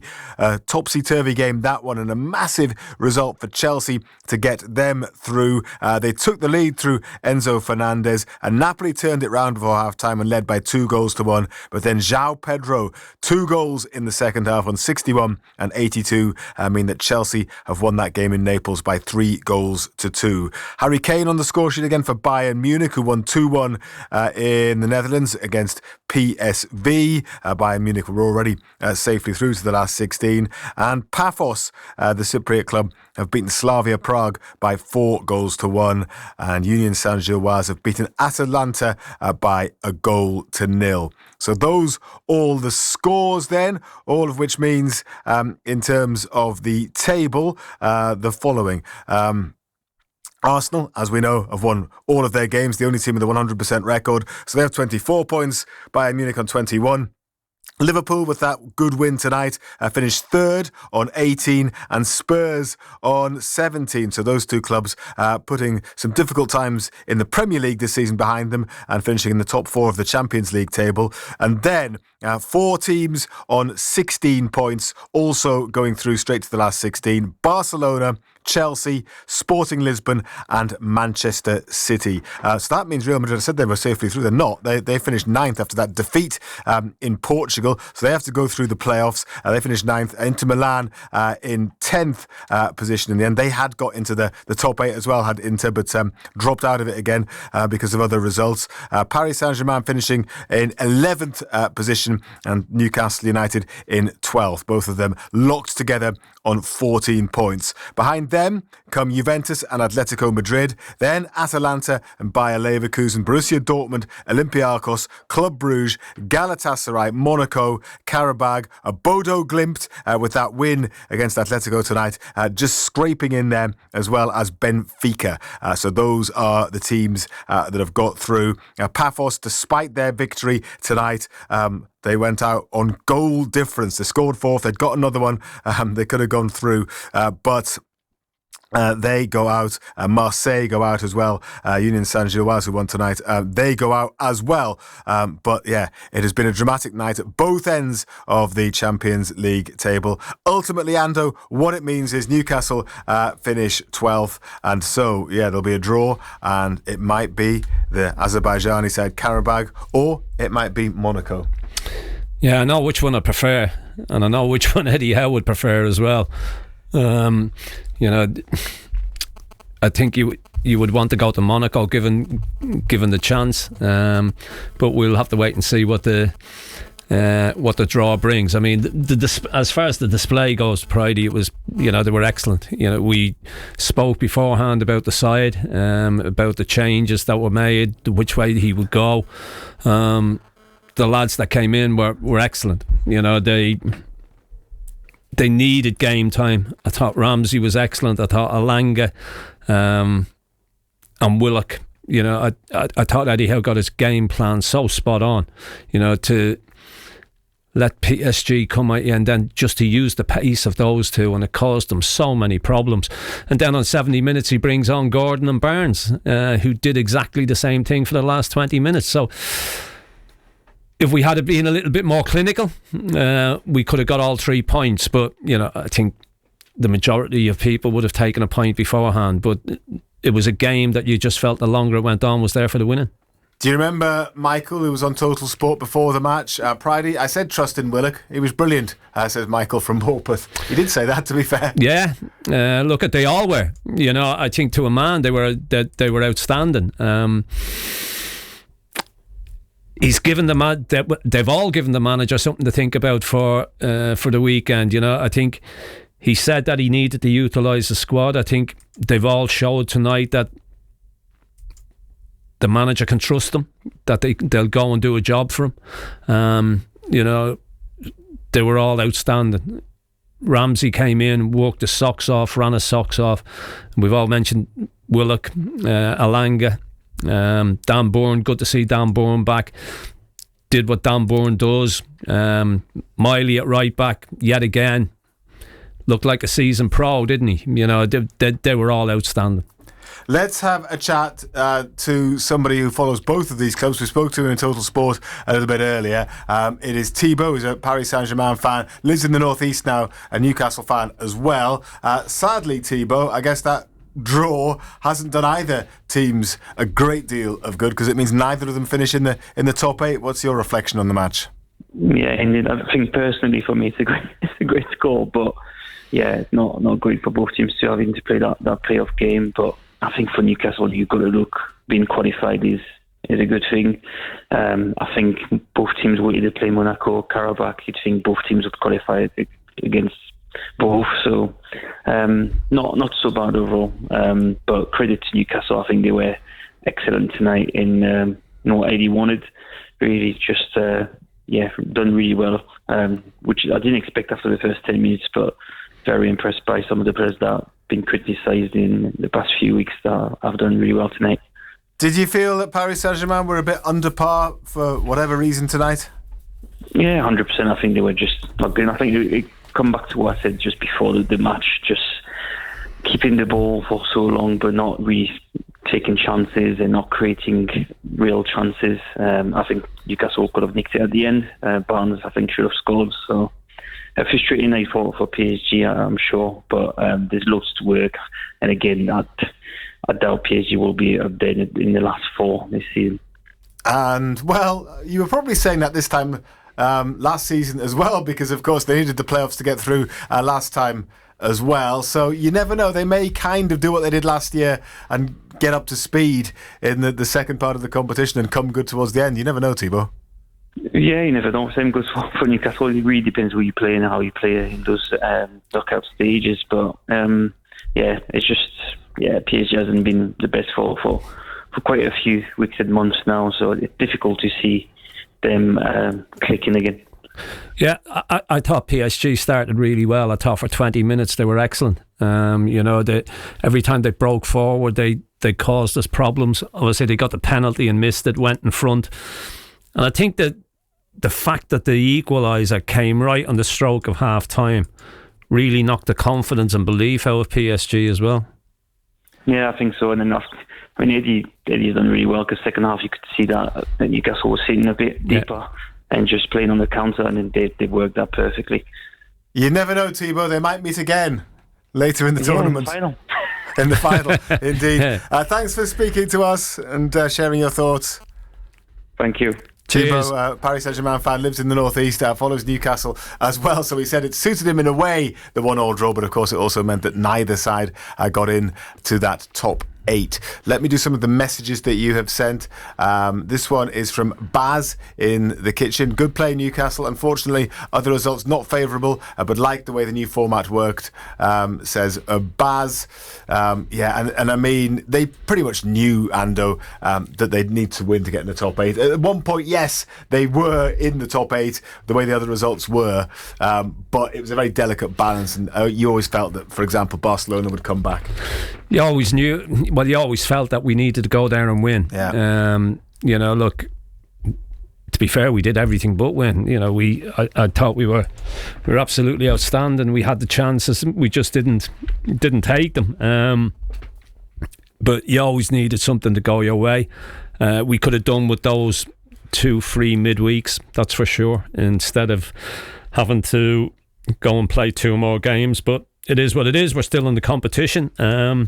And as I said, I thought we were absolutely excellent tonight. I thought we were brilliant. This one is from John Steele. Thank you, John. Ando, I know we didn't get top 8, but I'm so proud of everyone all of those lads tonight. Honestly, up against cup holders, and we gave them a scare. Big shout out to Dan Byrne, out for so long. He was a lion at the back, so was Botman. The two Lewises were brilliant. They had their critics, but Willock, Ramsey and Elanga were much better. Nice to see Willock getting applauded by PSG fans as well. The officials were shocking though, but well done to the Toon Army. And he thanks Razor, and then he also, in a different message, explains why he thinks the officials were shocking. The number 5 should have been sent off for his challenge on Botman, and there should have been a penalty for a foul on Dan Byrne. I didn't think the penalty they got was a penalty. I thought their player handled the ball first. Thought it should have been a free kick to us, but look, we know what the referees are like in Europe, and for whatever reason, the rules in Europe are different to what we see in the Premier League, which is really, really strange, considering it's a global game, and you would think that the rules should be the same all over the world. On the line, we now have somebody else to speak to by the name of Andrew. Sorry, Andrew, I didn't hear who it was in my headphones, so I was trying to subtly indicate this, but I obviously wasn't so successful at that. But anyway, good evening. How are you? I'm excellent. Hi, Simon. Hiya, John. Hey, Andrew. Hiya. Well, look, people were kind of questioning the formation and lineup before the match. I was kind of wondering, what's he got up his sleeve. I was wondering why Willock was playing, but it just goes to show Eddie knows better than everybody else. Look, we had to weather a storm there for about 20 minutes or so, but after that, we were just absolutely magnificent. He got his tactics and his game plan and his selection absolutely spot on. And then I was texting a friend during the game, and I says it's set up for him to bring his finishers on in the second half and try and get a win, and that's exactly what he did with Gordon and Barnes. And Gordon absolutely tortured that centre half. And we should have won it. We're by far the better team. Had some good chances. Ramsey was excellent tonight. He's really starting to show what a good player he is. But overall, I'm just so proud, so happy, and I hope we'll get a trip to Monaco, because it would be a good tie, but also a trip to Monaco would be very, very nice. Yeah, I'll have to keep our fingers crossed. Look, I think there was a lot of eyebrows raised when people seen the starting 11. But yet again, tactically, he got it spot on. Yeah. I think the lads who came in didn't let him down. I think they showed that he can have trust and belief in them, that they can go and do a job for them. I think they've all given them a little bit of a headache for the weekend as well, Andrew. Because he's got to now go, and he's got to pick a side to go to Liverpool on Saturday night. And yeah, he'll be throwing an awful lot of balls up in the air and seeing where they land, I think, because everybody tonight was absolutely outstanding. And I know that if players are fit and one thing and another, that they will probably come back in, but it'll be a little bit unfair on those boys tonight, because to a man they were absolutely outstanding. Yeah, and if I had time, one of my questions was going to be, could we feasibly take that formation into the Premier League? That you can keep the formation, keep the tactics, you can change the personnel. You could bring Bruno back in, he could start Barnes and Gordon, but would you keep that kind of three at the back with Elanga and Hall as the wing backs? It's an interesting one, isn't it? Would it work as well in the Premier League? Well, you don't know. It worked really well against Arsenal in both the semi-final games last season.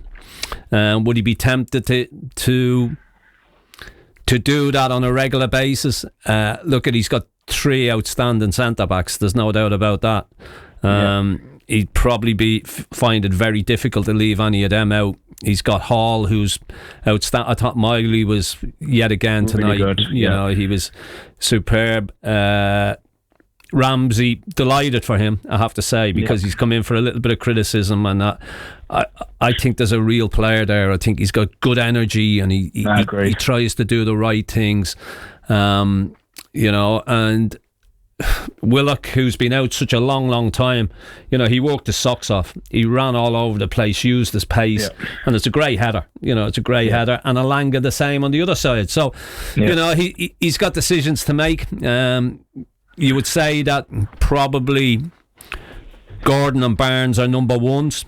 Obviously, Bruno, if he's fit, comes straight back in. But yeah, good luck to him in picking that side. I wouldn't like to be doing it. Andrew, thank you very much. Good to speak to you. Thanks. Cheers, Andrew. All the best. Brian in Gateshead says, hi Simon, at least 2 more games, but we should have everyone back bar Livramento and Cher. And this one says, a brilliant draw. I thought we might have got battered after 10 minutes. Eddie Howe has gone from Steve Bruce to Arrigo Sacchi in 90 minutes. Well done, lads, and thanks to all at Radio Newcastle. Another night to remember from Gareth. Mike is in Whitley Bay. Evening, Mike. I love that we have gone to Paris, bloodied their nose and played really well. We don't look out of place in the competition. Howe got everything right tonight. Anyway, a couple of extra games isn't going to kill us. We play all the time already anyway, says Mike in Whitley Bay. I mean, he didn't want these 2 extra games, no, he didn't. But I think he would have liked to have a little bit of a breather. The games, there's been so many games, it just seems to be, it's relentless, to be quite honest. But as I said, the boys that came in tonight, some of them haven't seen a great deal of game time, Pridey, but they came in tonight and were, to a man, they were outstanding. They didn't let the manager down, they didn't let anybody down. They went and put a real shift in. Because he's been criticised for not using his full squad, for not rotating. Well, he did rotate tonight, and these decisions were justified. It probably will encourage him to do it more often. Yeah, look, I think the players that came in showed that he can have trust and belief in them, that they'll go and do a job for him, that they'll do what he wants them to do. And they worked their socks off. The ground they covered, tactically it was spot on. They got the tactics spot on as well. So I think there's a few of these boys will probably see an awful lot more game time now. And William says, played well and deserved at least a draw. Eyebrows raised with the team, but the selections and the subs were spot on. Steve is on the line. Evening, Steve. Evening, lads. How are you doing? Hey, Steve. I'll read you a text that I sent to a mate when we got the team sheet. I was listening to you guys, got the team sheet, put my shoes on, walked down to the bookies. As I'm walking down the bookies, sent a mate a text saying, Eddie's either a genius or he's suffering from a head injury. I don't get these starters. That means, what the hell do I know about football? Yeah, look, there's been questions asked about quite a few of these boys. People have questioned Ramsey, they've questioned Alanga as well. The one thing you've got to remember is that they haven't had a great deal of game time to go and show what they're all about. It's been stop-start for them. Alanga in the last couple of games has come on and he's looked brighter, and I thought tonight he just ran all over the place. He put pressure on PSG. Ramsey, he's another one who hasn't seen a great deal of game time and people question him. And tonight, yet again, I thought he was outstanding. To a man. Joe Willock, people would have looked at that team sheet and seen Joe Willock and went, dear, oh dear. I said it during the game, John. I'll rephrase it how I sent it. That's a big shush. That's the sign he gave when he got his goal. That's a big shush to those idiots who sent those messages a while back about their Joe. Yeah. Well done, young lad. Well done to him.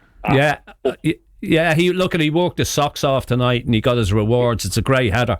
He arrives late in the box. You're not stopping that. You're not stopping somebody coming at that pace.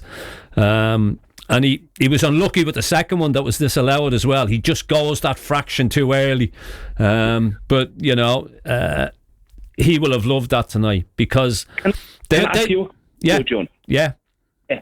The referee in the first half he set his bar with the penalty against us.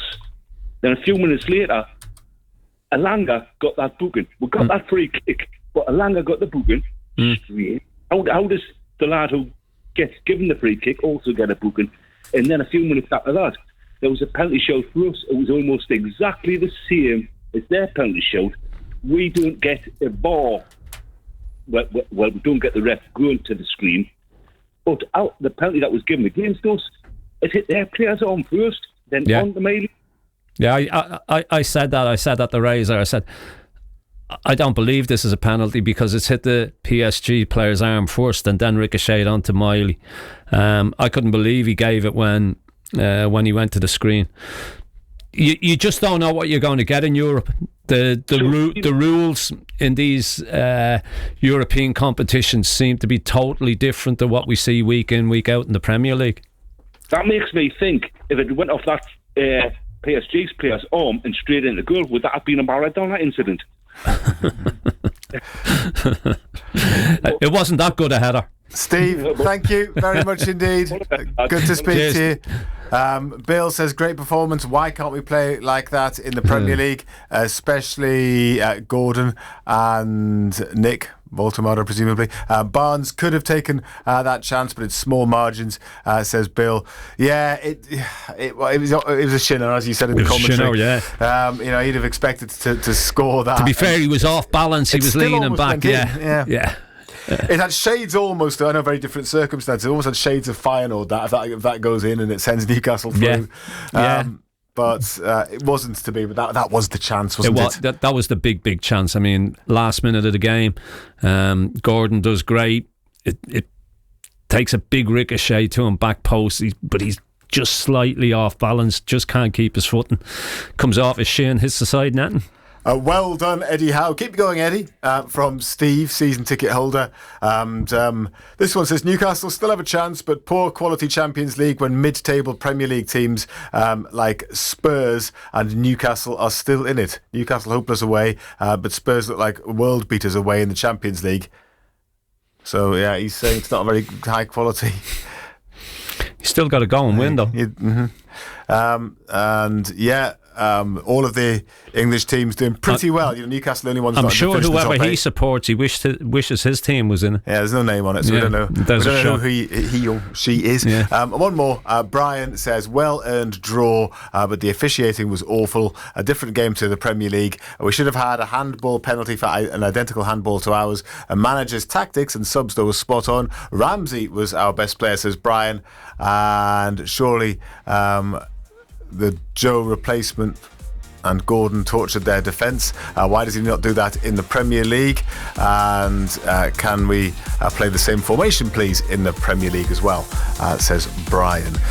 So thank you for all of your messages. The discussion will continue on Total Sport tomorrow evening, and Matt will have reaction on the breakfast show tomorrow as well, of course. Ando, thank you very much. Cheers, indeed, Brady. Thank you. Ever. You can go and take stock. You'll be back on Total Sport on Friday, won't you? I will be. Good stuff. And thanks to you for your company as well. It was a night when there were lots and lots of twists and turns. It's going to be a trip either to the French Riviera or the shores of the Caspian Sea for Newcastle in the playoff round of the Champions League, and who knows where they might go from there. This near right-hand side, edge of the area. Vitinha takes a touch and rolls it into the bottom corner. He's one of the best midfielders in the world, and he showed all of his quality there, Vitinha, as he stroked that past Nick Pope into the bottom corner. Pope has already saved a penalty, but he couldn't keep out that effort from the edge of the box. Paris Saint-Germain have their lead in the 8th minute. It's 1-0. Chow and Botman there as well. Headed on, Dan Burn back into the middle. They've equalised. Dan Burn with a header inside, and it's Joe Willock in the Parc des Princes to bring Newcastle United level against the holders. They've been threatening to score, and they have scored in first half added on time. Joe Willock in for only his second Champions League start of the season, with a header from Burns' nod back into the middle. and that equaliser, as it stands, takes them back into the top 8. Total Sport North East. On the station with Newcastle and Sunderland commentary exclusively live. BBC Radio Newcastle.